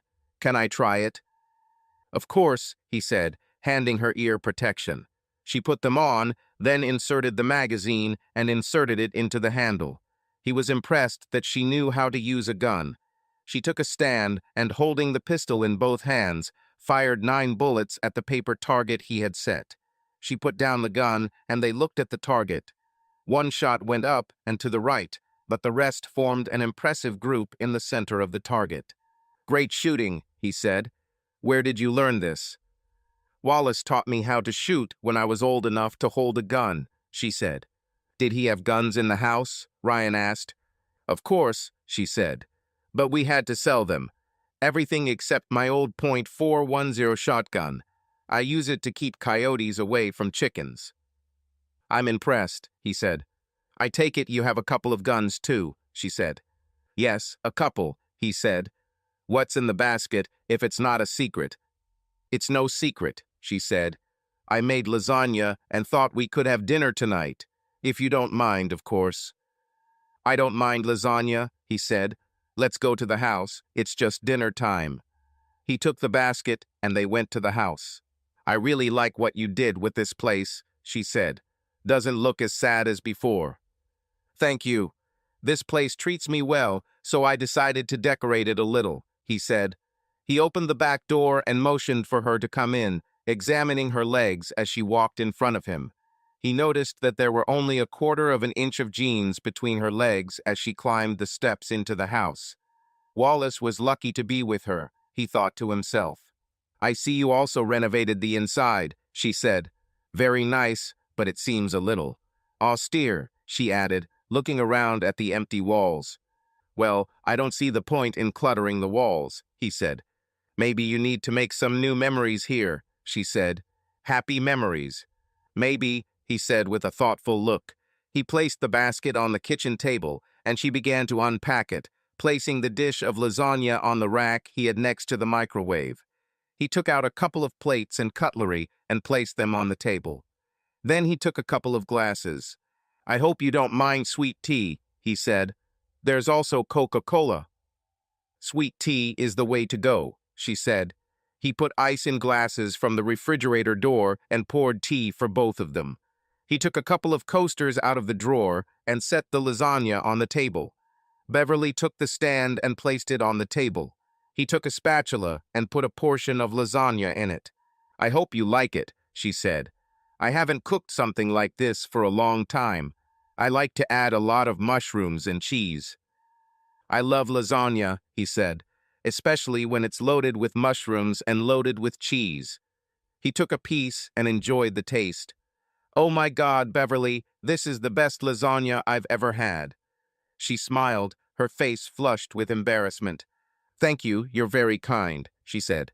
Not at all, he said. I could eat like this every day. Is this what you have in store for Wallace? Yes, she said. I loved cooking for him, and it was a pleasure for me to cook it for you. He looked at her, noticing her soft eyes, dimples, blonde hair tied in a ponytail. Thank you very much, he said. It's much better than frozen dinners, trust me. She laughed. Glad you liked it, she said. So how was your day? He asked. Well, I went into town and bought chicken feed, she said. Good food this time. I feel great. I feel, I don't know, alive for the first time in a long time. I can't even tell you how many years it's been since I felt this good. I had to call, I would have helped, Ryan said. Those bags of feed must have been heavy. Nonsense, she said. I'm a farm girl. I've been carrying bags of feed since I was a child. I believe, he said. They ate their portions, talking about small things. Ryan felt more and more comfortable with this woman, and for the first time in a long time, he truly felt good. After dinner, he put the dishes away, rinsing them in the sink and putting them in the dishwasher. Beverly covered the lasagna and put it on the stove, as it was still too hot to put in the refrigerator. He filled their glasses with tea and headed out to the porch. Sorry, he said. Habit. I usually like to smoke on the porch after eating. Wallace and I did it too, she said. Can I join you? Of course, he said. They walked out onto the porch, and Ryan gave her a cigarette and picked up a lighter. He took out another one and lit a cigarette, taking his usual place. She sat down next to him. I really like this time of day, he said. Not too hot, not too cold.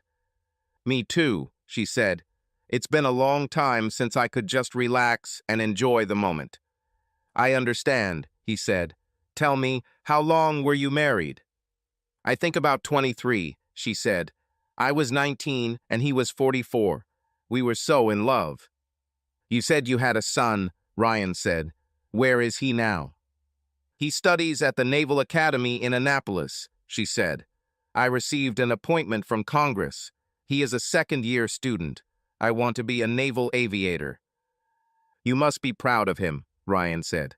Very, she said. Very proud. He's the first in our family to go to college, let alone the Naval Academy. I've seen these naval pilots in action, Ryan said. They know their stuff. Did you serve? She asked. In the Army, he said. Infantry, served in Iraq and Afghanistan. Wow, she said. That's impressive. He shrugged. Can I ask you a personal question? Please, he said. Are you in a relationship now? Do you have someone special? Well, except for your daughter and grandson, she said. He shook his head. No, he said. I vowed not to get into a new relationship after Lisa and Sarah left me. That was over 10 years ago, she said, shocked. Well, I was no angel, he said. I've been with a few women, but not for more than a couple of hours. I understand, she said. And you? He asked. No, there was no one in my life either, she said. To everyone here, I am the widow of Wallace Simons. The one who sells eggs. Surprised, he said. Why, she asked. You're beautiful, young, and looking great in shorts, if I may say so, he said. She smiled. Do you think so? She asked. Wallace loved it when I wore them. He said it reminded him of the girls from Lil Abner's cartoons. I understand, he said. To be honest, for the past few years, I haven't been able to relax and think about anything but bills, she said. She got up from her chair and stood in front of him. You know, it's been almost 6 years since I've been with a man, and I've only been with one man in my entire life. She unbuttoned her shorts. I know we've just met, but I feel connected to you. I hope you don't think I'm too pushy, but I want you inside me. Please. Before his eyes, she took off her t-shirt and threw it on the chair, exposing her neat breasts. She unbuttoned her shorts and let them fall to her feet. She got out of them and put them on the chair along with the t-shirt. She stood in front of him, naked except for a pair of sneakers. Make love to me, Ryan Caldwell, she said. Please, I want you so much. He stood up, picked her up, and carried her into the house. Her lightness surprised him. He carried her upstairs, her arms wrapped around his neck, and laid her gently on his bed. When they calmed down, they looked at each other for several minutes. They kissed for a long time, their tongues fighting for control. Oh my God, that was wonderful, she said as they finally pulled away from each other. It was better than great, he said. Your ex was a fool for cheating on someone like that, she said. I would never do that to you. He smiled as he thought about the possibilities. Yes, she was a fool, he said, and I will never do that to you. I know, she said. They made love for several more hours, changing positions as best they could. Exhausted, they lay in each other's arms, lost in their thoughts. I know you said you gave up on a relationship, but can we at least be partners? She asked. Maybe friends with benefits? Maybe I was too hasty in leaving the relationship, he said. But yes, we can be partners. Then it's agreed, she said. Exclusive partnership. Of course, he said. Exclusive. Who knows where this will take us? She smiled and kissed him deeply. When their kiss ended, she got up from the bed. I need to get home, she said. I usually get up very early to feed the chickens and collect eggs. Need help? He asked. I can handle it, she said. Maybe next time you can stay the night with me, and then you can wake up at 5 in the morning with me. He laughed. You think I'm joking, right? She asked. Are you really getting up that early? He asked. Yes, she said. It's been like this since childhood. It's a common thing on a farm, you know. Damn it, he said. You're an impressive woman, you know that. Glad you think so, cowboy, she said, kissing him. You're an impressive man, too. They got dressed and went downstairs. You can save the lasagna, maybe finish it tomorrow or something, she said, heading towards the door. I'll pick up the dishes later. Don't worry, I know where you live, remember? They hugged for a few minutes at the door. I never thought I could feel this way again, he told her. Thank you. You are a wonderful woman, Beverly Simons. And you're a damn good man, Ryan Caldwell, she said. My man, remember this, partner. He smiled, and they kissed each other goodbye. He watched as she got into the car and drove away. He lit a cigarette on the porch, thinking about what had just happened. Maybe Sheriff Coltrane was right.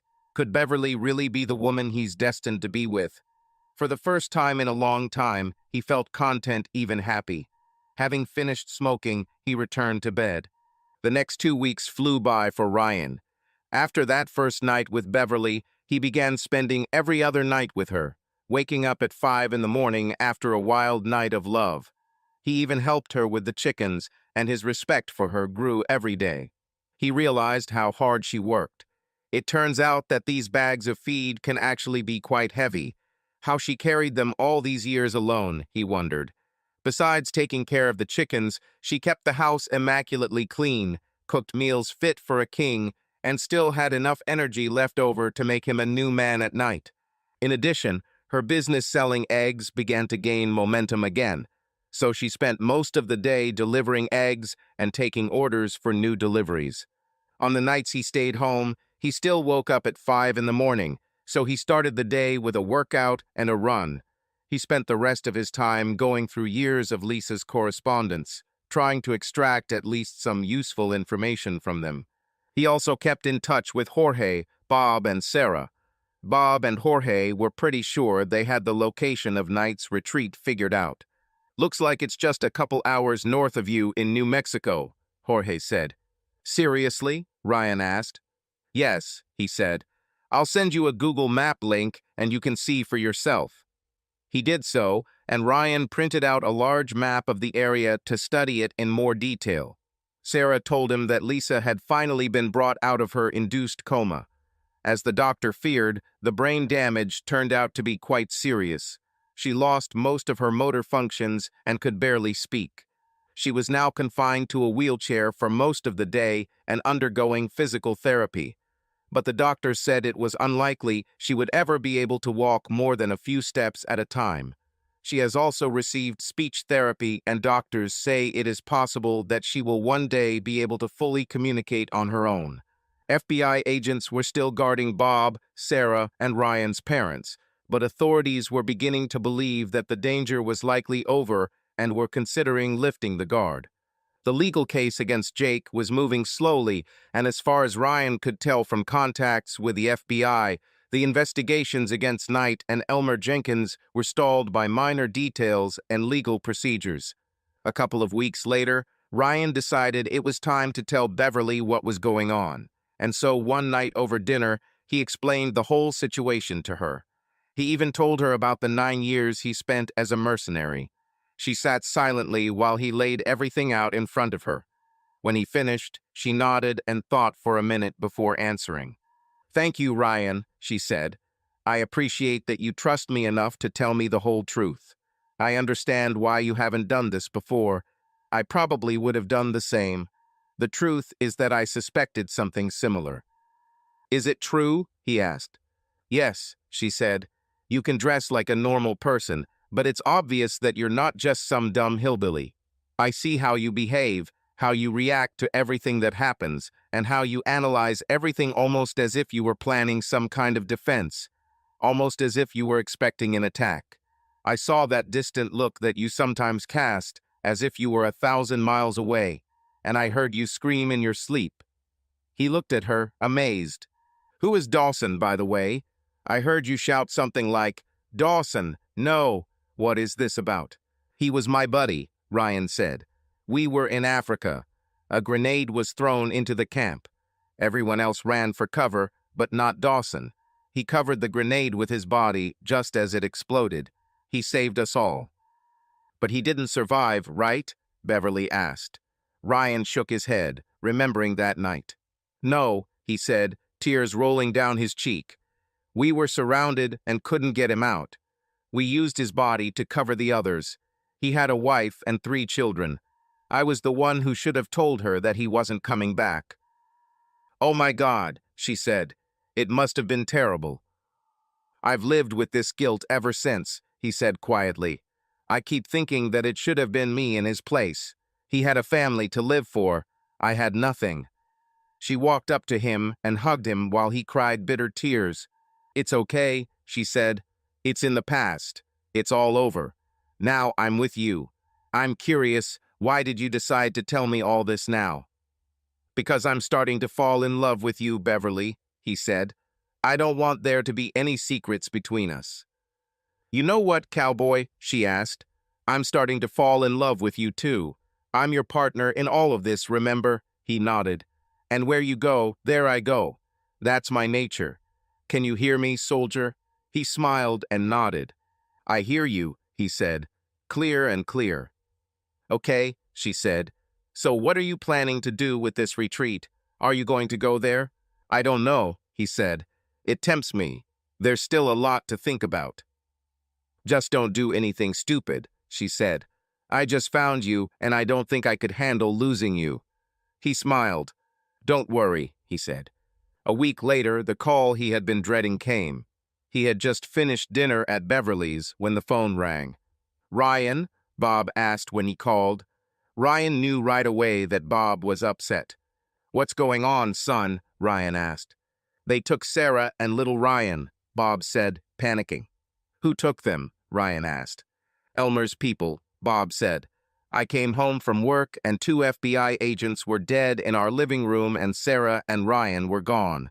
They left a note demanding that the authorities be removed or Sarah would become the center of their next retreat. I called the FBI, but I don't know if they are doing this. They don't tell me anything. Okay, son, Ryan said. I'll handle it myself. What's happened? Beverly asked when Ryan ended the call. They took Sarah and little Ryan, Ryan said. Oh God, Beverly exclaimed. Listen, I need to get home, make some calls, Ryan said. Do what you usually do. Don't tell anyone anything. Okay, honey, she said. I'll just finish a few things here and come right over. We'll get through this, don't worry. Okay, Ryan said. He kissed Beverly and went home. Arriving home, he called Bill. Hello, how are you? Asked Bill. Not good, they took Sarah and little Ryan, Ryan said. Damn it, Bill replied. Any idea where they are going? Yes, Ryan said. I haven't checked, but I have a pretty clear idea. Listen, I need you to contact our old friends, bring them here as quickly as possible. Understood. Got it, old friend, Bill said. I'll contact you. They ended the call and Ryan dialed Jorge's number. Good evening, Jorge replied. What news? Bob just called. Elmer's men captured Sarah and little Ryan, Ryan said. They also killed 2 FBI agents who were guarding them. Damn, Jorge said. Exactly, Ryan said. I contacted Bill. He makes calls. I want you to contact Bob and Bill. I want you to join the team if possible. Do you think they are heading to the camp? Jorge asked. Yes, Ryan said. Okay, I'll contact them and call them back, Jorge said. I have something that might come in handy. They ended the call and Ryan went to his home office, where there was a map of the camp on a whiteboard. He studied the map and began to develop a plan. A few minutes later, Beverly entered the house and stood next to Ryan. What are you planning? She asked. I need to inspect this camp, he said. What? She asked. Are you going there tonight? 1. I need to make sure our information is correct and that they actually took Sarah and Ryan there, Ryan said. I can't do it from here. It's only 2.5 hours away. I could cross Highway 62 here and take that road into New Mexico and end up north of their camp. If this is right, I could be right here, he pointed to a spot on the map, and I could look directly at their camp without attracting attention. What if someone like a neighbor notices you? She asked. The satellite photo I found on the internet shows that no one lives within 10 miles of this place, so I don't think it will be a problem, he said. Why don't you just call the FBI and let them handle it? She asked. Exactly, Ryan said. Because the FBI did such a great job protecting my family. Look, Bev, these people are dangerous, and they don't play by the rules. Me too. They may be expecting the FBI, but they're not expecting me. Besides, they have my family, and I made a promise to Elmer Jenkins. It's time to put an end to this. Should you do this? She asked. I have to, honey, he replied. They have my family. Don't worry, I'll just do some reconnaissance. 2.5 hours there, maybe half an hour there, then 2.5 hours back. It's 8 o'clock in the evening. If you don't hear from me by 11:30 or so, call this number. He handed her Agent Smith's card. Tell him where I am. He'll take care of the rest. Okay, she said. He gave her a .45 caliber pistol. Keep it to yourself, he said. If anyone other than me comes through the door, you know what to do. Aim for the center of the chest and shoot. Okay, she said nervously. He led her to a closet in the hallway, opened the door, and pulled the hidden rope. The floor opened up to reveal a staircase. Then you come down here, lock it behind you, and get out of here. This leads to the shooting range, he said. Understood? She nodded.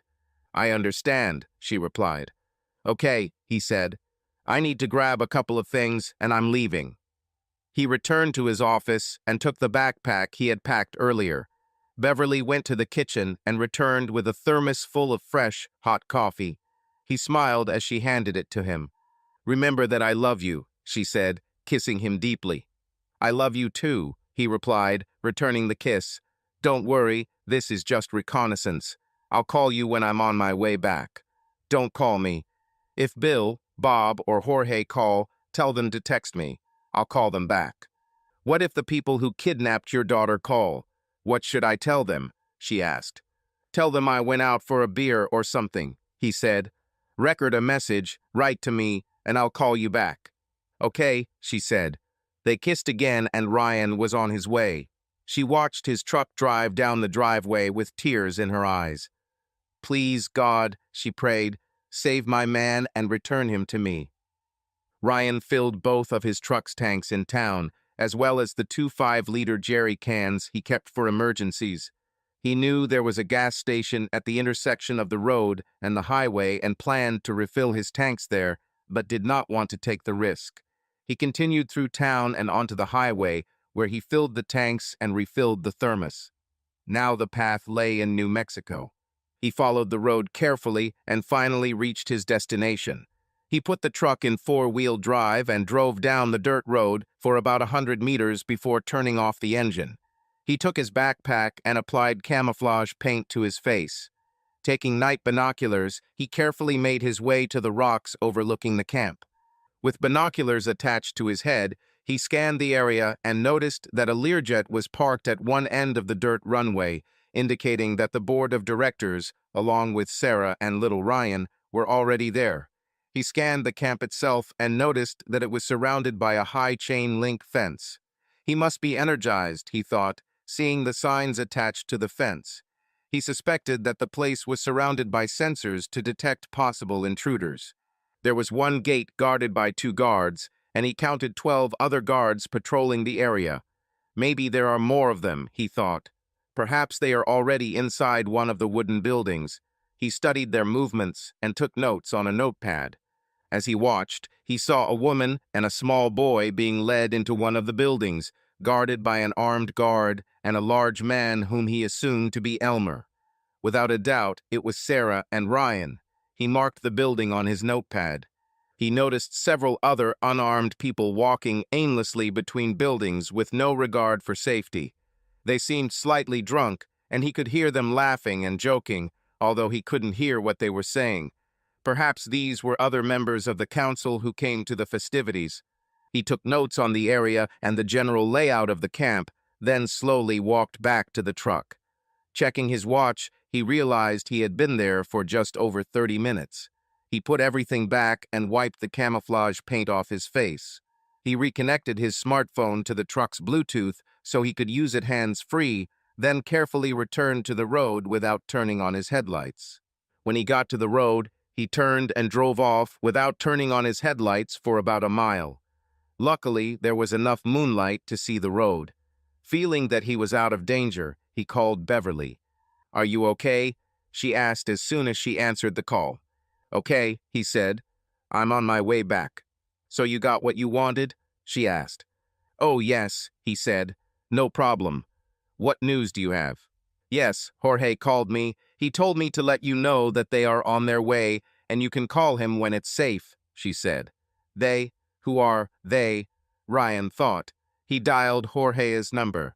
Bob answered. "Hi, Ryan," he said. "Hi," Ryan replied. "What's happening?" "Well, Jorge, Bill, and I are coming to see you," Bob said. "What? All 3? Ryan asked. "Yes," said Bob.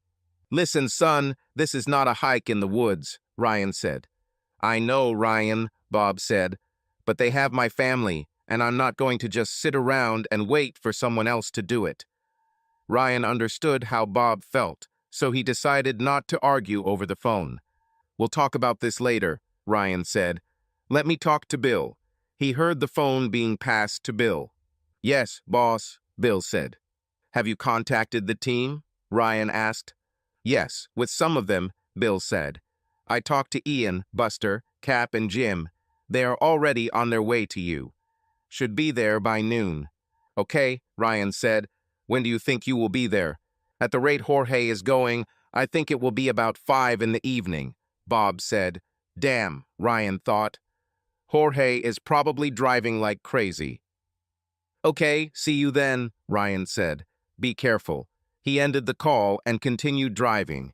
He drove to his house, grabbed his gear, and went inside where Beverly was waiting for him. She rushed to him and hugged his neck. Thank God you're back, she said. I was so worried about you. He hugged her back and kissed her. Nothing to worry about, he said. It was just reconnaissance. Are they really in the camp, as you thought? She asked. Yes, he said. And they have Sarah and little Ryan there. What are you going to do now? She asked. Friends are on their way, he said. I'm going to return them. What? She asked, shocked. Are you crazy?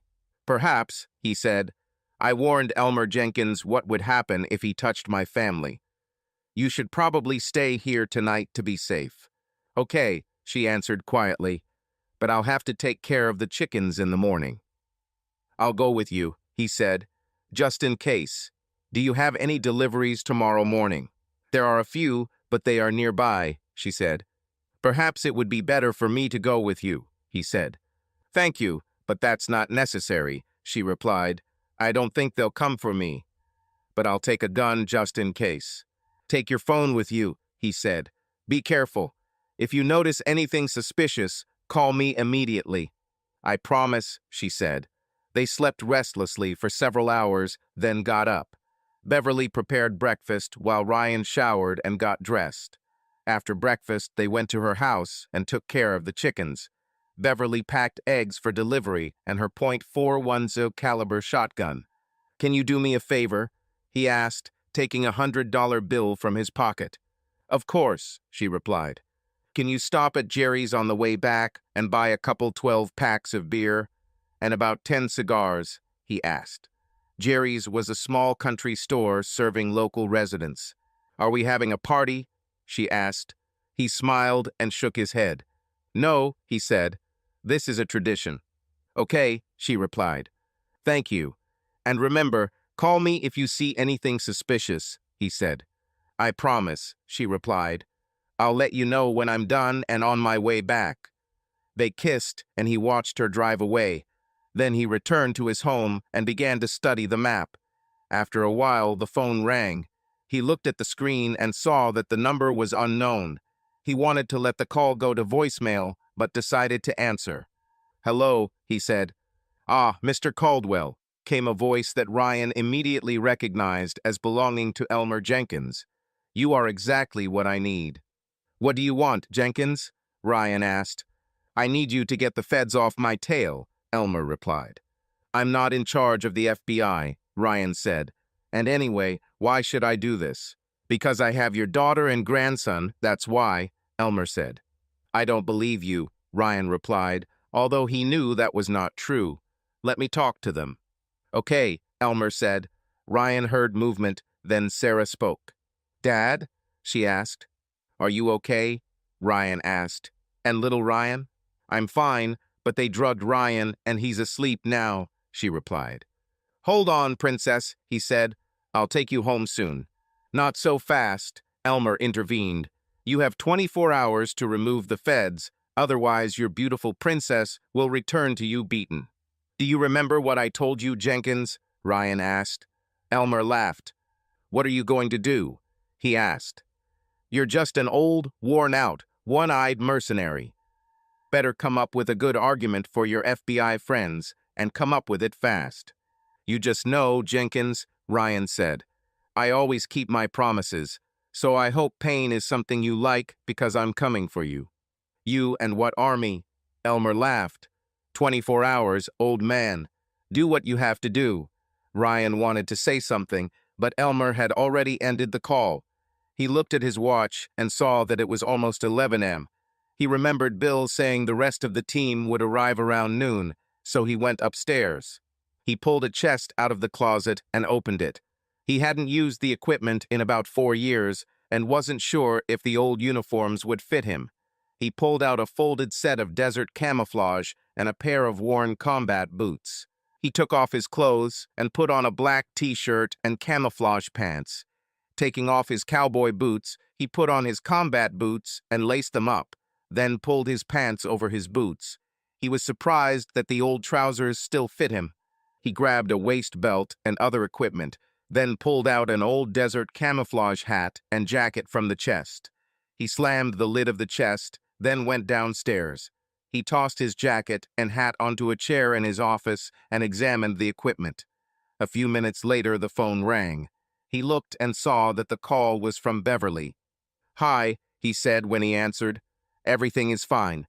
"Everything is fine," she replied. "I hope Coors will do, because that's what I bought. And I bought you cigars. So I'm already on my way back." "Thank you for telling me," he said. "And I am very grateful to you for this. See you when you arrive." "I'm happy," she replied. "Love you." "And I love you," he said, ending the call. A few minutes later she arrived, and he got out to help her carry everything inside. She looked shocked to see him in camouflage. "Are you going to war or something?" she asked. "Sort of," he said, helping her carry everything into the house.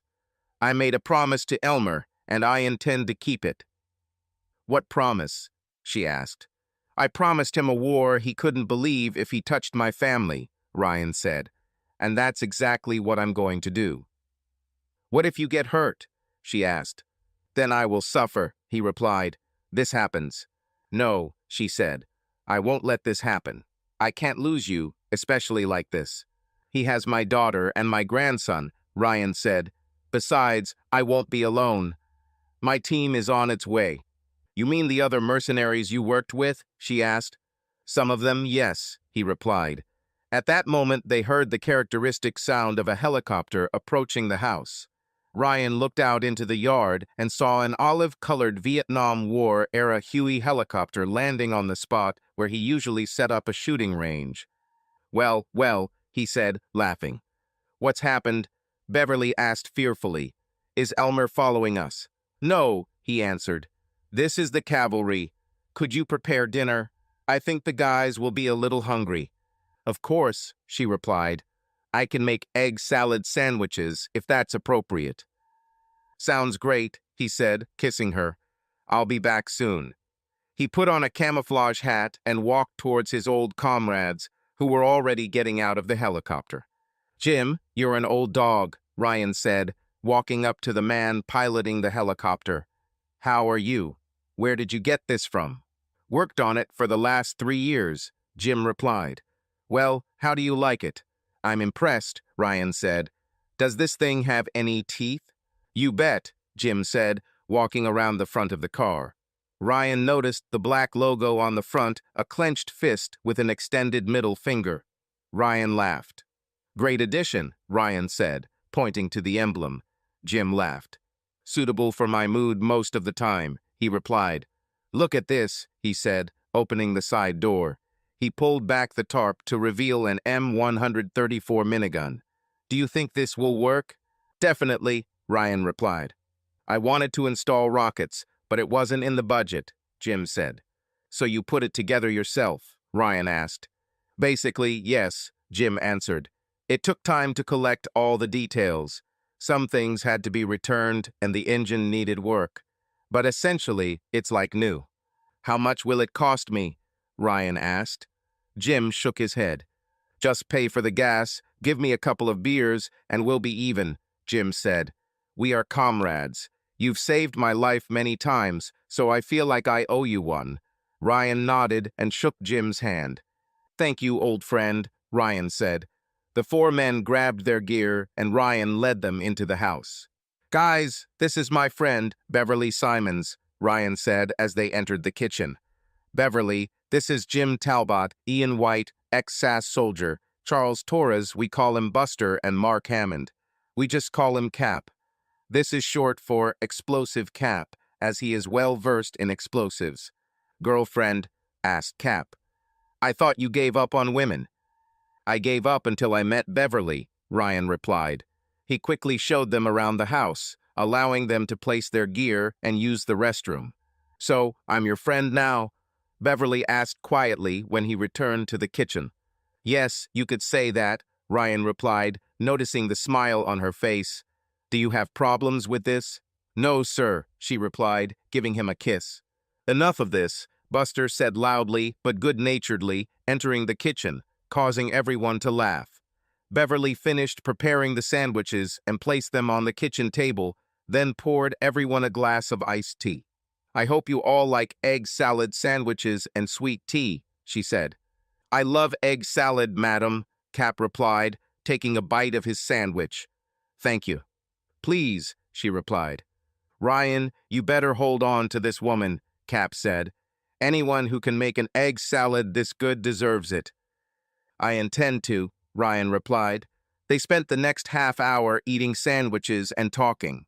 When they finished, Ryan spoke again. "Bill won't be arriving soon, so I can brief you on the situation," he said. "When Bill arrives, we'll discuss the plan." He spent the next hour telling them the whole story since Bob came into his life. "Damn it," Ian said when Ryan had finished. "I agree," Ryan replied. "You made a mistake by letting Jake live," Buster said. "Perhaps," Ryan replied. "I actually thought about killing the bastard, but I changed my mind. If I did that, I would probably end up in jail." "You're right," said Cap, "and there would be 2 witnesses." "How do you cope with this with one eye?" Ian asked. "It's not easy, but I'm training," Ryan replied. "So you can work in the fields?" Ian asked. "I can handle it," Ryan replied. They heard a car drive up to the house. Ryan looked out and saw a dark SUV. He noticed Agent Smith getting out of the car. "Hide your weapon," he said. "I'll deal with this." He walked out of the house and stood on the porch when Agent Smith approached him. "So you heard what happened?" Ryan asked. "Yes," Agent Smith replied. "I thought you were planning something." "And you thought you could stop me, right?" Ryan asked. "I did it your way, and this is what it led to." "You don't understand, Ryan," Smith said. "Do you mind if I call you Ryan?" "Not at all," Ryan replied. "Roger Gillespie, one of the agents guarding your daughter, was a good friend of mine," Smith said. "He was the best man at my wedding, and I was his. His little son is my godson." "So what does the Bureau do?" Ryan asked. "Nothing," Smith replied. "It's all about politics. Everyone is trying to get out of it to save face with politicians in Washington. Night petroleum is very influential in certain circles. It is said that the president may even issue a general pardon if someone is convicted." "So what do you want from me?" Ryan asked. "I want to join you," Smith replied. "I realize that you are planning something, and I want to help." "I'm not going to arrest anyone," Ryan said. "I don't believe in taking prisoners." "You understand this, right?" "I thought so," Smith replied. "But can you live with it?" Ryan asked. "This isn't my first rodeo, you know," Smith replied. "I was in the Navy before I joined the Bureau. So to answer your question, yes, I can live with it." "That doesn't really fit with your job description," Ryan said. "I'm not an agent now," Smith replied. "Like you, I want justice." Ryan looked at him for a moment before answering. It is quite possible that Smith was simply trying to ingratiate himself so that he could then arrest everyone. But the look on Smith's face and the fire in his eyes told a different story. "Okay," Ryan said. "Welcome to the team," he added, extending his hand. Smith shook it, and they shook hands. At that moment, a dark van pulled up the driveway and stopped in front of his house. Ryan looked at his watch exactly 17 o'clock. He saw Bob, Jorge, and Bill get out of the car and walk towards the porch where Ryan introduced them. "Ryan, I want to go with you," Bob said. "I know I haven't been in as many fights as you, but I want to do my part. This is my family after all." "Do you have any military training, son?" Ryan asked. "I served in the Army Reserves for 4 years," he answered. "My unit was sent to Iraq for 8 months. "Reservists," Ryan answered. "What did you do in Iraq?" "I was a helicopter gunner for a while," Bob answered. "I don't know if this will help you." "Gunner on a helicopter?" Ryan asked. "Have you ever flown an M134 minigun?" Bob chuckled. "Yes," he answered. "Do you really have one of these?" "Today is your lucky day, son," Ryan replied. "We not only have the M134, but we also have the Huey to carry it." "Seriously?" asked Bob. "Seriously, son," Ryan replied. "Let's go inside." We need to plan. Ryan invited them into the house and closed the door behind him. After the introductions, Ryan sat everyone down and asked Beverly to pass around the beer. After everyone had been given beer, Ryan started talking. We have a tradition. Ian, would you do the honors? Ryan asked. Ian raised his beer. For Dawson and all the other guys who didn't come home, Ian said. Everyone raised their beer. For Dawson, the veteran mercenaries repeated before taking a long sip of their beer. Beverly, Bob, and Smith joined them. When they finished, Smith raised his beer. For my friend Roger Gillespie, who gave his life protecting Sarah and her son, he said. Everyone raised their beer. For Gillespie, they all said, taking another long sip. We usually break bottles on the ground, Ryan said. But since this is a fairly new carpet, we will have to do without this part of the tradition. Everyone laughed. The plan has changed a little. Jim, meet your new shooter, he said, putting his hand on Boy's shoulder. Have you ever fired a minigun? Asked Jim. Bob nodded. Yes, in Iraq, he replied. Great. When we're done here, you can join me and we'll install it for you, okay? Asked Jim. Yes, Bob answered. Beverly walked up to Ryan and took his hand. I want to go with you, she said. Everyone froze and looked at her in surprise. Honey, this is not a fun trip, Ryan said. You could get seriously hurt. But we are partners, she said. Where you go, I go too, remember? Ryan's right, Beverly, Smith said. Besides, what would you do? Actually, she could help me in the command post, Bill said. Have you seen what's inside? Jorge has so many monitors and stuff that I can't keep track of everything on my own. Ryan thought for a few moments. Bill was a good man, but his prosthetic leg would have hampered him on the field, and having someone around to watch the monitors would have freed up Jorge. He looked at Bill. You will train her and provide her with protection, right? He asked. Of course, boss, Bill replied. Ryan nodded. Okay, after we come up with a plan, you take her and start training her, Ryan said. I will, boss, Bill replied. Ryan looked at Beverly. Promise me you'll be careful, he said. I promise, Ryan, she replied. Thank you for letting me be a part of this. I'm sorry if I confused or angered you. He took her into his arms and smiled into her face. I'm not embarrassed or angry, he said. I couldn't be more proud of you than I am right now. Plus, it will give us something to tell our grandchildren one day. She smiled back at him. Is it true? Are you serious? She asked. Of course, he replied. Now let's go and make a plan. Everyone headed to Ryan's office, where there was a map and diagram of the camp. They spent the next 2 hours planning the operation. Once they had finalized their plan of attack, Bill handed out GoPro-like devices that were attached to body armor and communication units with headphones on the end of a coiled wire. Each block had a number written on it. Ryan's number was 1. Okay, Bill said. Call sign, as always, Whiskey Delta. Ryan, of course, Whiskey Delta 1. The rest have numbers listed on their communication devices. We will monitor your actions in the command post. This is a command post, if anyone doesn't know, he added, looking at Beverly. What does Whiskey Delta mean? She asked. War dogs, Jim answered. It's from the old line, shout devastation and let loose the dogs of war. It's Shakespeare, you know. So Ryan is the top attack dog? She asked innocently. Everyone else chuckled. She looked around, not understanding what was so funny. Sort of, Buster replied. Okay, Ryan said. We leave at 23 o'clock. This will put us on target at 1:30. It's still light to get ready, so let's go. Bill and Jorge handed out night glasses to everyone. Bob went with Jim to the helicopter to mount the minigun, and Bill took Beverly to the command post to begin training. At that moment, a sheriff's patrol car pulled up to the house. Damn, Ryan said quietly as he saw Sheriff Coltrane get out of the car. Ryan looked at Agent Smith. Help me figure this out, he said. Smith nodded and assumed the most official look. Sheriff Coltrane, Ryan said with a smile on his face. How can I help you, sir? I was driving by and saw all this activity and a helicopter in the yard, so I was curious, the sheriff said.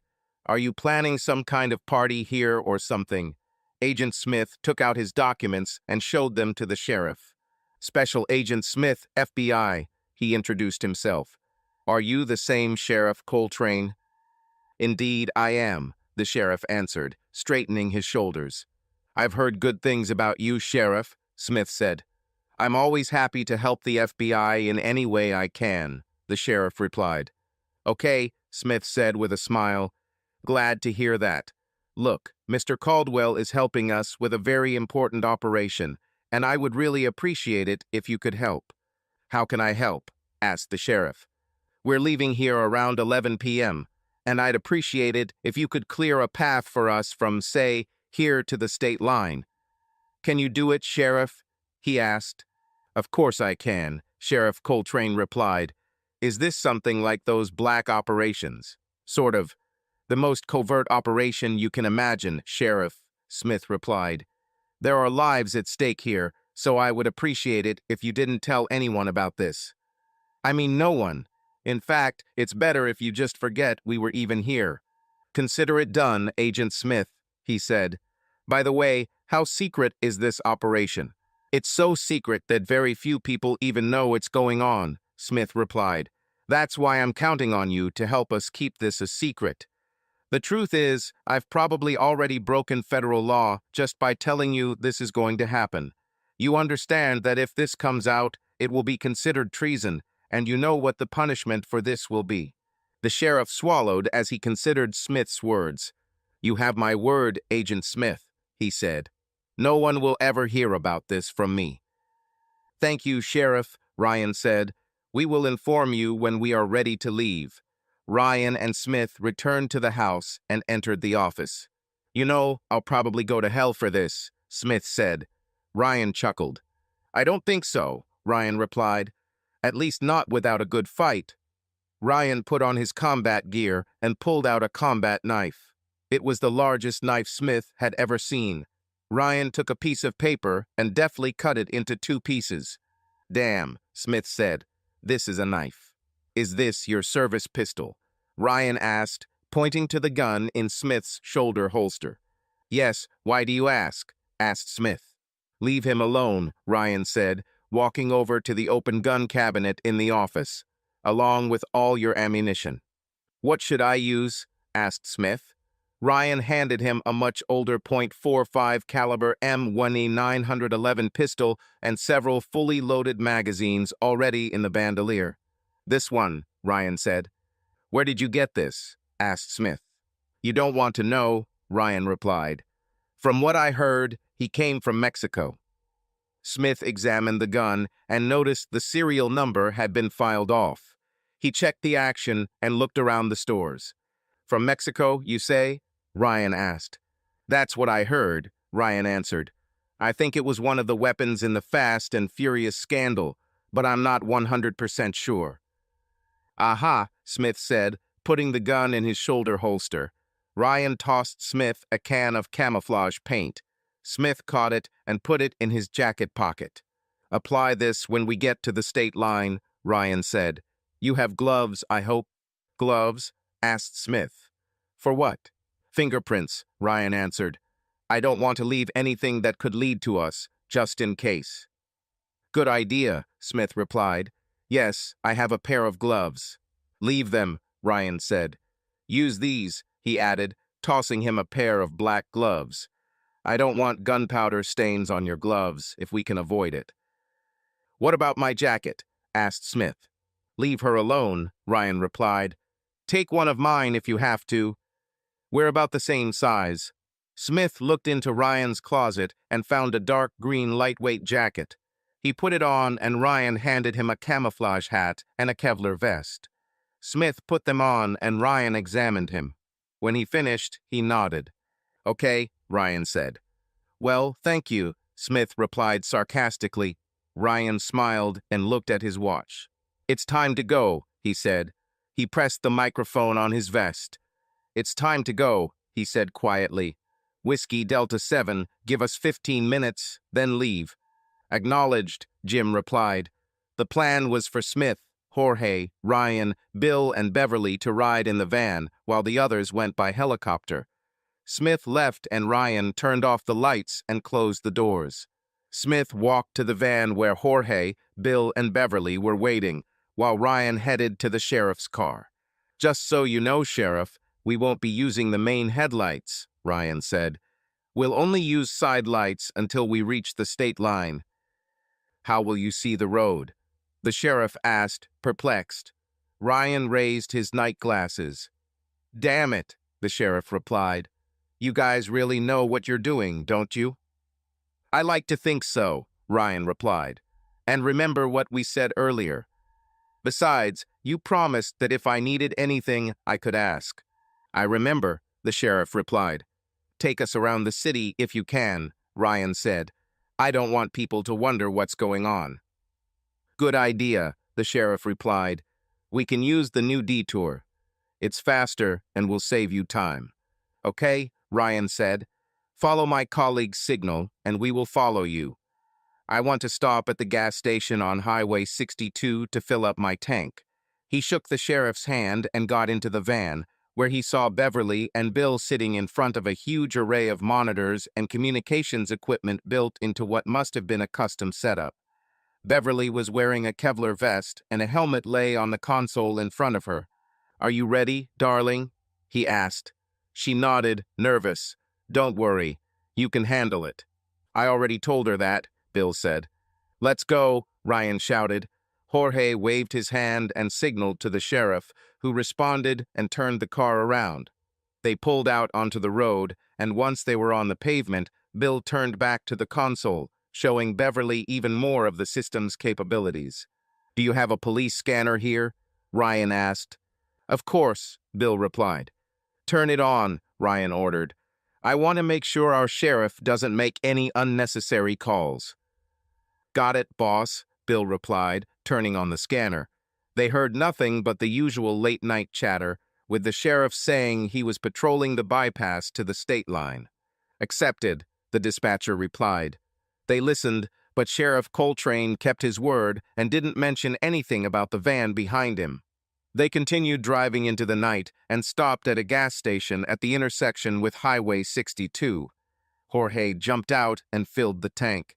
If anyone needs to go to the bathroom, now is your chance, Ryan said. I need it very much, Beverly answered. Me too, Bill said. Okay, Ryan said. Hurry up. A few minutes later, they returned and headed north to New Mexico. Jorge waved to Sheriff Coltrane as he crossed the state line. He secured his night vision goggles and turned off his headlights. Ryan looked at Beverly and took her hand. She was shaking. He squeezed her hand and smiled. It's okay, honey, he said. Trifles? She nodded. It's nothing, of course, she said. Maybe for you, and I'm scared to death. This is fine. Take a deep breath, Ryan said. Now hold him back. She followed his instructions. Now exhale slowly. She obeyed, and he watched. Do this a couple more times. You're doing great. Did you really do this at work? She asked. Yes, I did, Ryan said. Bill too. How could you do this for so many years? She asked. One day at a time, Ryan said.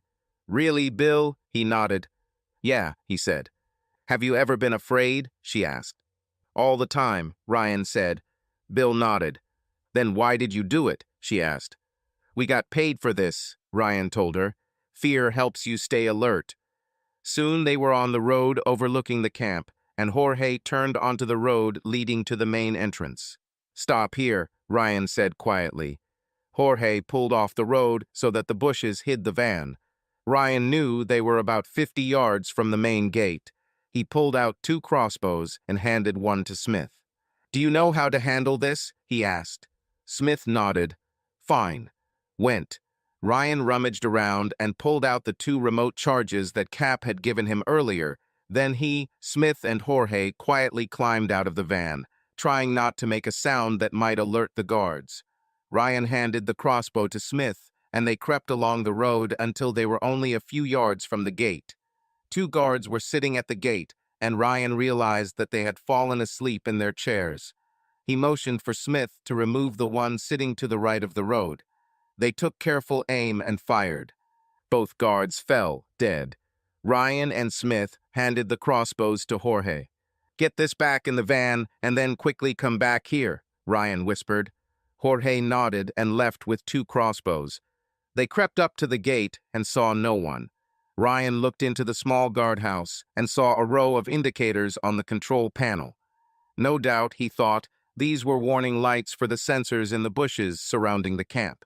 He took out a knife and cut all visible wires. Seeing large, gnarled dogwoods on either side of the narrow road, Ryan placed a charge at the base of each and activated the detonators as Cap had taught.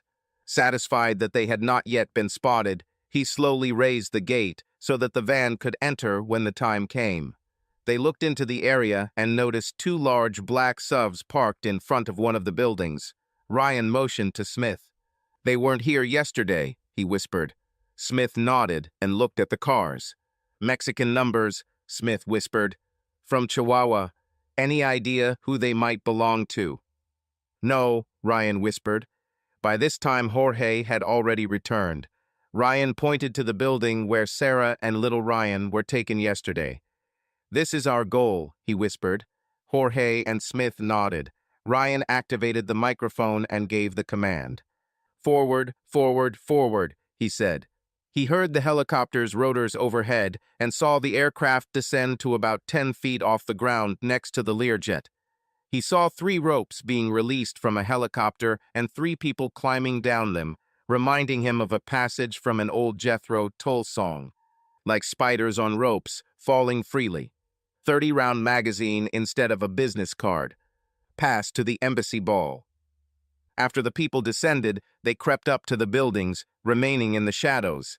The helicopter took off, and all hell broke loose as the minigun opened fire, cutting off the Learjet's nose. Suddenly, guards ran out of the buildings and were directly hit by a wall of hot lead from the Kalashnikovs that Ian, Cap, and Buster were holding. The 3 men rushed towards their assigned buildings, kicking down doors and shooting as they went. Ryan heard Beverly radioing instructions. "Whiskey Delta 4, target 10 o'clock, she said, followed by a short burst of fire. While she was giving instructions, the helicopter turned fire on the cars, destroying the engines. Ryan was impressed that Bob didn't aim for the gas tanks. However, he was concerned about the possibility that the cars might catch fire after all. The last thing he wanted was an explosion that would attract local law enforcement. He looked at Jorge and Smith and signaled to move. As soon as he did this, he noticed Elmer and a security guard enter the building. They rushed towards the building, shooting at the guards who came towards them. Walking towards the door, Ryan picked up his night vision goggles. Just as he was about to knock down the door, it opened and a large man appeared on the threshold in shock. Ryan wasted no time. They rushed inside and saw Elmer wrap one arm around Sarah's upper body, holding a knife to her throat. "Watch the door," Ryan told Jorge. Jorge silently turned to the door to provide cover. They could hear the sharp sound of Kalashnikovs and the sound of a minigun. They could hear single shots, as well as screams and screams, but they soon died down. Ryan and Smith separated, pistols drawn. "One more step and I will kill your daughter," Elmer threatened, angering Ryan even more. Sarah cried, trying to free herself. "Boy, didn't anyone tell you that you shouldn't bring a knife to a gunfight?" Ryan asked. He watched and waited for the right moment while Elmer tried to change his position. Ryan knew he would only have one chance. Soon Elmer's leg came into view. Ryan took aim and fired, hitting Elmer's lower leg. He screamed and dropped the knife. Sarah, freed, ran to Ryan and Smith, while Elmer writhed in pain on the floor. "Daddy!" she exclaimed, with her arms outstretched. "Where's little Ryan?" Ryan asked his daughter. "In the next room," she said. "Take him and get the hell out of here," Ryan told Smith. Alive, Smith put the gun away and ran into another room where the little boy was lying on the bed. He picked the boy up and carried him into the main room, Sarah walking next to him. "Come on, Ryan, we have to leave," Smith said. "Get them out of here," Ryan said. I'll catch up with you later. Alive. Smith looked at Elmer, nodded, and then spoke into the microphone. Whiskey Delta CPU, goal achieved, he said. Take us away, quickly. Acknowledged, Bill said. Smith escorted Sarah from the building. Jorge looked at Ryan. Go, Jorge, Ryan said. Cover them. I'll be there soon. Jorge nodded and left with Smith. After they left, Ryan walked over to Elmer, kicking the knife away. Elmer looked at Ryan, fear evident in his face. Please, Ryan, he begged. Don't kill me. I have money. Lots of money. Everything is yours. Just please don't kill me. I beg. You're not so formidable now, are you? I don't want your money, motherfucker, Ryan said. I have enough of them. He kicked Elmer hard, causing him to scream in pain. This is because you slept with my wife and ruined my marriage. He kicked Elmer again twice. This is for the kidnapping of my daughter and grandson. He kicked Elmer again. And that's just because you're a vile, rotten piece of shit, and I hate you. Do you remember what I promised you, boy? Elmer nodded. Well, how do you like it? Ryan asked.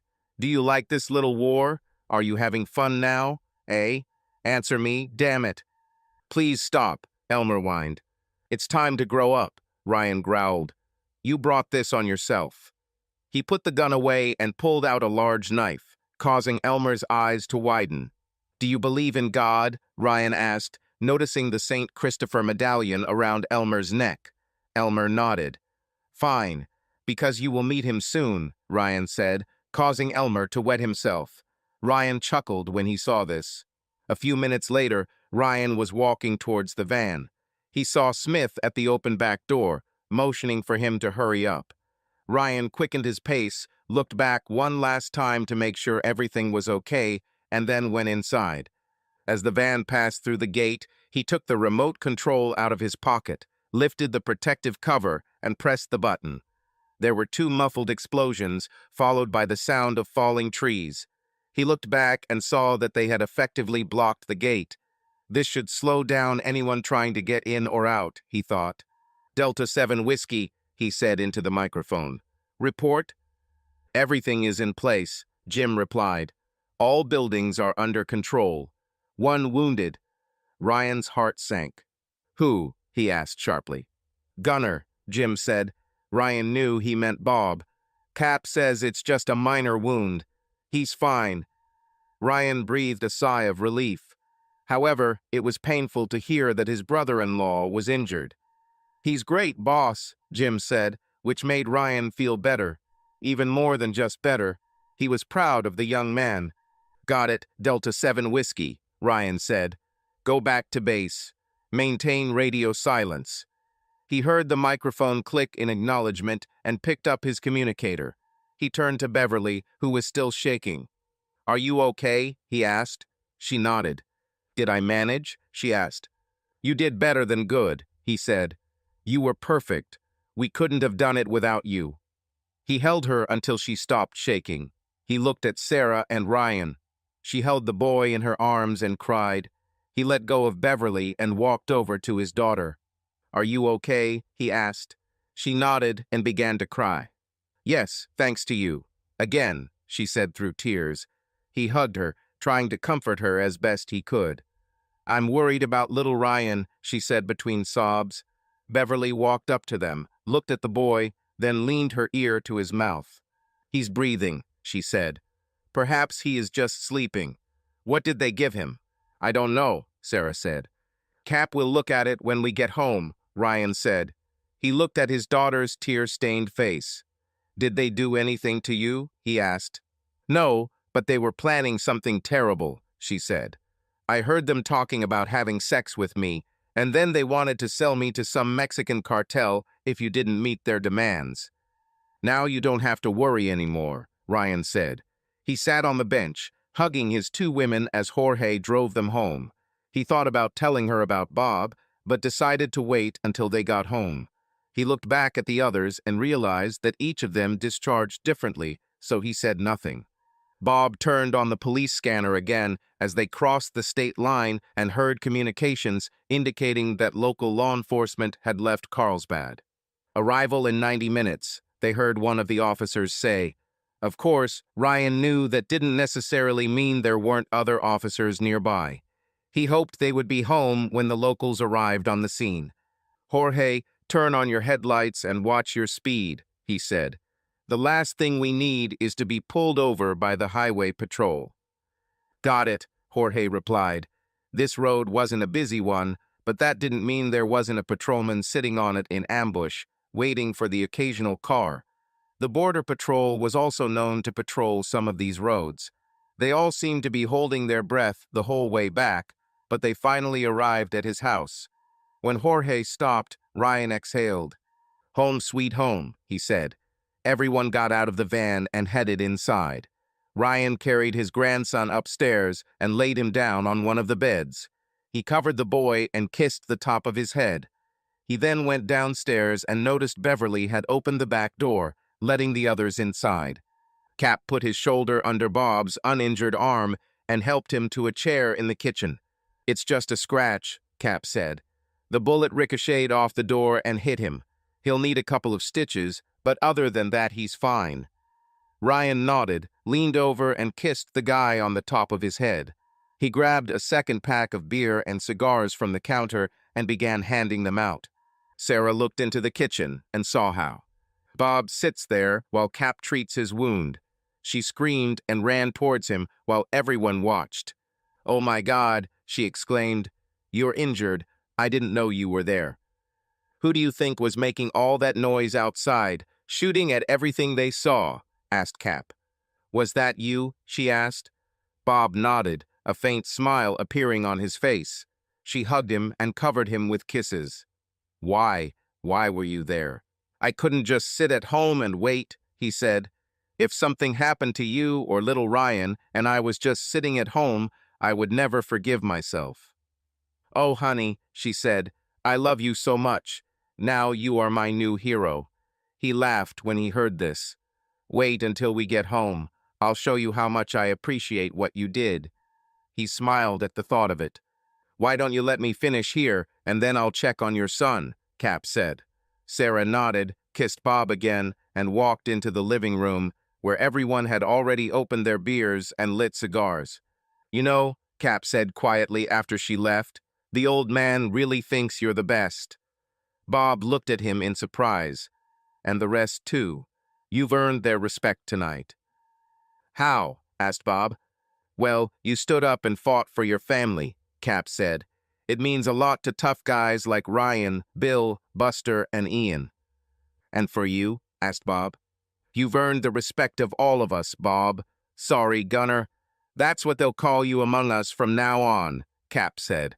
Bob smiled. "I like it," he said. "Gunner. Yes, I can live with that." "You know what else could be nice?" asked Cap, stitching up Bob's arm. "What?" asked Bob. "If you started calling Ryan Dad. He considers you the son he never had," Cap said. "Is it true?" asked Bob. Cap nodded, putting his tools away and bandaging Bob's arm. "I can see it in his face," Cap said. "The way he looks at you, the way he talks to you. He was the same with Dawson." "Who is this Dawson guy?" asked Bob. "He was with us for several years," Cap said. "He had a wife and 3 children. They were in trouble, so he joined us to pay off their debts.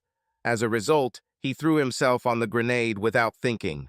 Ryan tried to stop him, but it was too late. He has carried the blame for this ever since. I always thought it should have happened to him, not Dawson."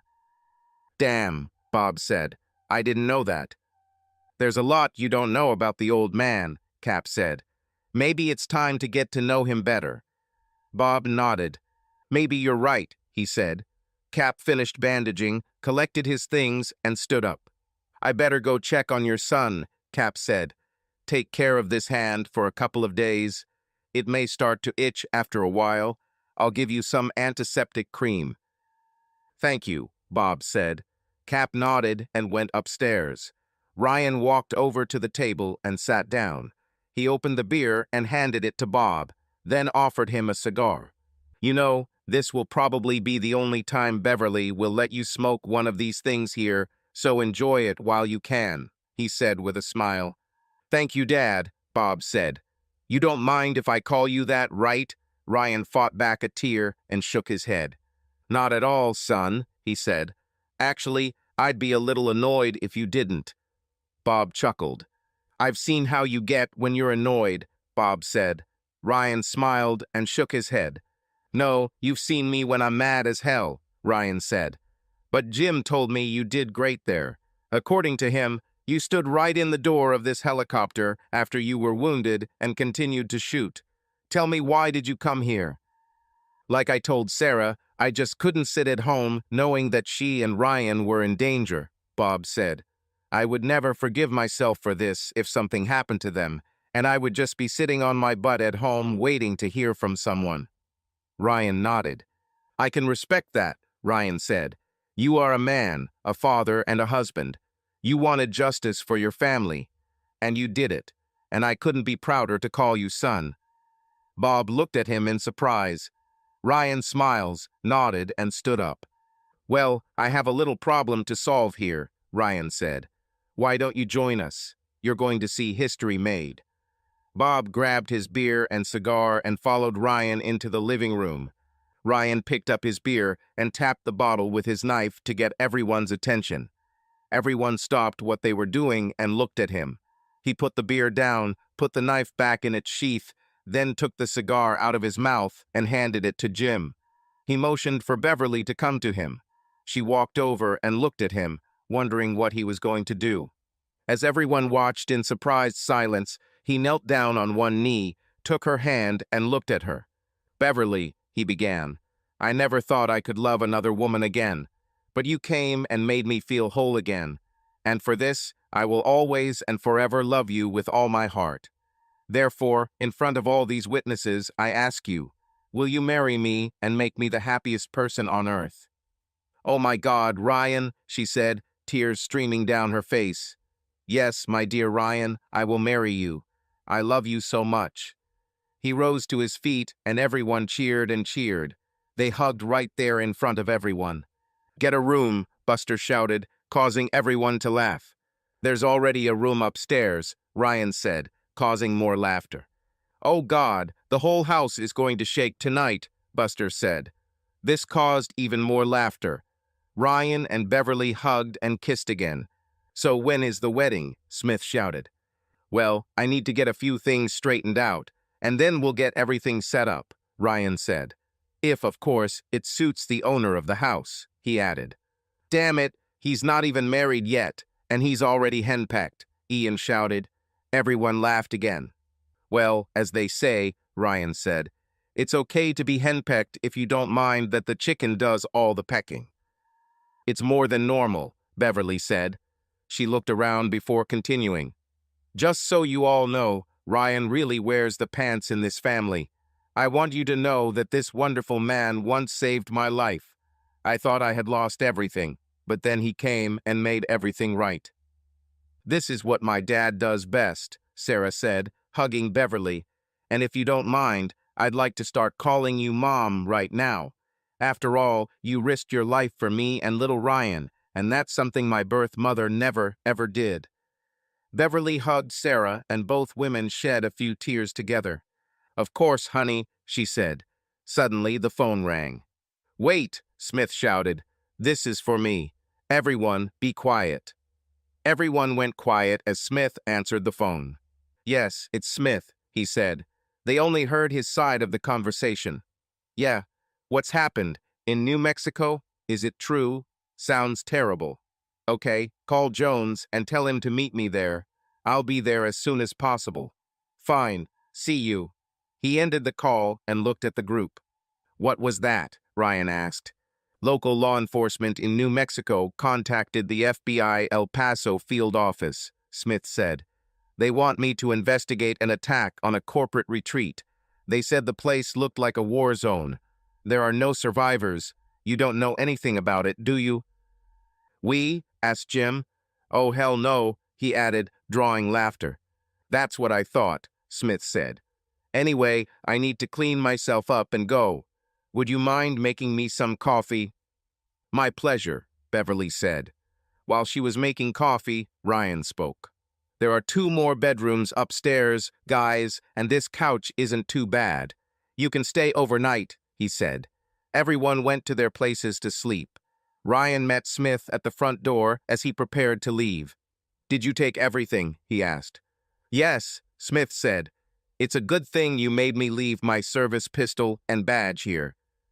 "Are you sure everything will be okay?" Ryan asked. "You put your career on the line tonight." "Let me worry about my career," Smith said. "Everything will be fine. I'll call you tomorrow, okay? Will you be home? I'll be flying east with Sarah, Bob, and Ryan, but you can still reach me by phone," Ryan said. Smith nodded. "Okay," he said. "I'll be in touch." "Thanks again," Ryan said, "for everything."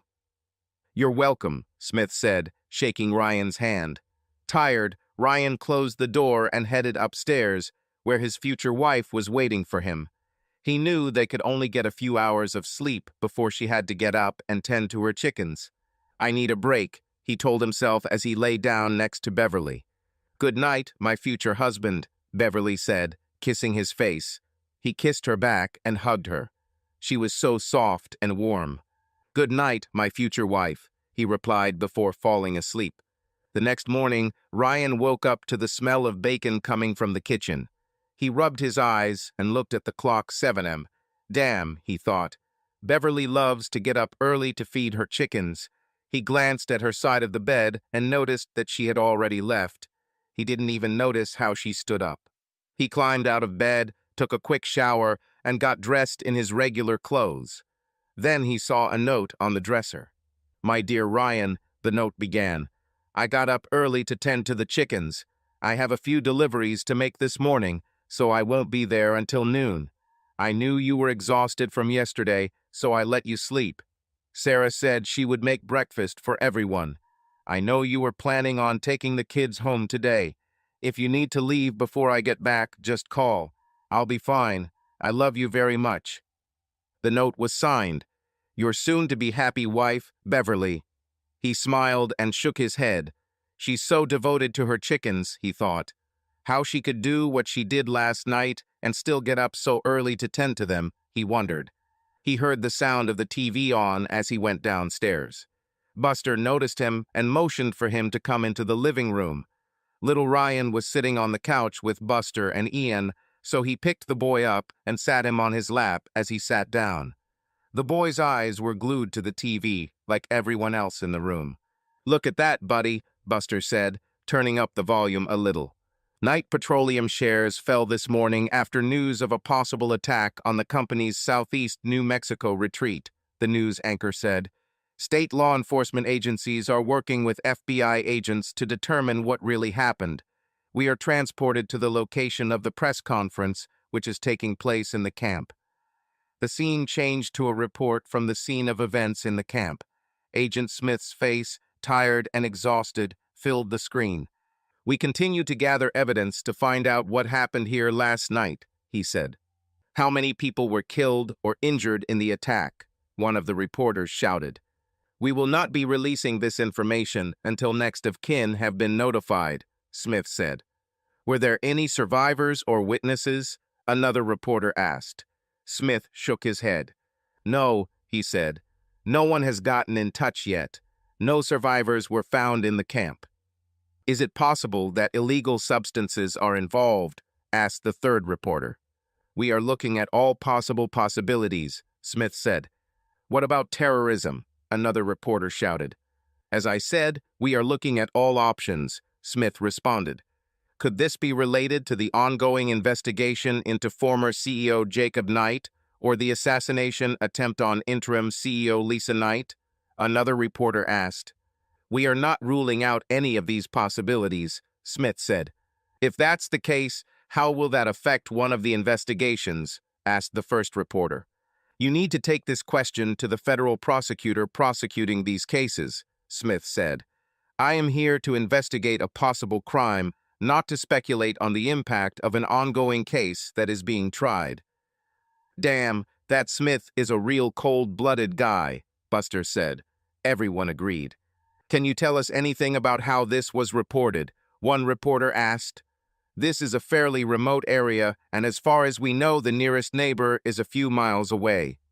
Smith turned to a local sheriff's deputy who approached the podium. Actually, the closest neighbor is about 12 miles away, the sheriff's deputy said. He was outside when he thought he heard gunshots coming from the area. He called 911, and it took officers up to an hour and a half to determine that this was the scene of an accident. "Why is it taking so long?" one of the reporters asked. "Well, look around you," the deputy sheriff said. "There are few roads here, not many people. There's a lot of ground to cover. This is not a big city for you."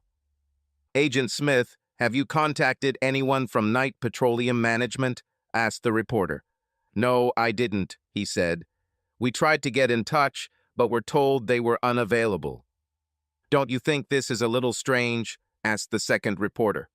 "We find a lot of things strange about this incident," he said in response. "That's all for today. We will let you know when we have new information. Thank you." He walked away from the podium, and the scene changed to a reporter on the scene speaking into a microphone. "We just heard from FBI Special Agent John Smith, who said they are looking at several possible scenarios and can't provide definitive information yet," the young woman said. "It is interesting to note that damaged subs with Mexican license plates were previously seen being driven away from the site, as well as the damaged fuselage of a Learjet aircraft registered to Night Petroleum. We have been able to confirm that this is one of a small fleet of aircraft used to transport executives and VIP clients. I give you the floor, George." "Thank you, Sherry," the news anchor said as the stage moved back to the studio. We now flash forward to Central City, where reporters are awaiting a press conference from a representative of Night Petroleum. The scene changed back to the briefing room. The podium stood in front of a curtain that featured the Night Petroleum logo.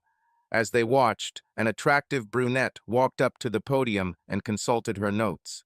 Sarah, noticing that everyone was glued to the news on the screen, began bringing plates of eggs and bacon into the living room. She placed the tray on the coffee table and placed a small plate of food on it for little Ryan. "Sorry, honey," Bob said. "Do you need help?" No, I can handle it myself," she said. "You guys keep watching the news." The men began to eat as soon as food appeared in front of them. Ryan sat little Ryan down in front of the coffee table so he could eat his breakfast. As they watched, the brunette looked at the reporters in the room and spoke. "As you are all aware, reports surfaced this morning that a retreat owned and operated by Night Petroleum was allegedly attacked by an unknown person or persons," she began, reading from the sheet. "Victims have been reported, but we will not be releasing names until next of kin are notified. Of course, our condolences go out to the families of the victims, and we will do everything we can to minimize the impact on the families of the victims. We are working with federal and state authorities in New Mexico to determine the facts of the case. Now we will answer a few questions from the press." All the reporters raised their hands, and the brunette chose one from the front row. The damaged Learjet, registered to Night Petroleum, was reportedly removed from the scene for analysis. The reporter began. "To the best of our knowledge from your own reports, this aircraft is one of several used by your company to transport executives, board members, and VIP clients. Were any of your executives or board members on board the plane or on the campgrounds at the time of the attack? And if so, what's wrong with them now?" "I don't have that information," the brunette said. "At this point, I don't know who was on board the plane. Perhaps it was empty and just stopped to refuel. Our flight crews sometimes do this and often use these areas for overnight stays. There is also a small staff on site for maintenance and security." "You don't know where your own executives or board members are?" the reporter insisted. "I didn't say that," the brunette replied. "I simply said that I did not know whether the leaders were on board the plane or on the premises. It is quite possible that there were no passengers. But the flight plan we found shows the plane took off from here the day before yesterday, and its destination was New Mexico," another reporter said. "Also, according to the manifest we received, the plane had 9 passengers on board, the maximum number it can safely carry. Can you explain this?" "I can't explain it," the brunette said. I will need to go to management to confirm this statement. Why haven't we heard from your chairman of the board, Mr. Elmer Jenkins, or anyone else on the board? Another reporter shouted. I can't answer that question, the brunette said, drawing groans from reporters. Another reporter stood up. Reports have emerged from the UK in recent days that the body of one of your board members, Mr. Colin Blackstone, was found dismembered and stuffed in a suitcase in Manchester, England, the reporter said. How do you react to this? We just got these messages, the brunette said. Mr. Blackstone recently returned to England for family reasons.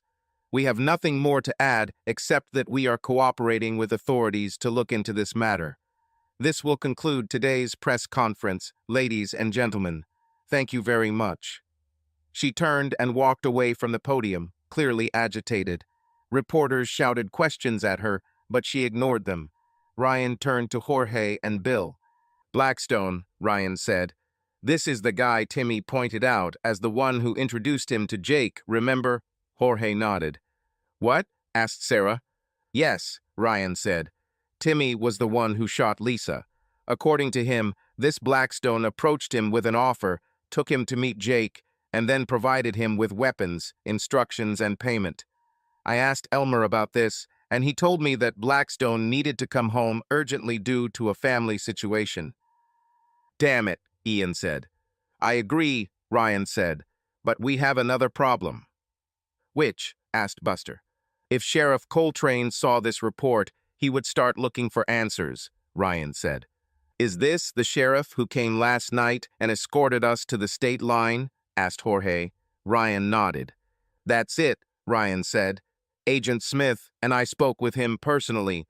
Russell T. Coltrane may seem like a simple country sheriff, but he is very smart. He'll put 2 and 2 together, and I suspect he'll be here soon. Then we should probably disappear, said Buster. Agreed, mate, Ian said. If Gunner helps me, I can have the helicopter ready to fly in 15 minutes, Jim said. Bill and I better leave too, Jorge said. He remembered me well, and so did the van. Ryan thought for a moment and nodded. Okay, he finally said. Let's go. Everyone got up and started collecting their things. Bob went out with Jim to help prepare the helicopter for takeoff. Ryan walked Jorge and Bill to the van. Will you do me a favor? Ryan asked Jorge. Sure, whatever, Jorge replied. Can you let me know when Jake's next court date is? Ryan asked. I think it's scheduled for tomorrow, Jorge said. I'll have Bill double-check the schedule on our way back and let you know. Can you do it right from the van? Ryan was surprised. Jorge smiled. Of course, he said. That's why they call it mobile. We can access the internet from anywhere these days. Welcome to the 21st century. Okay, Ryan said. Thank you. You're welcome, Jorge said. We'll be in touch. They said their goodbyes and Ryan watched them drive away. He returned to the house and met Ian, Cap, and Buster. They packed their things and were ready to leave. Ryan shook their hands. Thanks, guys, Ryan said. I really appreciate your help. You're welcome, mate, Ian said. Just don't forget to invite us to the wedding. Of course, Ryan said. They walked out to the helicopter and Ryan watched it take off, kicking up a huge cloud of dust. When the dust settled, he saw Bob walking towards the house. Do you think Elmer might have orchestrated Blackstone's murder? Sarah asked, putting away the dishes. Ryan nodded. Yes, I think so, he said. He was an extra piece that needed to be removed. What a nightmare, she said. And to think that Lisa was part of all of this. What a disappointment. She fooled us all. Ryan noted that this was the first time she called her mother by her first name instead of Mom. It's true, Ryan said. He glanced at little Ryan, who was sitting on the couch watching TV. I'm glad to see little Ryan is okay. Me too, Sarah said. He scared me so much last night. Cap examined him and said that he would be fine. But I still want to claw that bitch's eyes out for what they did to him. Ryan didn't argue, so he just hugged and kissed her forehead. I understand how you feel, he said. Listen, I need to make some calls. I'll be outside. Okay, Dad, she replied. FBI Special Agent John Smith looked around what was left of the camp. He looked completely different in daylight. He recalled the events of the previous night as he surveyed the destruction. He shuddered when he saw the burned Elmer in the still smoking fireplace of the building where he, Jorge, and Ryan had encountered Jenkins. Smith was glad Ryan insisted he leave the building when it happened. He knew about the old mercenary's reputation, but he had never imagined how cruel Ryan could be. He felt sorry for the poor fellows who found themselves under this heavy fire. Among the evidence found were 2 crossbow arrows. Smith recalled shooting one of these arrows, killing one of the guards. Any fingerprints on these? He asked Jones, pointing to the arrows, which were now in separate evidence bags. No, none, Jones replied. Whoever used them knew what they were doing. Smith chuckled in response. Is there a video? They must have installed surveillance cameras, Smith asked. They had a system, but all the cables went through the gatehouse and they were cut, Jones said. So no, there is no CCTV footage, Smith nodded. Ryan turned out to be more cunning and thorough than he thought. What about tire marks or shoe marks? Asked Smith. Forget it, Jones replied. When I arrived here, the road was clogged with all kinds of cars. They had to bring in a huge truck to remove the trees blocking the gate, and there were at least 100 agents and officers tramping around the entire area. Whatever traces there were have long since disappeared. Smith nodded, considering Jones's words. He mentally went through what was found in the camp. The naked and semi-nude bodies of several people were found in the buildings, some of whom had apparently been shot during sex. Smith and Agent Jones discovered a huge cache of drugs and weapons. They also found a huge number of DVDs and documents, all of which were neatly packaged for further examination in El Paso. Several computers were also packed and sent for examination. Agent Jones approached him and handed him a document. Smith looked at it and saw that it was a list of known dead. With the exception of Colin Blackstone, the list included all members of Knight Petroleum's board of directors, as well as the company's chief financial officer. The list also included 8 unidentified women. I've already sent that list to El Paso, Jones said. They will take care of notifying relatives.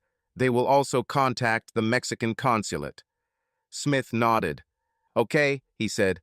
What do you think, boss? A drug deal gone wrong? Jones asked. Smith looked around before answering. Perhaps, said Smith, knowing full well how everything really happened. What do you think? Jones thought for a moment before answering. Judging by the severity of the attack and the presence of these Mexicans, I would say it was something drug-related, Jones said. Perhaps it was a hit by a rival cartel, and Knight's people were simply in the wrong place at the wrong time. Smith said. Sounds logical. His calm voice hid the storm raging within. He served his country throughout his adult life, first in the Navy as a member of a SEAL team, then in the FBI as a special agent. And now he was directly involved in covering up his own illegal actions. He pondered the situation as he looked around the area. He knew how easily things could fall apart. Just a partial fingerprint, a reflection in a phone photo, or a tiny trace of DNA from someone else's saliva could ruin everything. Was Ryan really that good, he wondered? Was he able to pull it all off without leaving a trace? Anything else? He asked Jones. He shook his head. No, boss, he replied. Everyone is on their way to El Paso. Smith nodded. As he pondered what was happening, something in his mind troubled him. Ryan said he hasn't seen any vehicles here before. He knew that the plane could carry a maximum of 9 people, 2 SUVs 10 or 12. Where are the rest? From what he and Jones saw, at least 15 people lived here permanently.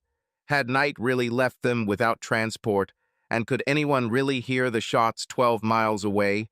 Something didn't add up, and he was determined to get to the bottom of the truth. Okay, let's get out of here, he said. I'm tired and I need to sleep.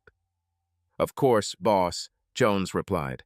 Ryan ended the calls and returned to the house. Sarah was playing with little Ryan by the pool, so he went to his office. He knew he would have to get rid of any evidence left over from the nighttime raid, so he disassembled the weapons he and Smith had used, cleaned them thoroughly, and put them in a box. But how to get rid of it? He took a box of gun parts and dug a hole near the shooting range, filling the box with dirt. He knew that sooner or later he would have to dispose of the parts elsewhere, but at least this way he got them out of the house.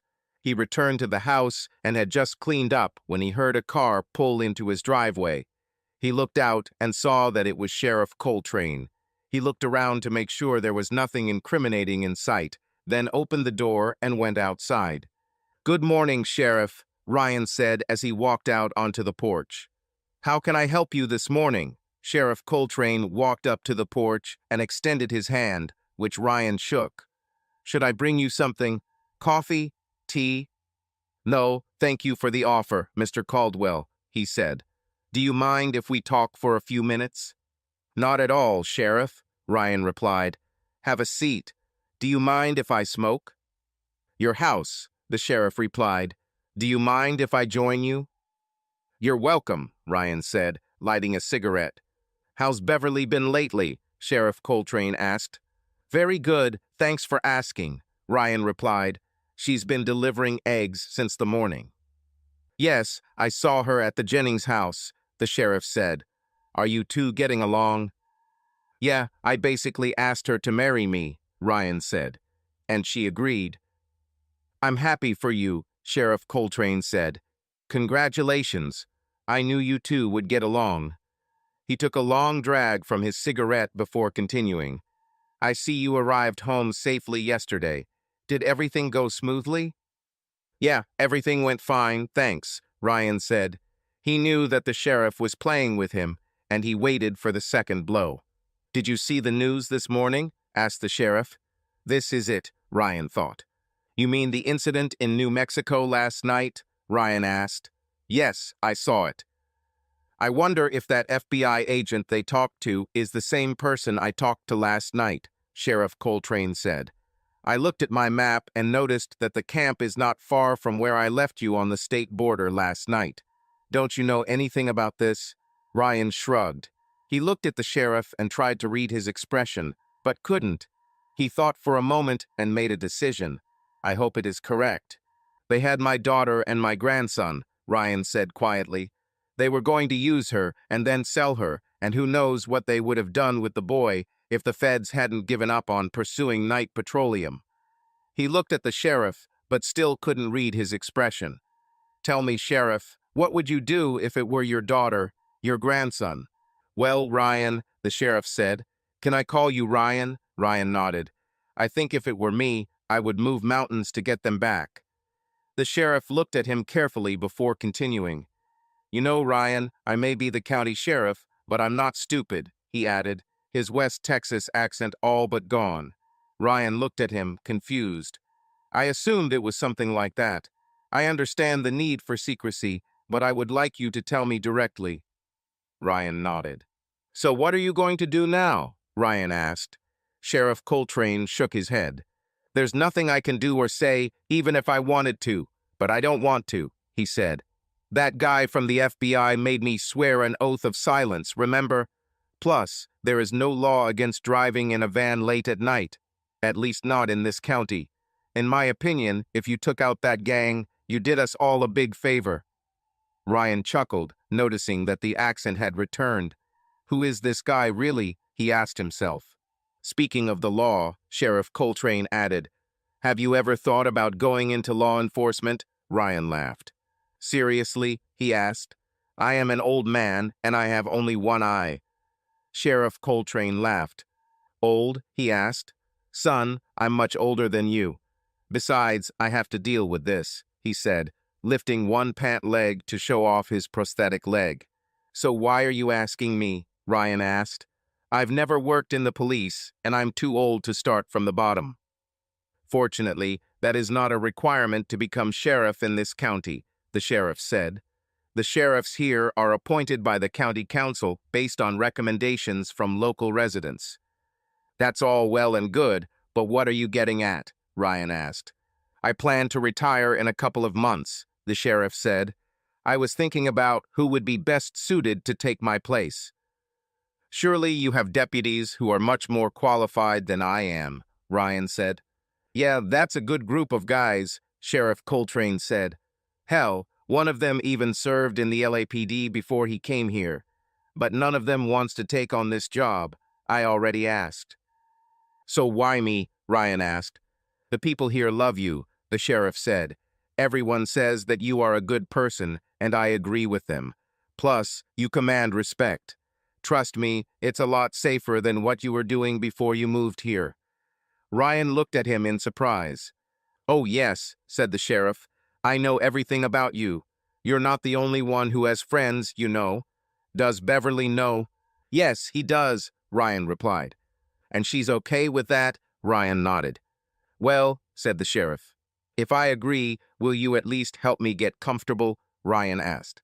Of course, said Sheriff Coltrane. I will not throw you into the wolf pack. I need to take care of a few things and talk to Beverly about that first, Ryan said. I expected nothing less, the sheriff replied. When do you need to know? Ryan asked. Any time in the next few days will do.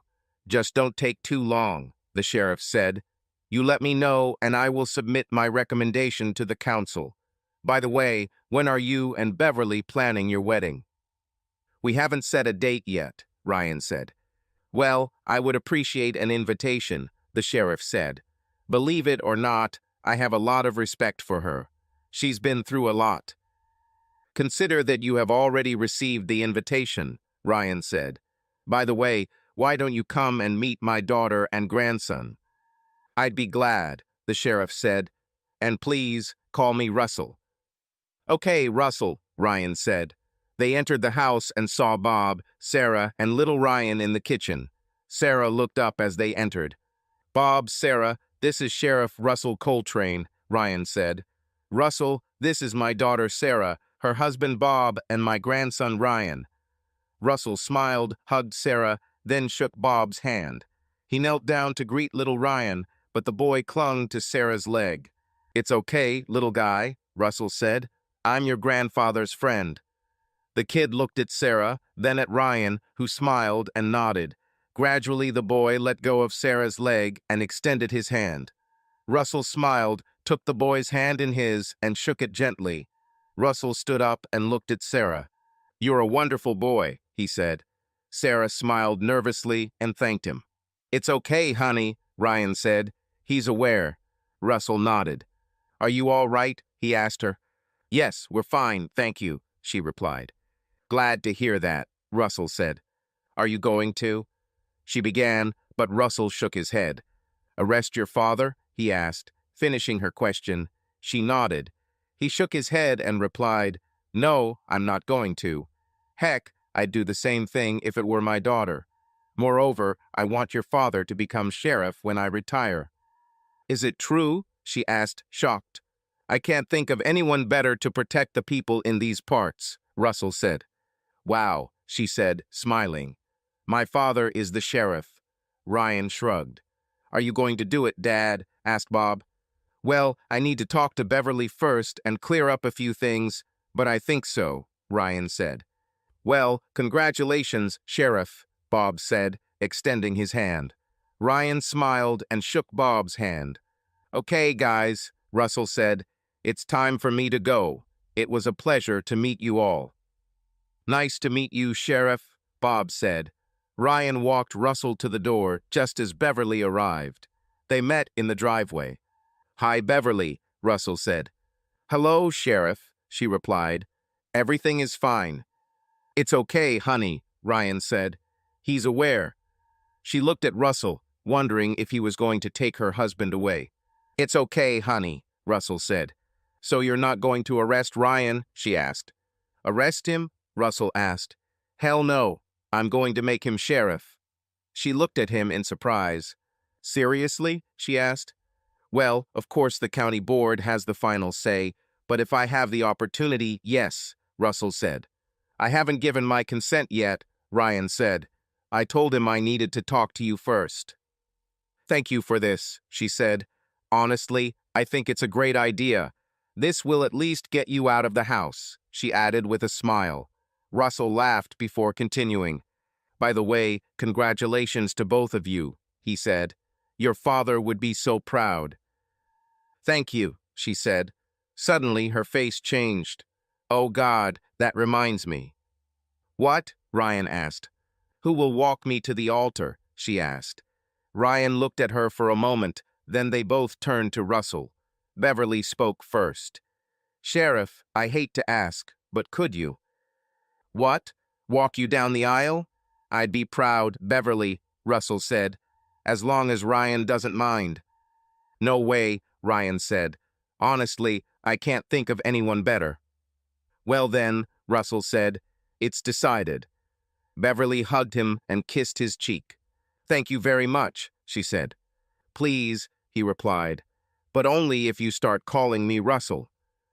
I will, Sheriff, Russell, she said. Well, I gotta go, Russell said, opening his car door. Have a nice day, all of you, do you hear? Absolutely, Russell, Ryan said, and I'll call you when I get back. I want to discuss this with you before making a final decision. Sounds good, Ryan, Russell said. See you. They waved as Russell drove off. Ryan helped her carry her things into the house and poured her a glass of tea. So, what happened? She asked when he served her tea. Did you hear the news this morning? Ryan asked. Heard something about it on the radio, she replied. Well, as I suspected, Russell saw the report and put all the pieces of the puzzle together, Ryan said. He came to talk to me about it. I thought for a moment that he was going to arrest me, but he didn't. He said that Smith took an oath of silence from him.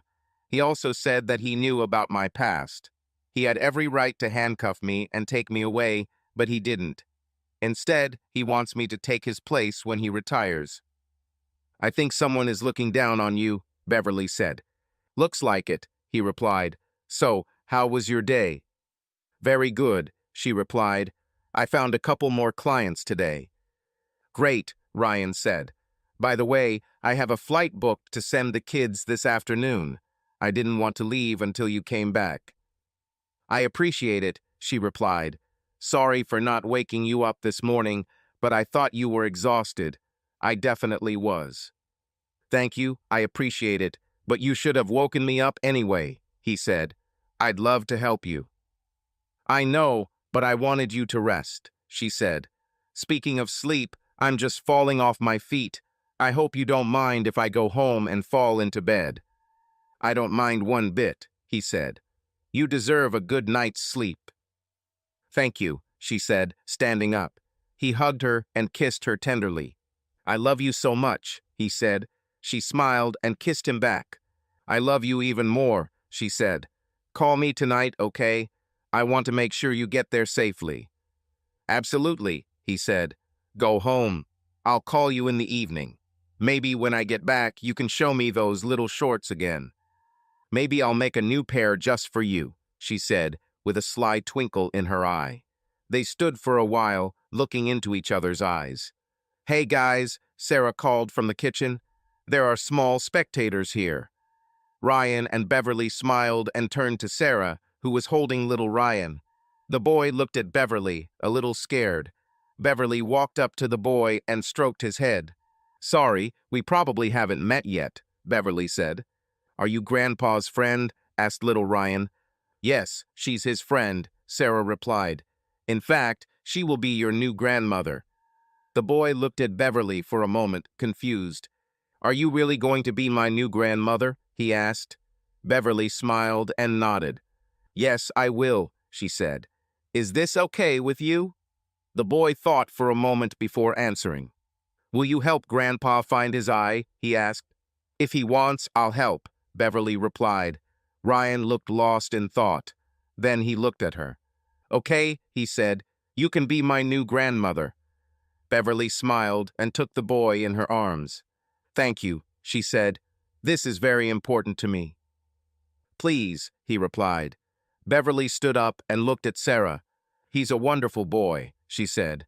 Reminds me of my own son. Well, if you don't mind, I'll go home and get a good night's sleep. Of course, Mom, you deserve it, Sarah said, hugging her. Beverly's eyes watered when she heard Sarah call her Mom. They parted and Beverly headed for the door. "Don't forget to call," she said, opening the door. "I won't forget, honey," Ryan replied. He walked up to her and kissed her again. "Get some sleep, okay?" "Don't worry, I'll fall asleep as soon as my head hits the pillow," she replied. He watched as she got into the car. He waved at her as she drove away and saw her wave back. "She'll be good for you, Dad," Sarah said from the kitchen. "I'm just sure of it." "I know," Ryan said. "Well, are you ready to leave? The plane takes off at 14 o'clock. "Almost ready," Bob replied. "I'm almost done." "Well, hurry up. We have to get going," Ryan said. "On my way," Bob shouted back. Ryan shook his head. "Children," he said with playful sarcasm. "They get shot and think they can get away with it now." Sarah laughed. "It's good to see you're joking, Dad," she said. He smiled, hugging her. Bob came back downstairs carrying a suitcase. "Okay, I'm ready," Bob said. "Let's go." Sarah giggled as Ryan gave her a sarcastic look. He checked the doors, grabbed his duffel bag, and followed Sarah and Bob out the door. His phone rang as he parked the truck, letting him know there was a message. He pulled out his phone and saw a text from Agent Smith. "Long day," the message said. "Watch the evening news. Interesting events. Call me after. Need some sleep. Too old for this shit." Ryan chuckled and put the phone away. He was curious to know what Smith had to say. They entered the terminal, checked in, and headed to the security check area. His phone rang again, and he saw that it was a call from Bill. "Yes," he said when he answered the phone. "Confirm that Jake has a court appearance tomorrow at 8 o'clock, Bill said. "I also checked and found out that maintenance of the video surveillance system will be carried out all day tomorrow. I think they are preparing for possible protests and riots." "Interesting," Ryan said. "This is useful information." "I think so too," Bill replied.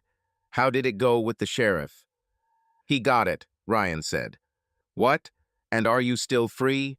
Bill was surprised. "Yes," Ryan replied. "Moreover, he wants me to become sheriff when he retires." "Damn it," Bill said. "That's luck." "You would know," Ryan said. "Okay, we're about to board the flight. I'll call you later. By the way, Smith wrote to tell me that I should watch the evening news. Maybe you'll catch them on the road." "Yes, of course, I'll definitely look," Bill replied. "Today, this is all they talk about. Knight Petroleum has lost a lot in the market." "These bastards deserve it," Ryan said. "We'll talk later." "Okay, boss, see you later," Bill replied, ending the call. Finally, they settled into their seats on the plane and were fast asleep when the plane reached altitude. After landing, they got off the plane, picked up their luggage, and headed to the car rental, where Ryan rented a nondescript sedan. When they arrived at Bob and Sarah's house, Ryan and Bob put everything in its place. Luckily, most of the mess left behind by the kidnapping had already been cleaned up, but the house still smelled of antiseptic and bleach. Sarah opened the windows to ventilate the house. Bob pulled out a couple of beers and handed one to Ryan. They sat in the living room and turned on the news. They listened as the announcer read out some local news, but their attention was soon drawn to what was called a breaking news story. "Just in on Eyewitness News," the announcer said. "Federal authorities have released the names of those killed in a raid on a New Mexico retreat owned by Knight Petroleum. The victims included 6 of the company's 7 board members, including Elmer Jenkins, the board's chairman," officials said. "This follows reports from the UK that another councillor, Colin Blackstone, has been found dead in Manchester," the announcer continued. "In addition, the chief financial officer of Knight Petroleum was found dead in New Mexico. We now switch to reporting from Brenda Carpenter in El Paso." Brenda. The shot changed to an attractive blonde standing in front of a tall building, presumably in El Paso, Texas. "Yes, Jerry, thank you," she said. "We spoke with federal authorities, and they told us that, in addition to Knight management, at least 4 Mexican citizens were among those killed in New Mexico. In addition, a large cache was found at the site. Suddenly, Smith's face appeared on the screen, his eyes hidden behind dark glasses. "We're still sorting through all the evidence we've collected," Smith said. "Can you confirm reports that the facility hosted illegal parties and human trafficking?" asked one of the reporters. "Based on the data we have, it is," Smith responded. "There have also been reports that 2 of your agents have been killed in Central City," another reporter added. "We believe they were defending the daughter of Lisa Knight, Knight's interim CEO, who was shot and killed in the company parking lot. Can you confirm this information, and are these events related?" "I was given permission to confirm this information," Smith said. "At this point, I believe it is safe to conclude that all of the incidents involving Knight are connected in some way." The frame changed again, returning to the blonde reporter. "Agent Smith told us that the agency is reviewing a huge amount of evidence that points to the involvement of company executives in a variety of crimes. It seems this is just the tip of the iceberg. Jerry, over to you," she said. "Thank you, Brenda," Jerry replied. And now we cut to Andrew Conrad, who is outside the federal court where disgraced former CEO Jacob Knight is scheduled to appear again tomorrow morning. "Andrew?" "Yes, Jerry, that's right. Mr. Knight, who is now confined to a wheelchair after the robbery, should be here tomorrow morning," Andrew said. "I spoke with Marvin Morrison, the federal prosecutor in charge of the case." The video changed, and they saw a tall, thin man with curly hair talking to a reporter. "The evidence we have seen thus far indicates that Knight Petroleum executives spent more time committing crimes and covering them up than they did producing oil and gas," Marvin said. "And something tells me this is just the beginning." "Will there be additional charges brought?" asked Andrew. "Absolutely," Marvin replied, "and I expect there will be even more." "Will you talk to the surviving executives?" asked Andrew. "Yes," said Marvin. "We have already begun these discussions and have expanded the investigation to include lower-level managers." "The defense has been able to block many of your motions so far," Andrew said. "What's your strategy this time?" "Well, Andrew," Marvin said, "you are right. The defense managed to set up many obstacles, but I think everything will change tomorrow." "What charges can we expect?" asked Andrew. "Shocking accusations," Marvin replied. "That's all I can say for now. Tomorrow morning you will know more." "So, Jerry," Andrew said after Marvin left, "looks like we're in for some big things tomorrow morning." "Thanks, Andrew," Jerry said. "We'll keep an eye on this." He turned to the other camera. The allegations against Knight Petroleum also had a major impact on the market today as the company's shares fell, causing concern among investors. We now turn our attention to our Eyewitness News financial analyst, Tyler Morgan. "Tyler, what are your predictions?" "Well, Jerry," Tyler said as he appeared on camera, "I think Knight Petroleum may be on its last legs. If something is not done soon, the company could go bankrupt, and this could have global consequences." "Are there any rumors about possible steps to save the company?" Jerry asked. "I've heard rumors, but I can't confirm anything yet," Tyler responded. "I know that if something happens, you'll be the first to report it, Tyler," Jerry said. "Thank you." He turned back to the camera. "Now, the next story is the joyride of man's best friend. Stay tuned to Eyewitness News." Bob turned off the TV when the channel went to a commercial break. "You're an analyst, Bob," Ryan said. "What do you think?" "I think Knight Petroleum is in serious trouble," Bob said. "I'll be surprised if they're still in business in a month." Ryan nodded in agreement. "Looks like you're right," he said. He took out his phone and called Smith, who answered on the first ring. "Yes, Smith is listening," he said. "I just saw the news," Ryan said. "Is all this true?" "You wouldn't believe what we found in this camp," said Smith. "It seems to me that if we had not acted, someone else would have definitely done it." "What exactly did you find?" Ryan asked. "Incredible stuff, Ryan," Smith said. "More banned items than you can imagine, sex DVDs, evidence of human trafficking, and that's just the beginning." I also think I understand why the agency turned a blind eye to Gillespie's murder. Damn, Ryan said. Did they really have a mole inside the agency? Yes, Smith replied. Someone quite high in the hierarchy. He has already been interrogated. Is there evidence linking Lisa to all of this? Ryan asked. Not yet, Smith replied. They may have been able to hide it from her, but I don't understand how she could not have noticed that something was going on. Perhaps she was blinded by Jake's money and was too caught up in her work. Don't know. How are you doing? Well, Sheriff Coltrane figured it out after the report this morning, Ryan said. He came to me after the guys left. Oh, really? Asked Smith. And he didn't arrest you? No, Ryan replied. Moreover, he wants me to take his place as sheriff when he retires. Smith laughed. Damn, boy, you're lucky, he said. Are you going to do this? I'm thinking about it, Ryan replied. I have a few things to take care of first. Well, maybe when this is all over, I'll knock on your door asking for a job, Smith said. Are you going to retire or something? Ryan asked. I'm thinking about it, Smith said. The agency is not what it used to be. Maybe they need a good man like you to be the director and fix everything, Ryan said. Maybe. Don't know. Everything has become too politicized lately. How are Beverly and the kids? Asked Smith. They're doing well, Ryan replied. By the way, will you come to the wedding? I wouldn't miss it for the world, Smith said. In any case, I'll be in touch. Take care of yourself, do you hear? Absolutely, Ryan said. Bye. They ended the call and Ryan left to call Beverly.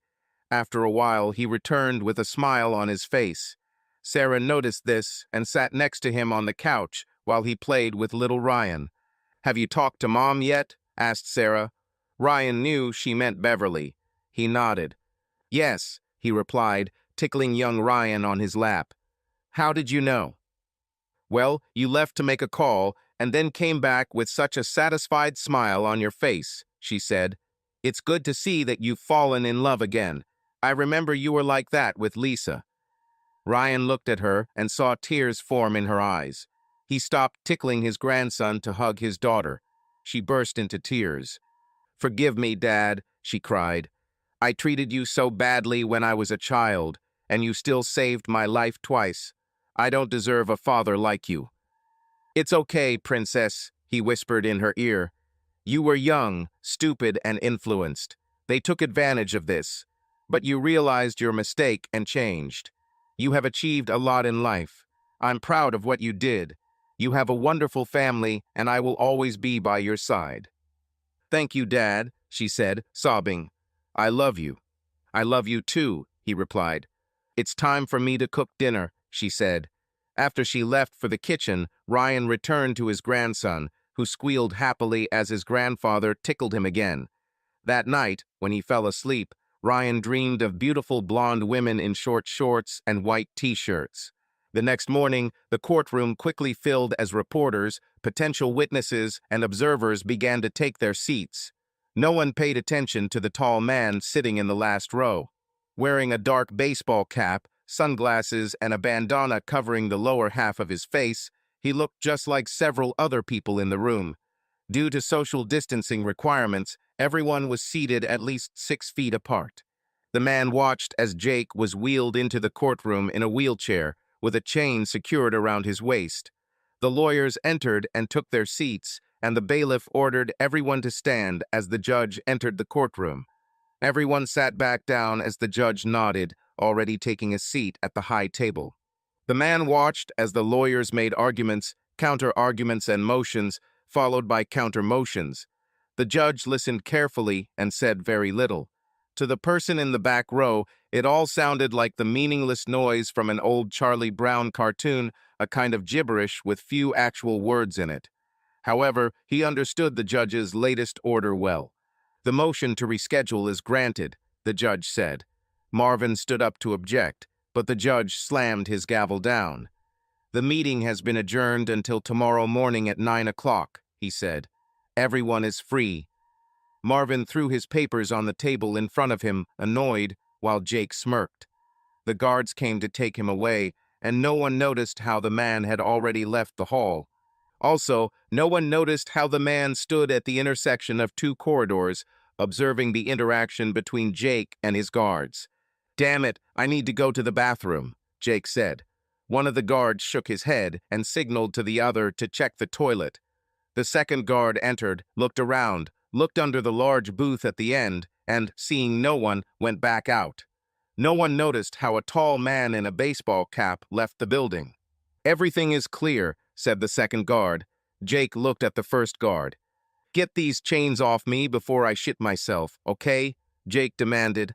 "I'm in a wheelchair, damn it. I'm not going anywhere. Just give me some privacy for a few minutes." Okay, the first guard replied, removing the chains. "Just don't be late." Yeah, Jake said as he pulled into the restroom. After the door closed, Jake headed to the large handicapped stall at the end of the restroom. He pulled up to open the stall door and pulled inside.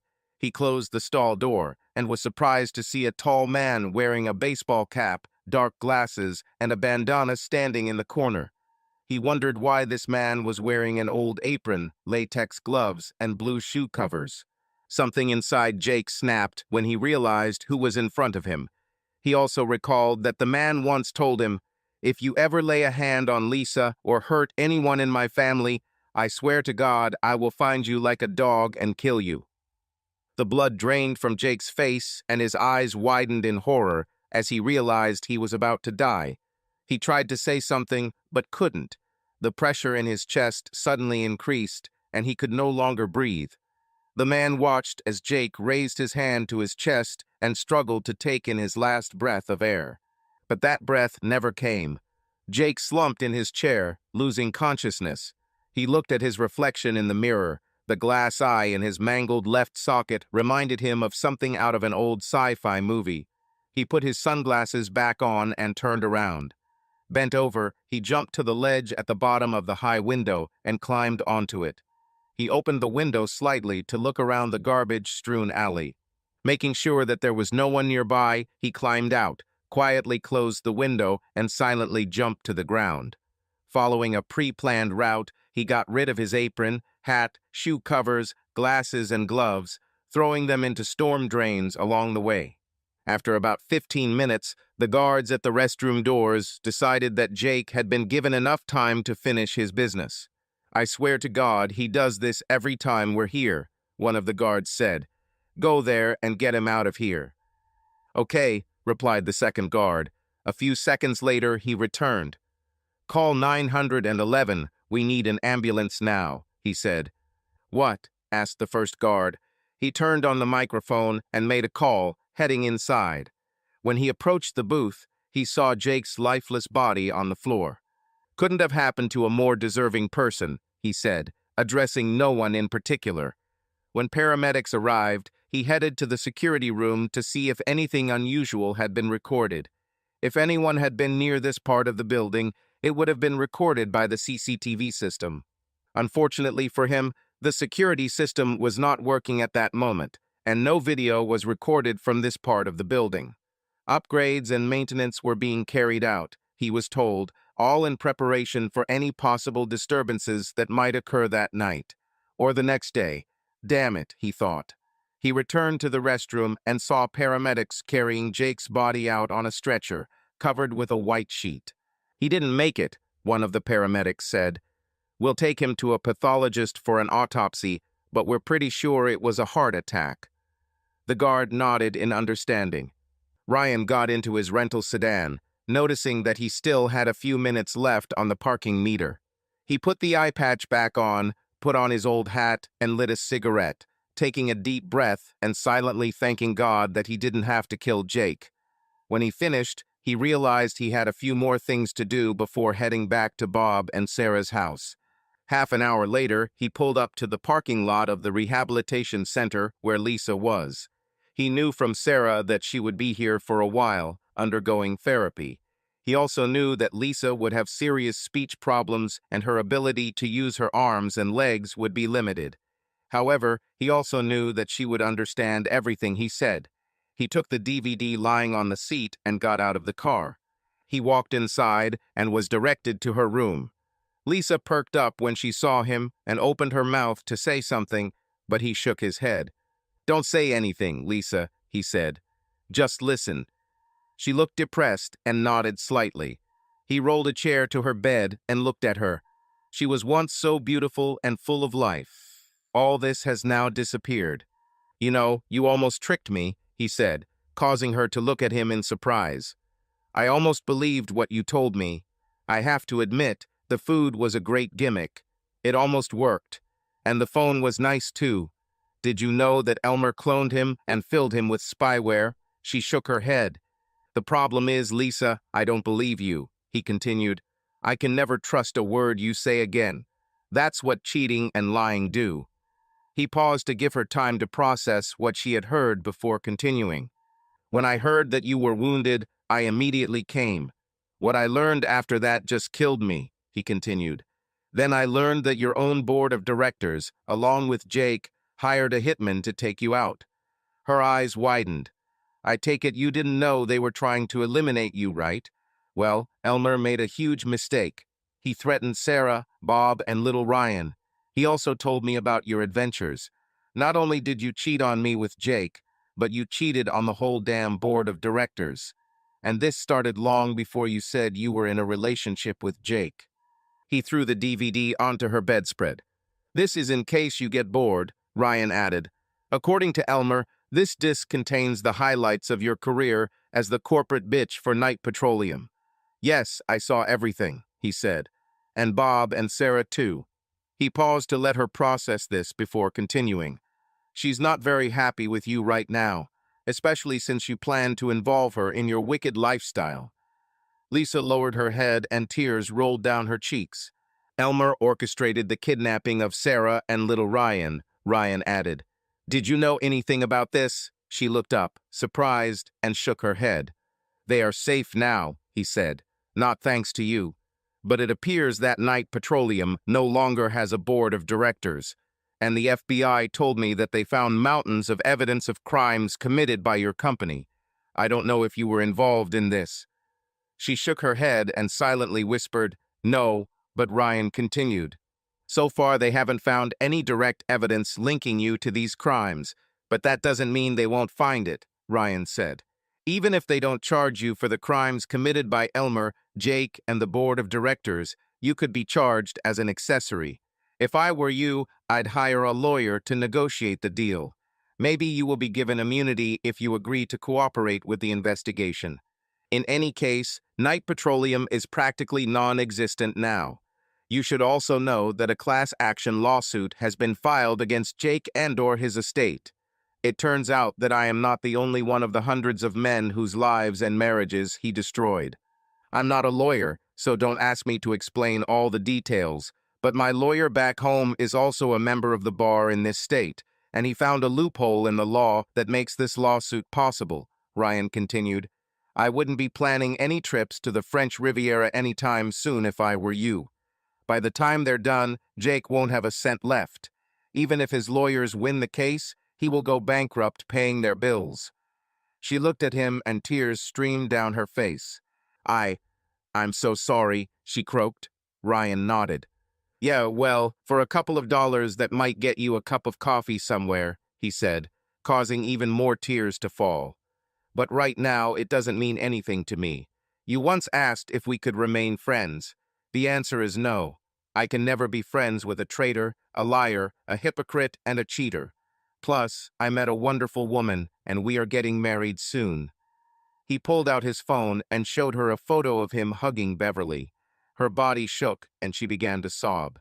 "She's beautiful, isn't she?" Ryan asked. "Her name is Beverly, and she made me feel better and more alive than I have ever felt in my life. I thought I could never love another woman again until she came along. You know, she helped save Sarah and little Ryan. Sarah even started calling her Mom, and little Ryan seems to love her too. I think she will be a wonderful grandmother. What do you think?" Lisa's body shook with sobs. He pushed back his chair and stood up. "You probably won't see me again," he said, "and I suspect Sarah and Bob will disown you too," he added as she began to cry. "It sucks to lose everything, doesn't it? But you know what they say, karma's a bitch. And then the bill comes. Enjoy the rest of your miserable existence. Goodbye. He put his hat back on and left the room. He heard her moaning as he walked down the hallway and saw the nurses rush to her room. He didn't care and continued walking to his rental car. He made one more stop and then headed back to Bob and Sarah's house. He noticed Jorge's car in the driveway and wondered what was going on. Putting the small box he had just taken into his pocket, he walked inside where he was met by Jorge, Bob, and Sarah. "Have you heard the news?" asked Sarah. "No, which ones?" Ryan asked.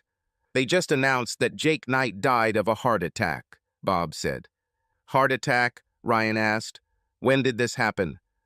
"According to the news, right after the hearing this morning," Bob said. "Well, guess what?" Ryan said. "Are you not involved in this?" asked Jorge. Ryan shook his head. "I didn't touch it," Ryan said. Jorge looked at him suspiciously. "I'm serious," Ryan said. "I never touched it. Never." "So what have you been doing?" asked Sarah. Ryan pulled out a box from his pocket and opened it, revealing a very expensive wedding and engagement set. "I bought this for Beverly and stopped by Lisa," Ryan said, deliberately not mentioning his visit to the courtroom. "It's beautiful," Sarah said. "I hope she likes it," he said. "Trust me, she'll love it, Dad," Sarah said. "So you stopped by Lisa's?" "Yes," Ryan said. "I gave her the DVD that Elmer gave me and accused her of all the lies, cheating, and betrayal. I also told her what was going on with Knight and told her about Beverly. I think she didn't take it well." "It's just too sad," Sarah said sarcastically. Ryan smiled and nodded his head. "I don't argue, Princess," he said. Later, Sarah set dinner on the table, and everyone sat down to eat. They invited Jorge to stay, and he joined them. After a pleasant dinner, they all gathered in the living room. "There's a Jake special tonight," Bob said. "I think it will be interesting to see how they portray his life and career." "Why not?" said Ryan. Sarah brought several glasses of sweet tea, and they began to watch the program that had just started. "This is one of my favorite shows," Bob said. "I like his way of looking at business." Ryan chuckled and nodded his head. How anyone could like something like that was beyond him. But, as he decided, to each his own. They turned their attention to the program. "Good evening, and welcome to a special episode of the program," said a relatively young man with dark curly hair. "Tonight we look at the life of Jacob Knight, the disgraced former CEO of Knight Petroleum, who was accused of plotting to murder his estranged wife and her ex-husband. As you may know, Mr. Knight passed away this afternoon from a heart attack. Our guest today is author and investigative journalist Trevor Whitaker, who is about to release a book about Knight called From Riches to Rags, The Rise and Fall of Jacob Knight. Welcome to the program, Mr. Whitaker. "Thank you for inviting me, Neil," said an older, well-dressed man in a gray suit. "I'm not one to speak ill of the dead, so I want to start by expressing my condolences to the family and friends of Jacob Knight. Our thoughts and prayers are with you. Tell us, Trevor, what do you think about all this?" Neil asked. "Like you, Neil, I don't want to speak ill of the dead," Trevor said. "But honestly, in this case, I'm not sure you'd find anyone who would mind if you did." "That doesn't sound very nice," Neil said. "Why do you say that?" "Well, to be honest, Mr. Knight was not a person to inspire kind thoughts," Trevor replied. "Surely someone loved him, didn't they?" Neil asked. "On the contrary, Neil. In fact, according to my research over the past few years, no one liked him. Nobody. In fact, he was universally despised and hated, even by members of his small family," Trevor said. "One source even told me, and I'm quoting from my book, look up the definition of asshole in the dictionary, and there will be a picture of Jacob Knight." This came from someone who worked with Knight for many years. "Wow," Neil said. "So why did your source stay with him for so long?" "Simply put, Knight paid him well," Trevor said.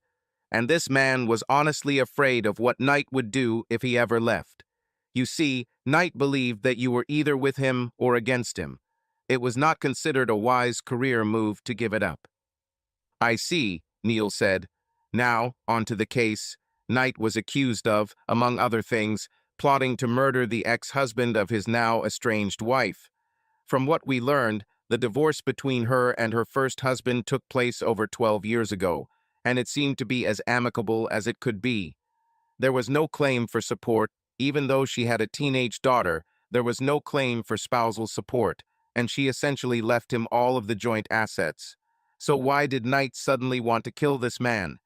This doesn't make sense. He had this man's wife and daughter. Why pay to kill him 9 years later? To answer this question, you need to understand the man himself, Trevor said. A few years ago, I was sitting in Knight's office, interviewing him for a big story about the company's rapid expansion and growth. There was a sign on his desk that said, "Kill them all. God will sort it out." That pretty much describes Jacob Knight. This is how he conducted his business, and this is how he conducted his personal life. If he saw something he wanted, he would do anything to get it. This applied to business, property, even women. Women? Neil asked. Yes, said Trevor. In this respect, Jacob Knight made a certain former president look like a Boy Scout. If he saw a woman he wanted, he would do anything to get her. I have spoken to many men whose lives and marriages he is said to have destroyed. It was like big game hunting for him. I see, said Niall. So explain why he was pursuing this man.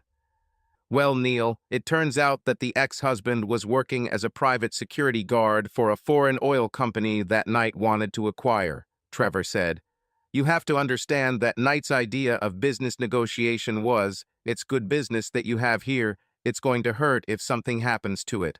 He often took a carrot and stick approach, offering what seemed like a bargain price, while at the same time demonstrating power to intimidate the target. About 4 years ago, Knight began hunting this foreign competitor. Knight then learned that the ex-husband, whose name was never publicly mentioned thanks to a restraining order, worked for the company, Trevor said. Knight apparently decided he could literally kill 2 birds with 1 stone and went after the man with a team of killers, according to court documents we've seen. Keep in mind, this all came from the person Knight originally targeted, so that explains the judge's order. I see, Neil said. I found it interesting that the original divorce papers were sealed by order of this judge, and the summary we received as a result of the FOIA request had all of the parties' names and addresses blacked out. It's a little weird, isn't it? The federal prosecutor said he acted out of concern for the man's safety, Trevor said. The defense went for it. They want the man's identity to be made public and for him to testify in open court. Given recent events, it is good that the judge stands firm. So Knight was going after him just because he could?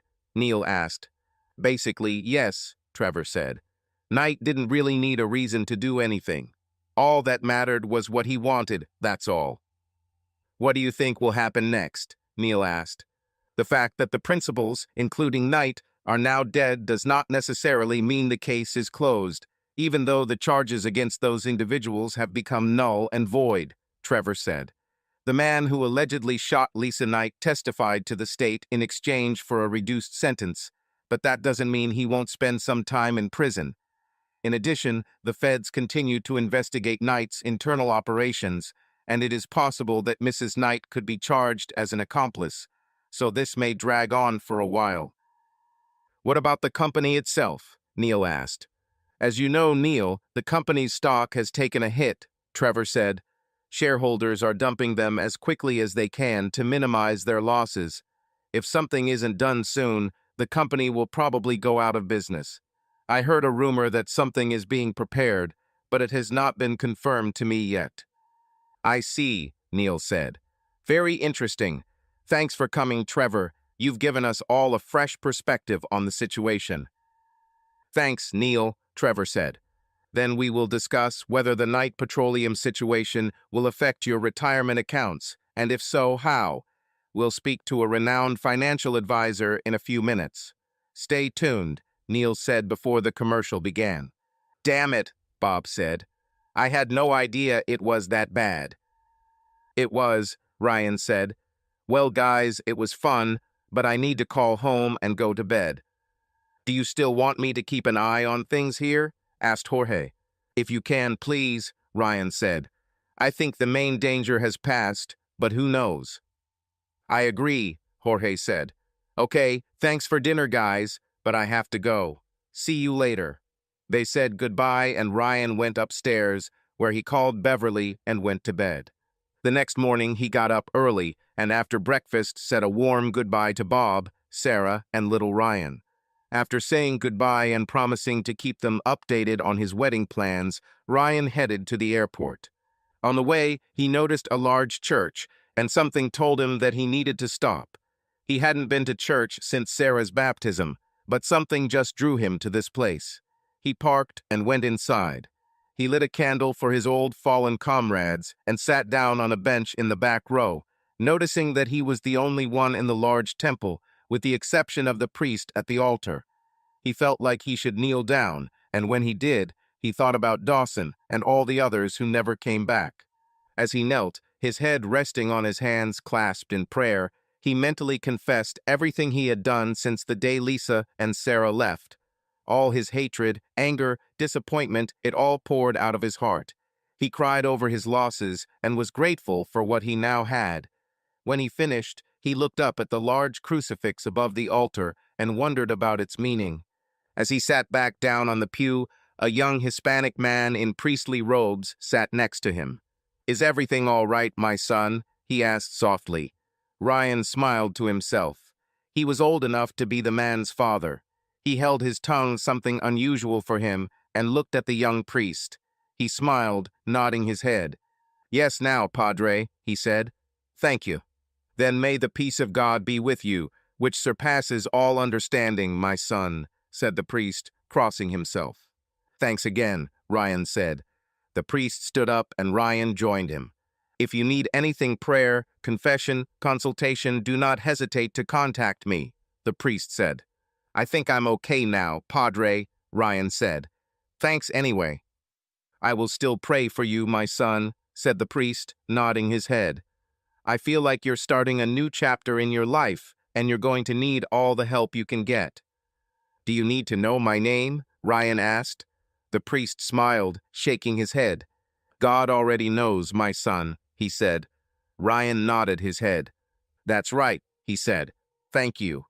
The priest smiled, nodded his head, and walked towards the large altar in front. Ryan took his hat and left the building. As he stepped out into the bright sunlight, he took a deep breath. He felt like a new man. He laughed to himself, got into the car, and went to the airport. He called Beverly when his plane landed, threw his bag in the truck, and headed home. As he drove, he felt better than he had in a long time. Everything seemed fresh, new, almost as if he had never looked at it before. He finally got home and found Beverly waiting for him on the porch. His eyes almost popped out of their sockets when he saw her. She had always been beautiful, he thought, but the shorts she was wearing were the shortest he had ever seen on a woman. They were even shorter than the ones she had before. She was also wearing a cropped t-shirt that barely covered the bottom of her breasts. "You look like you haven't seen me in forever," he said, hugging her. They kissed for a long time, going deeper into each other. "Lunch is served by the pool if you're hungry," she said with a mischievous smile. "Lead," he replied. As she walked ahead, he noticed that the shorts didn't leave much to the imagination. When they reached the backyard, he looked around the pool, expecting to see a picnic basket or something similar. He walked around, but still saw no sign of lunch. "Where's lunch?" he asked.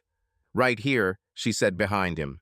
He turned around and saw her standing on the terrace completely naked. "That is, if you want me," she added. "Oh God, yes," he said, hugging her. They made love on the terrace for a long time, enjoying each other and the bright sun at the same time. When they finished, he stood up and picked up his pants. "I almost forgot," he said.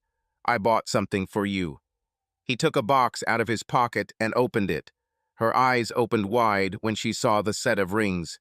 "They are beautiful," she said. He took out the wedding ring and carefully placed it on her finger. She smiled and tears came to her eyes. "I love him," she said, "and I love you." "I love you too," he replied. She looked at his face carefully before speaking again. "Are you okay?" she asked. You seem, I don't know, a little different. Actually, yes, he replied. I feel like a new person starting a new life. She smiled and kissed him again. I'm so glad, she said. I think we've both had enough sadness to last a lifetime. What do you think? Yes, he said. I completely agree. Oh, one more thing. What? She asked. He went inside and took out a box from his bag. He handed it to Beverly and watched as she opened it. She took out a forged iron rooster, intended to decorate the wall. I like it, she said. What made you buy this? I don't know, he replied. I saw this and thought about you. I decided it was time to start hanging things on the walls to make the house feel like a home again. I think it's a good idea, she said, and I know exactly where to hang it. He smiled upon hearing her words. Yes, he thought. Home sweet home. This time for real. They got dressed and hung the rooster on the wall in the kitchen. Then Ryan called Russell. Hey, Ryan, Russell said. Did you get everything settled? Yes, I got it, and I want to talk to you about the job offer, Ryan said. Great, Russell replied. Come, let's talk. I'll be right there, Ryan said. After telling Beverly, he cleaned up and drove into town, parking in front of the sheriff's office. He walked inside and noticed the deputies looking at him appraisingly. Sheriff Coltrane is waiting for you, Mr. Caldwell, the uniform said, leading the way. He followed her into Russell's office. She opened the door and led him inside, then walked out and closed the door. Russell stood up and shook his hand. Sit down, he said. Ryan sat up and met Russell's gaze. Any questions? Yes, Ryan replied. There is one. What about my past? You already seem to know what I've been doing for 9 years. Russell smiled. You mean working as a private security guard and all that? Russell asked, making air quotes when he said, working as a private security guard. Yes, exactly that, Ryan replied. Well, 9 years of training security guards to work in dangerous situations is a lot of experience if you ask me, Russell said. Plus, your service in the Army was quite outstanding. The county board agrees. What? Ryan asked. Yes, Russell said. They think you can teach our deputies a thing or two. I didn't even think about it, Ryan said. Don't worry, son, Russell said. I have already done a background check on you. This is standard procedure. They just want to make sure you're not a fugitive. You have never been behind bars, and everything has been checked. Damn, you're cleaner on paper than some of my deputies. So if you agree, you need to go through an interview with the county board. It's more of a formality. I would advise you to buy a little nicer clothes and a new hat. What about a beard? Ryan asked. Believe me, she is hiding a lot of sins. Russell smiled. As long as you keep it neat and trim, it's not a problem, he replied. Plus, it adds character to you. Ryan smiles. You've already thought about everything, right? He asked. It's part of my job, son, Russell replied. As soon as they give the go-ahead, we will select a uniform for you, and you will follow me for a while. Well, what do you say? Okay, Ryan said. The worst thing they can do is say no. Let's make an appointment. Well done, Russell said. How about tomorrow morning at 8:30? Yeah, sounds good, Ryan replied. I'll go now and buy new clothes. That's great, Russell said. See you then. After that, Ryan spent most of the day buying new clothes, boots, and a new hat. Beverly was surprised when he came in loaded with new things. Don't ever complain about me buying new clothes again, she joked. So, when are you going to go before the county council? Tomorrow morning, he replied. I'm glad you're taking this on, she said. It will do you good to integrate better into the community.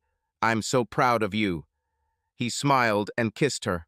That evening, they watched the news and learned that the federal case against Knight Petroleum had expanded to include a number of middle managers. It seemed that more people were involved than originally thought, but none of them seemed to know the full picture. The investigation into Jake also caused the company's stock price to fall further as confidence in the company dropped to almost zero. The next day, Ryan appeared before the county council with Russell. As Russell had said, the meeting was friendly and mostly informal. There were only a few questions that Ryan had to carefully consider the answers to. "Is this eye patch giving you problems with depth perception?" asked one of the council members. "I called first," Ryan replied, "but I've learned to deal with it. So you can drive a car and shoot a gun without any problems." "There haven't been any problems so far," Ryan said. "Personally, I would prefer to see someone with direct law enforcement experience," another council member said. "You don't even have a law degree. If we hire you, would you be willing to enroll in an online course and earn a 2-year degree?" "Absolutely," Ryan replied. "How much do you expect to earn, Mr. Caldwell?" asked one of the women on the council. "I haven't thought about it, ma'am," Ryan replied. "To be honest, I don't need money." "Yes, we checked your financial affairs at the bank," she said. "By the way, what you did for Miss Simons was amazing." "Thank you," he said. "She needed help, so I decided to lend a hand."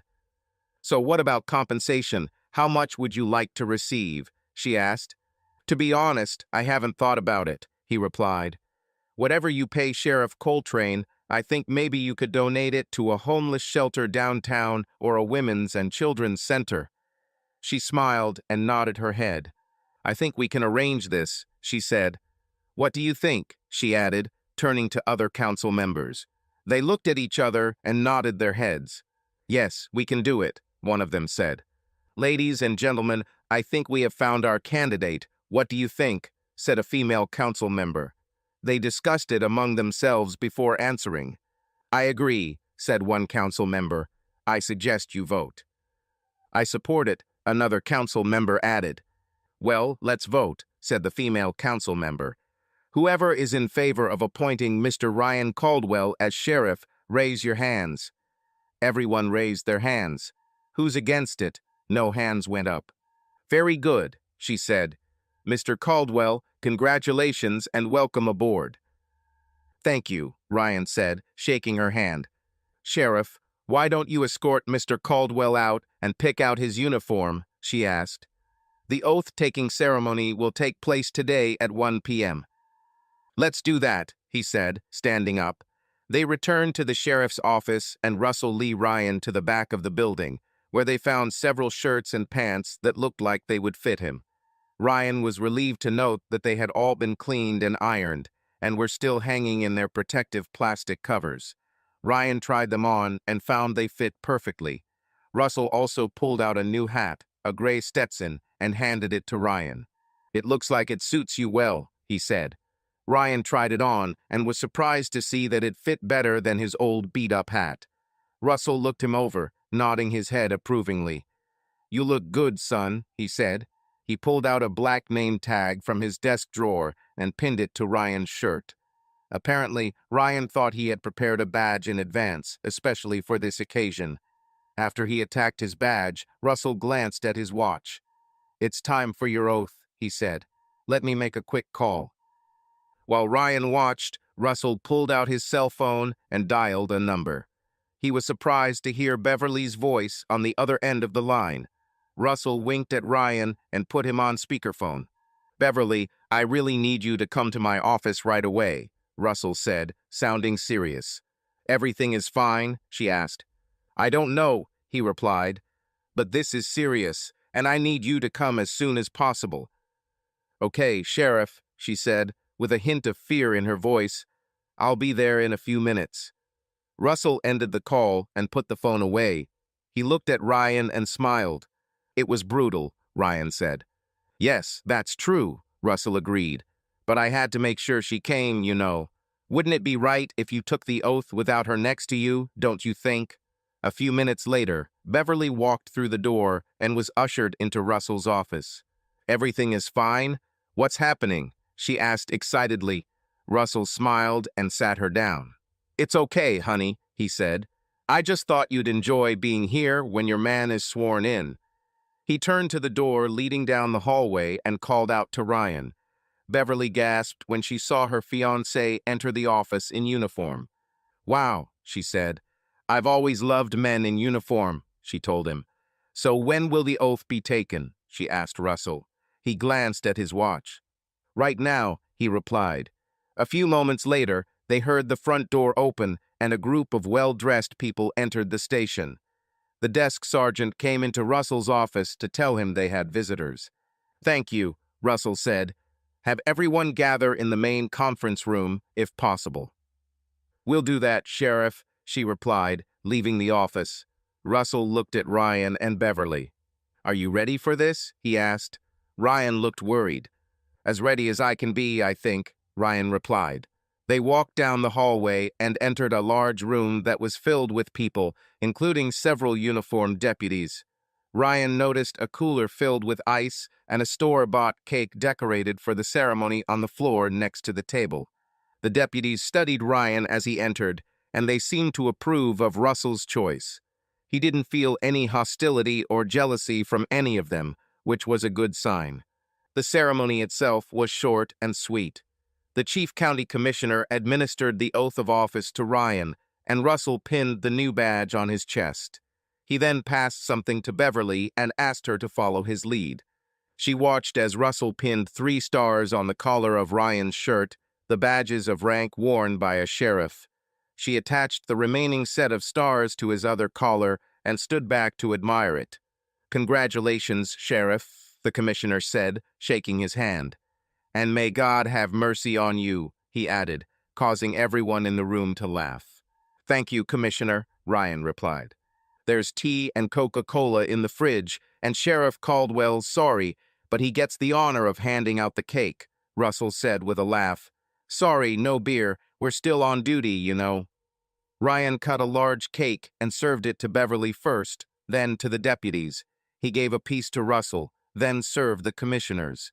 He cut himself a small piece and noticed that there was still about a third of the cake left. "Why don't we leave it for the guys on patrol?" he asked. Russell agreed. "Good idea," he said. The female dean smiled and put the cake in the refrigerator for preservation.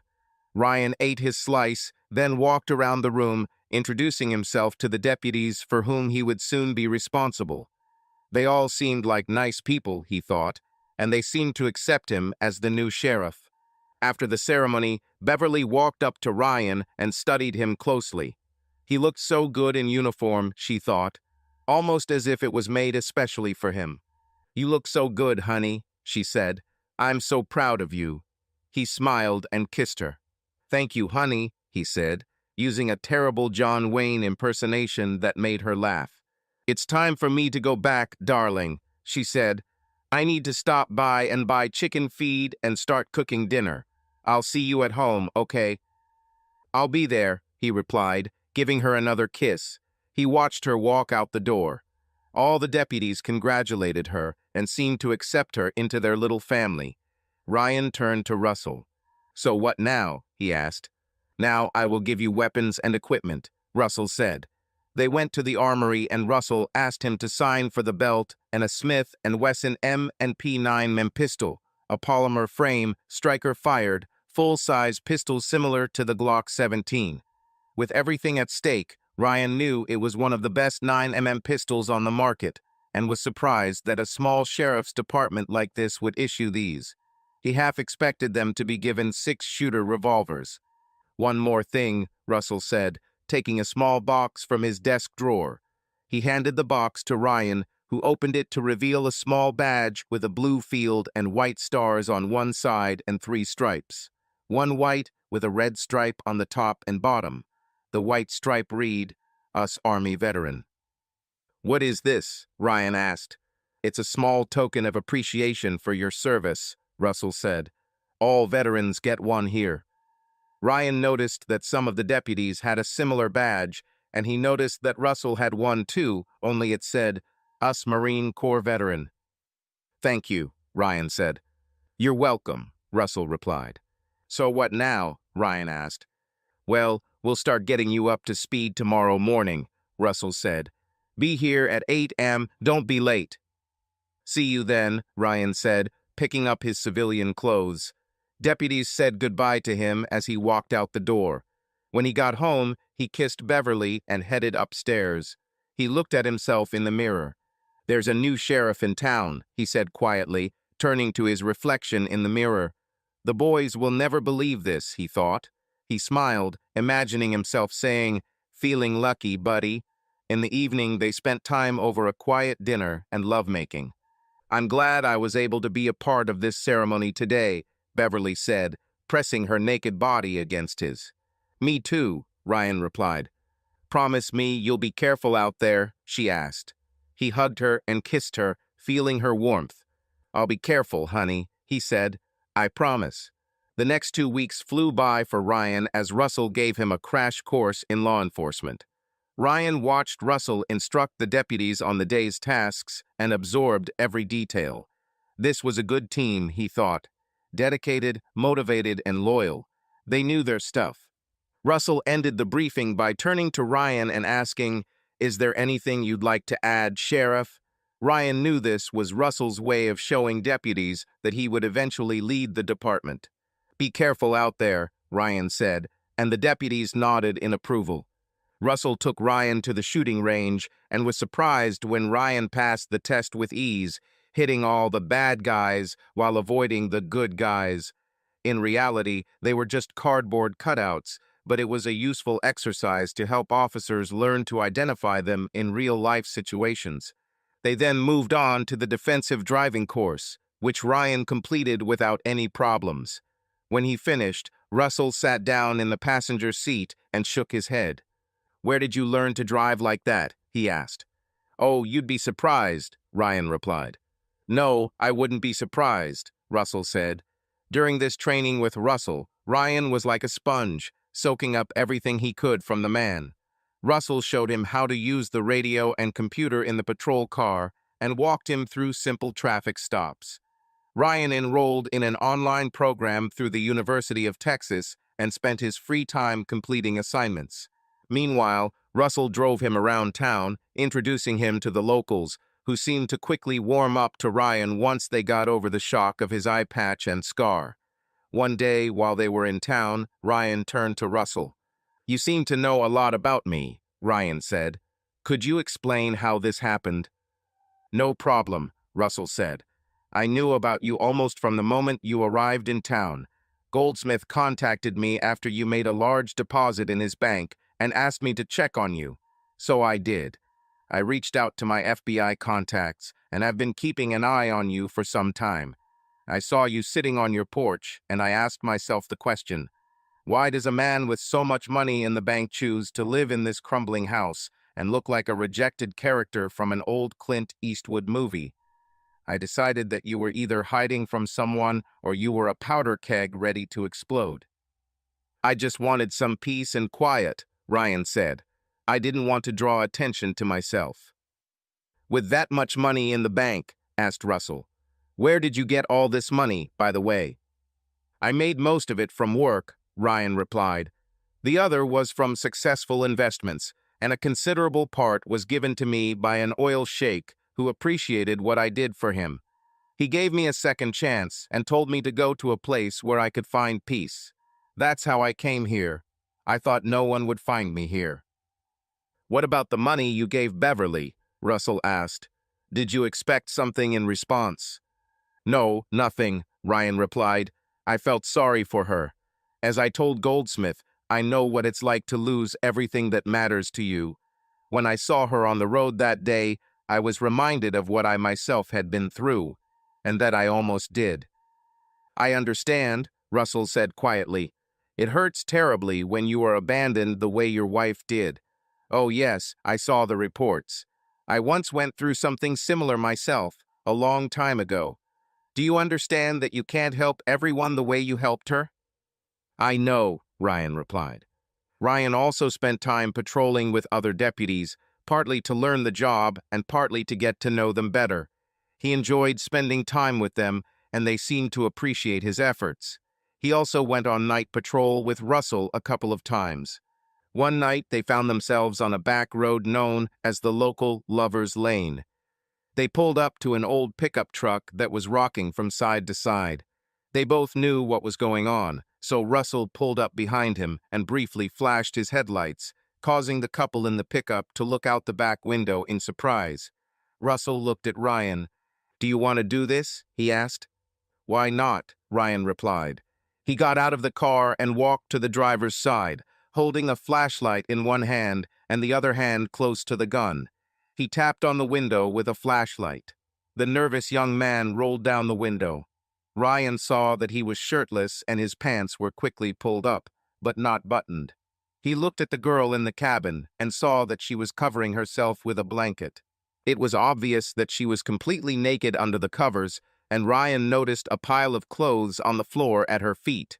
He also smelled sweat and sex from the cabin. They were both shocked by his appearance. "Driver's license and registration, please," Ryan said. The young man pulled out his license and took the registration from the glove compartment. "I would like to see your ID, young lady," Ryan added. While he watched, she pulled out her license from her purse on the floor. Ryan and I studied the licenses and looked at their faces. He confirmed that they were both 18 years old, probably high school students just hanging out for a bit. He returned the documents and turned to the young man. "From the truck, sir," he said. "You get dressed," he told the girl. The young man got out of the truck, buttoning his pants and tightening his belt.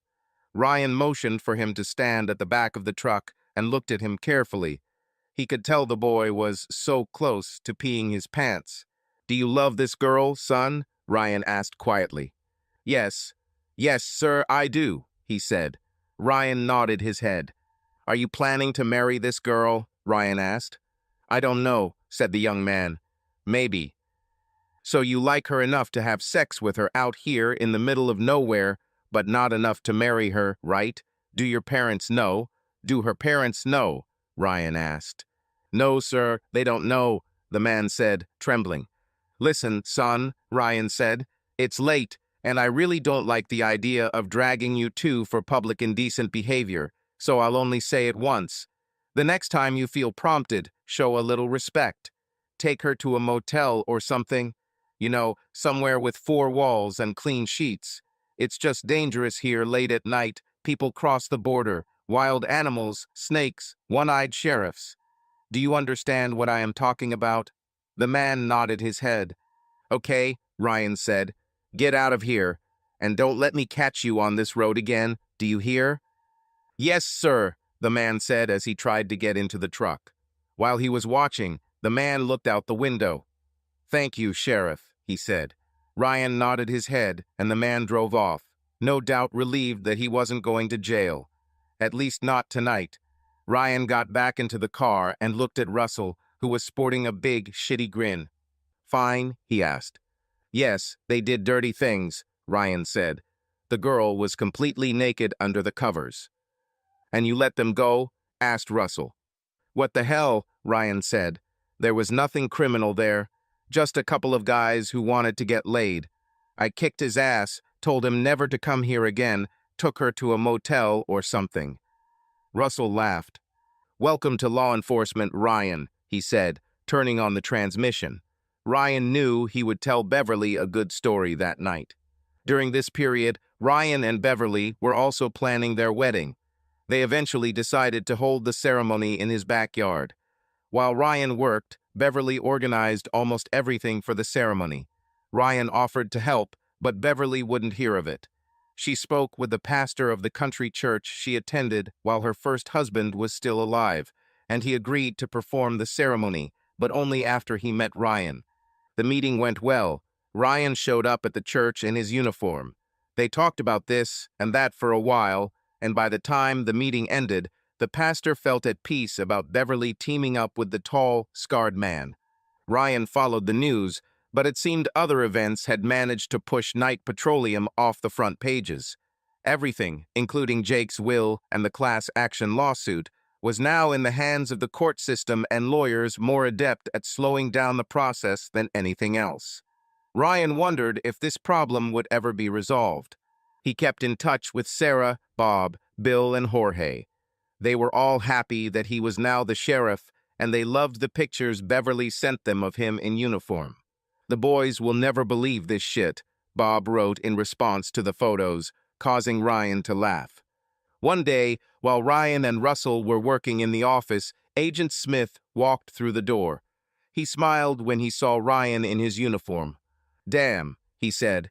"You look good in that uniform. It suits you." "Thank you," Ryan said. "Yes, I'll make a lawman out of him," Russell said, shaking Smith's hand. "So, what can we do for you, Agent Smith?" "Do you have a couple of minutes?" Smith asked Ryan. "Yes, of course," Ryan said. "Is there a place where we can talk?" asked Smith. Ryan looked at Russell before answering. "Yes," Ryan said. "Right here. Sheriff Coltrane knows everything. There are no secrets in this office." Smith looked at Russell, who nodded. "Okay," Smith said, sitting down. "There were a few things that bothered me about that place in New Mexico. First, there were only 2 cars from Mexico and a Learjet. I knew that with the number of bodies we found, they couldn't all come on that plane and come in those 2 cars. I also doubted that anyone could have heard the gunfire 12 miles away. So I reviewed the 911 call and asked our people to analyze it. They detected the sound of a running engine in the background." "So someone made a call while they were on their way?" Ryan asked. Smith nodded. "Yes, they should have done it," he said. "I did some research and found a vehicle registered to Night Petroleum in New Mexico. The address matched the one used for the camp. So we launched a federal manhunt, and he was found in the long-term parking lot at the Albuquerque airport." "Sunport?" Ryan asked. "Yes, that's the name of the local international airport," Smith said. "It's been called that since the 1990s because it has about 280 days of sunshine a year." Smith took out the photo and showed it to Ryan. Surveillance cameras captured this person getting out of the vehicle. Ryan looked and Smith saw recognition on the wounded man's face. "Have you seen this man before?" asked Smith. "100 times in my nightmares," Ryan said. "It was he who fired the RPG that did this," he added, pointing to his eye. "Do you know who he is?" "His name is James Weston," Smith said. "He previously worked for the FBI. He left the Bureau about 5 years ago to work for Knight Petroleum. He's one of Jacob Knight's main performers." "Do you know where he is now?" Ryan asked. "We also put him on the wanted list, but so far there are no traces," Smith said. "I'm sure he knows we're looking for him, and he knows how to hide." "Do you think he was involved in the murder of your agents?" Ryan asked. "I don't know," Smith said, "but it wouldn't surprise me." "Do you think he will come here?" Ryan asked. "I almost guarantee it," Smith said. "You're the one who gave us all this information, so I'm pretty sure he's coming for you." He pulled out several additional photographs of Weston from his time in the FBI. "You should warn your deputies." Ryan nodded and Russell agreed. "Are you staying a while?" Ryan asked. "I think for a day or 2, Smith said. "Why don't you stay with me?" Ryan said. "Beverly would love company, and we always have plenty of food." "I'd love to," Smith said. "Thank you." "It's decided," Ryan said. "Let me call her and let her know." "I'll pick you up in the morning, Ryan," Russell said. "The sheriff gets his new car tomorrow." "Sounds like a plan," Smith said. They left at the end of the day, and Smith followed Ryan to his house. Beverly greeted Ryan with a deep kiss and extended her hand to Smith. "It's good to see you again, Agent Smith," she said. "I hope you enjoy the meatloaf, mashed potatoes and gravy and green beans." "Sounds great," Smith said. They sat down to dinner after Ryan changed out of his uniform. "I have to say, Ryan," Smith said, "this uniform really suits you. I'm impressed." "Thank you," Ryan said. "I still have a lot to learn." Smith laughed. "You're always learning in this business," he said. "Any news about Night Petroleum?" Ryan asked. "I haven't heard anything on the news for a long time." "That's because everything is now in the hands of lawyers and bureaucrats," Smith said. "The D is investigating links to drug trafficking. Lisa and her lawyers are working with prosecutors in the East. Looks like she's starting to get too close to Jake and Elmer's operations." "And that's why they tried to kill her?" Ryan asked. "It looks like it," Smith said. "I'm sure she knew what was going on, at least in part. She's been with Jake all these years. However, she said, he was pretty good at keeping her in the dark." Do you think she will be persecuted? Ryan asked. Smith shook his head. I doubt it, Smith said. She testified against them, and personally, I don't think anyone would prosecute a woman in her position. What about killing those two agents? Ryan asked. After that storm in New Mexico, the agency changed tactics, Smith said. But personally, I don't think they will achieve anything. A few heads started flying after that, that's for sure. Smith looked at Ryan before continuing. I have to say, I walked through that camp with a fine-tooth comb like I would any other crime scene, Smith said. I don't understand how you managed to get in and out without leaving any traces. No fingerprints, no DNA, nothing. Just a bunch of shell casings and carnage. I had experience with this sort of thing, Ryan said quietly. Yeah, Smith said quietly. You can't do this anymore, you know. At least while you wear this badge. I know, Ryan said. I don't think it will be needed anymore. I hope so, Smith said. Me too, Ryan said. The next day, Russell picked up Ryan in his patrol car. Ryan kissed Beverly and warned her to be careful. You call me right away if you notice anything suspicious, he said. Don't worry, I'll do it, she said. Go already. Catch these bad guys. Ryan got into the car and Russell drove off with Smith following. When they arrived at the station, Russell parked in the back and Smith parked nearby. Ryan saw the new SUV with four-wheel drive and looked at Russell. Is this mine? He asked. Russell nodded. Exactly, he said. I know how much you love trucks, and I know you love the extra headroom. Thank you, Ryan said. They got out of the car, and a man in a shirt and tie approached them. He handed Ryan the keys. I hope you like your new car, Sheriff, he said. Best in class, with all the bells and whistles. It will outrun almost anything, both on and off the road. Thank you, Ryan said. Looks great. Great job, Wilbur, Russell said. Do you have documents? Of course, Sheriff, the man said. Okay, get them inside and Sergeant Bledsoe will take care of it, Russell said. The man nodded and went inside. Damn, Smith said, looking around the truck. New job, new truck, new woman. You really hit the jackpot. Ryan smiles. I won't argue, he said. They walked inside and headed to the briefing room where the rest of the deputies had already gathered. Russell, Ryan, and Smith came to the fore. Russell held the briefing and then turned the floor over to Smith after introducing him. Smith pointed to a large picture of Weston on the wall. The man in this photograph is James Weston, Smith began. He is wanted by the FBI for questioning in connection with crimes related to the night petroleum camp in New Mexico, which was the site of the attack. He's a former FBI agent, and we believe he's headed here. Excuse me, Agent Smith, the deputy said, raising his hand. Why would he be heading here? Smith looked at Ryan. Everyone else did the same. He'll be looking for me, Ryan said. Whatever you do, don't try to deal with it alone. If you see him, please notify me immediately. Call for reinforcements. This individual should be considered armed and extremely dangerous. Everyone nodded and studied the photographs handed out by Sergeant Bledsoe. Any questions? Ryan asked. There were no questions, so Ryan dismissed everyone with a warning. Be careful out there. Everyone left the briefing room and headed toward their targets, some, like Sergeant Bledsoe, to their desks, others to their patrol cars. One walked forward where his car was parked. A couple of minutes later, Sergeant Bledsoe returned to Russell's office, where he, Ryan, and Smith were discussing the situation with Weston. Sheriff, she said, there's a man up ahead. I think it's that guy, Weston. He has a hostage and a gun. The three men jumped up and ran to the front office. Ryan looked out the window. Of course, there was Weston across the street. One arm was wrapped around the neck of the little blonde Beverly. In his other hand, he had a small revolver. Caldwell, Weston shouted. I know you are there. Come out here and fight me like a man. Ryan looked at Russell. That's my problem, Sheriff, he said. Let me handle her. Besides, it's time to start taking on more responsibility. Russell thought for a moment, then nodded. Okay, Ryan, he said quietly.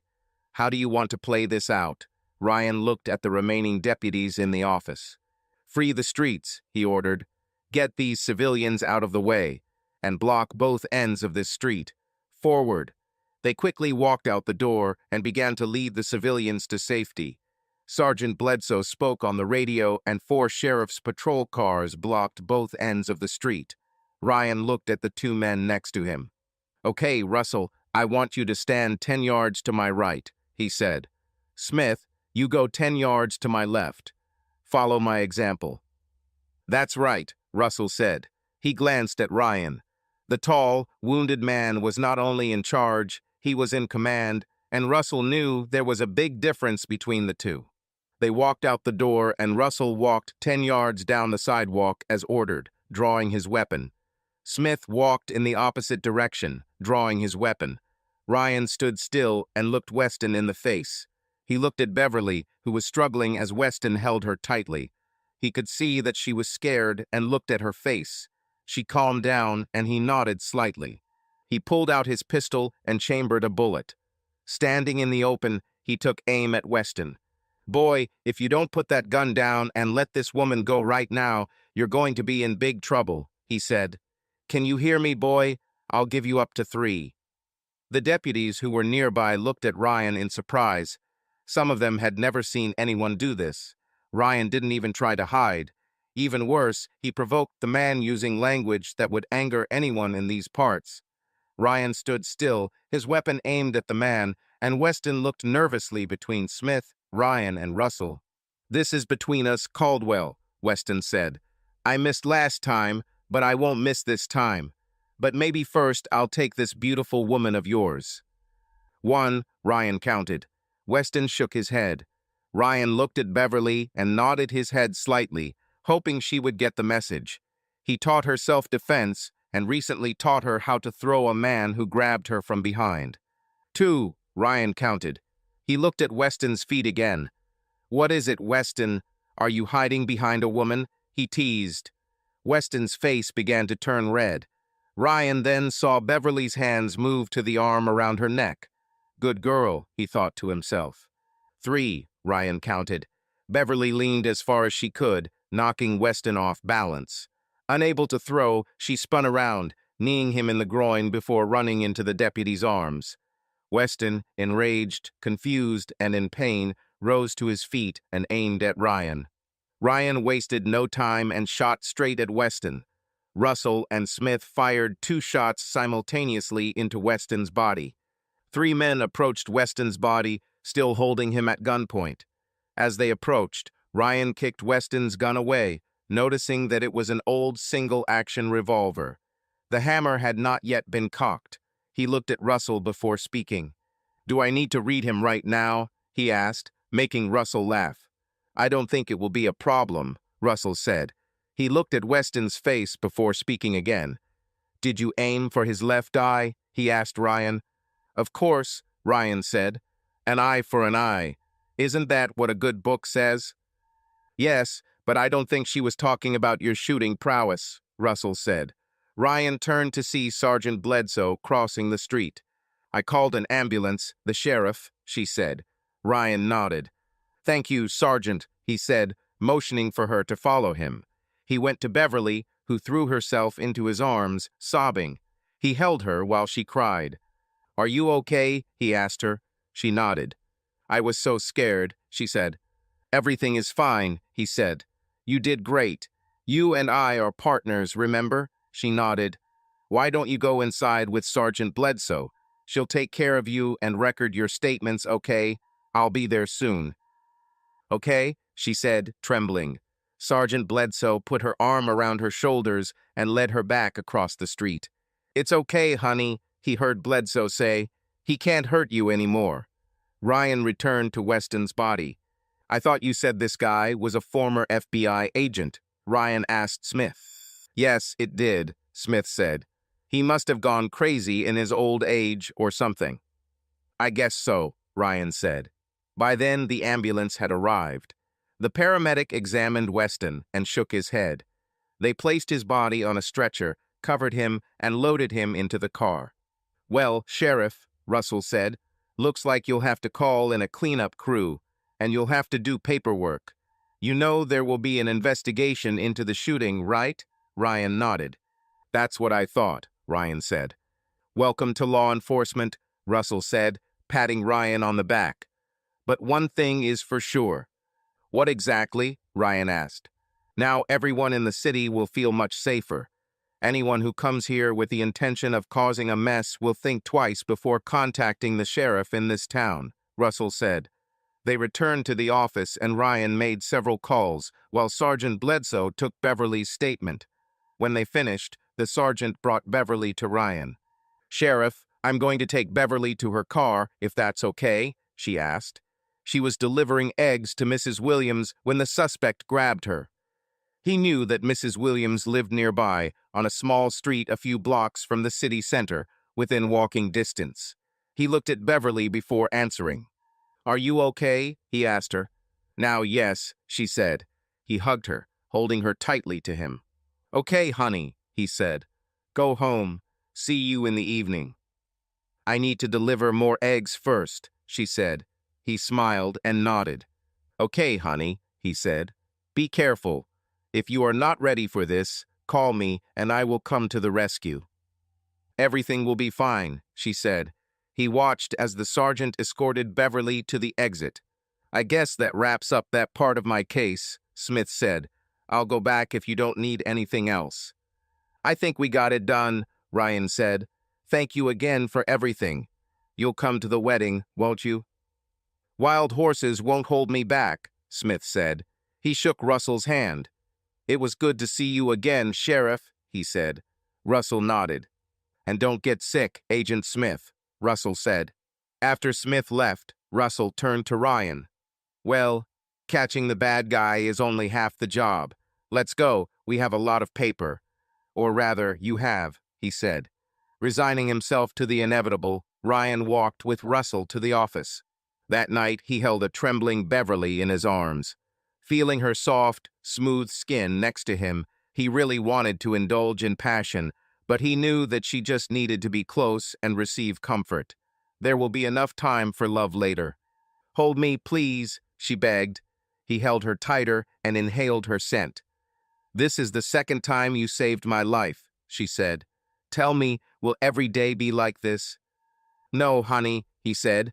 I think we're done with this. They threw everything they had at us, but they failed. However, he knew deep down that they were just lucky. If Weston had cocked the gun, things might have turned out differently. He didn't talk about it so as not to add additional worry to Beverly. 2 weeks after the shooting, Ryan sat at the large desk in his office. Russell had already moved to a smaller table, giving him access to what would become his permanent workspace. After finishing his reports for the day, he worked on his online course, trying to get enough progress to spare a week for his honeymoon. Russell went on patrol and to meet with a real estate agent in hopes of selling his house. There was a knock on the door.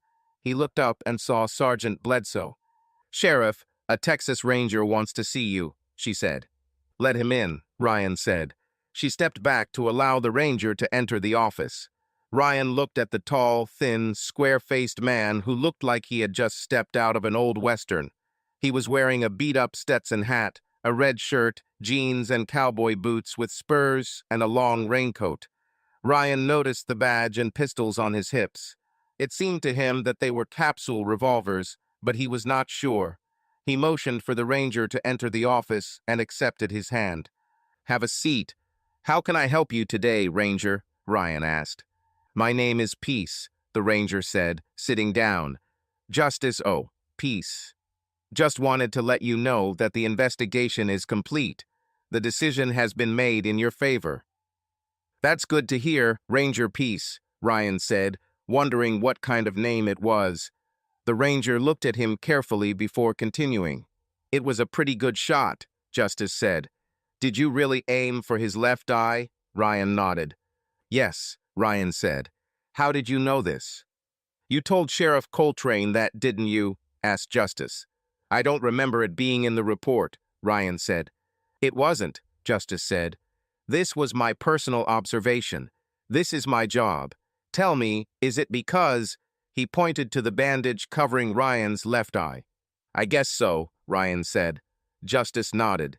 An eye for an eye, right? Asked Justice.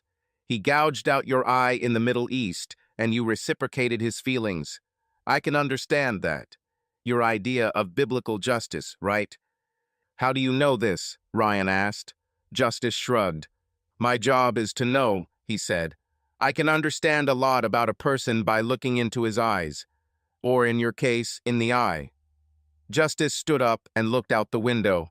It's been a long time since I've been in these parts. A lot has changed over the years. Ryan wondered what he was talking about. Of course, many changes had happened over the years and new buildings had been built, but he had seen photographs of the city and knew that it was almost the same as it was 40 years ago. Just a quiet, peaceful town, Ryan said, and I'm paid to keep it that way. Justice turned and looked at him. Yes, exactly, Justice said. You know, when Sheriff Coltrane first named you for this position, many of us, including myself, thought it was a mistake. It doesn't happen often, but I'm human enough to admit when I'm wrong. He extended his hand.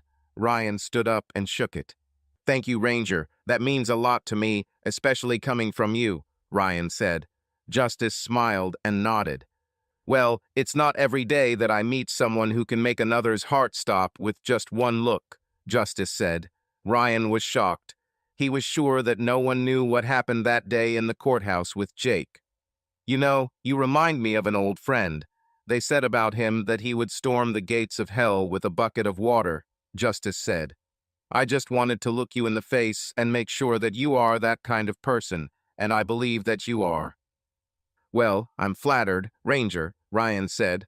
Listen, if you or your unit needs anything from us, please do not hesitate to contact us. Justice smiled at Ryan with a sad expression as they shook hands. I'll remember this, Sheriff Caldwell, Justice said. Take care of your woman, do you hear? Absolutely, Ranger, Ryan said. Justice nodded. See you, he said, heading towards the door. Have a nice day, okay? We'll try, Ranger, Ryan said. Same to you. A chill ran down Ryan's spine as he watched the Ranger walk through the office, tipping his hat in salute to Sergeant Bledsoe. He sat back down at the computer and looked out the window, hearing a clop-clop sound, like hooves hitting the pavement. But when he looked outside, he saw nothing. Maybe I was imagining all this, he thought, and returned to work. A few minutes later, there was a knock on the door. He looked and saw Sergeant Bledsoe. Yes, Sergeant, how can I help you? He asked. If you don't mind, Sheriff, may I ask what that Ranger wanted? She asked. He said the investigation was complete and the shooting was determined to be justified, Ryan said. I don't know why they sent a Ranger to tell us this. Don't they use email? Who knows these days? She asked with a smile. Can I speak frankly, Sheriff? Always, Sergeant, Ryan said. What's on your mind? Well, the other deputies and I discussed this, she began. We were a little concerned at first when Sheriff Coltrane appointed you to this position. I mean, with your lack of law enforcement experience and all. I understand that, Ryan said. It bothered me too. Well, I think I can speak for everyone here when I say that we are all glad to have you with us, she said with a smile. Thank you, Elaine, he said, addressing her by name. It means a lot to me. Honestly, I'm glad to be here with you all too. She smiled hearing this. That's it, Sheriff, she said. It's time for me to get back to work. Ryan nodded. Yeah, me too, he said. 2 weeks later, he and Beverly received notice from the county. The council nominated them for the award, and the governor, along with the state attorney general, were going to present the awards. Personally, Ryan didn't think he deserved the award. In his mind, he was simply doing his job. However, he was glad that they decided to reward Beverly. However, he put on his best uniform and escorted Beverly to the courthouse where the ceremony was to take place. Listening to the governor's speech, he thought it was somehow symbolic, the one-eyed sheriff receiving an award from the governor, who was confined to a wheelchair. He watched with pride as the attorney general placed the award around the slender Beverly's neck. Then it was his turn. After the governor presented him with a letter of recognition, he turned to the audience for a short speech, ending with the words, "And let this be fair warning to those who come here with the intention of disturbing the peace. Don't mess with Texas." Everyone cheered loudly, including Ryan and Beverly. After all the congratulations were over, Beverly whispered in his ear. "I'm so horny I could pounce on you right here, cowboy," she said. "I've never liked a heroine before, so I'm ready," he replied. 2 weeks later, Ryan was in his upstairs bedroom, putting on a tuxedo. Today was the day he and Beverly had been waiting for the day they would become husband and wife. Beverly, being the strong woman she is, handled the incident with Weston well, despite the initial shock. While getting dressed, he looked out the window and saw a snow-white helicopter land on his shooting range. He saw a familiar logo on its side and wondered what was going on. It was a logo he hadn't seen in about 4 years. He knew Jim planned to take them to Las Vegas for their honeymoon, but he didn't expect it. He was shocked to see Jim exit the helicopter in a fresh uniform. "What the hell?" he thought. He ran downstairs and made it to the kitchen just as Jim walked inside. "Jim," he said. "What the hell?" Jim smiled and shook his hand. "Like," Jim said, showing off his uniform with golden wings and golden stripes on his sleeve. "Looks great," Ryan said. "But—" "Here comes my boss," Jim said. "Boss?" Ryan asked. Jim pointed to the window. Ryan looked and saw a large white limousine pull up to the house. Ryan ran outside as soon as the door opened. 2 relatively young men from the Middle East came out. One of them held the door, and a very familiar man in a snow-white robe came out of the car. In his hand was the hand of a very attractive woman from the Middle East. Ryan left the house and met them at the gate. "Sheikh Abdullah," Ryan said. "As salamu alaikum," he added, shaking the man's outstretched hand. He smiled and replied, "Wa alaikum as-salam, Ryan. It's good to see you again, my old friend." "I'm surprised," Ryan said. "I wasn't expecting you." The old man smiled and nodded. "I just finished some work and decided to visit you," he said. "This is, as you say, the icing on the cake. Please allow me to introduce you to my wife Aliyah," he said, turning slightly towards the small woman next to him. Ryan knew that the sheikh was not as traditionalist as other Middle Eastern men, but he did not want to offend him or his wife. So he placed his right hand on the left side of his chest and bowed slightly to greet her. She smiled and did the same. "And my eldest sons, Muhammad and Ibrahim," said the sheikh. Ryan shook their hands and greeted them as well. "I heard you spent some time in our country," Muhammad said. "Yeah, I worked for your dad for a while, but I never met his family," Ryan said. "My sons were in college at the time," the sheikh said. "Harvard Business School. Now they have to prove that I didn't waste my money on their education." Ryan smiled at this. "Please come inside," Ryan said. He opened the gate for them and led them into the house. The house was already full of guests, but Ryan found Bob and beckoned him over. "Sheikh, this is my brother-in-law, Robert Green," Ryan said. Bob shook hands with the sheikh, then with Muhammad and Ibrahim. He nodded to Aliyah, noticing that Ryan didn't shake her hand. "So you're Gunner, huh?" asked the sheikh. Bob smiled with slight uncertainty and nodded. "Yes, that's what they call me," he said. "This suits you," said the sheikh. "Jim told me all about you. I followed your career at the Department of Commerce. Your report on how to make Amtrak profitable was quite interesting." "Have you read it?" Bob asked, surprised. "Oh yes," said the sheikh. "It's a shame your government will never accept it. There's too much common sense in it." Everyone laughed. "Personally, I think your talent is wasted at the Department of Commerce. Perhaps it's time to spread our wings and take on new challenges." "I don't know what else I could do," Bob said. "Perhaps you would like to work for me," said the sheikh. "Work for you?" asked Bob. "Doing what?" "Well, it will be on the news soon, so I can tell you," the sheikh said. "As you know, Knight Petroleum is in a state of crisis. Stocks are falling, confidence is collapsing, the entire infrastructure is falling apart." "Yeah, I've been keeping an eye on it," Bob said. Well, I just completed the deal to acquire it, said the sheikh. Bob looked stunned. Yes, we now control almost 75% of the company's available shares, and we have concluded a deal. All that remains is the approval of your government, but this is just a formality at this stage. We are currently in the process of recruiting new management who will take over once the transition is complete. The entire old management team is leaving and new management will be in place within a few days. I just needed a new CFO and decided it was time to bring in some new blood. Would you like to take this position? Wow, Bob said, excited. Yes, sir, I would like to. Very. Excellent, said the sheik. Let's meet after the celebration and we'll discuss the details of the acquisition and your compensation package. That sounds great, Sheikh, thank you, Bob said. The sheikh turned to Ryan and took the envelope from Muhammad. He handed it to Ryan. I hope you don't mind, said the sheikh. A little wedding gift. I lent you my helicopter and my pilot for a week, and I took the liberty of upgrading your number. Now you and your beautiful bride will live in the penthouse at my insistence, and I also provided you with some pocket money. Thank you, Sheikh, I shouldn't have, Ryan said. I know, but I wanted to, said the older man. Enjoy yourself. After all, how often do you go to Las Vegas?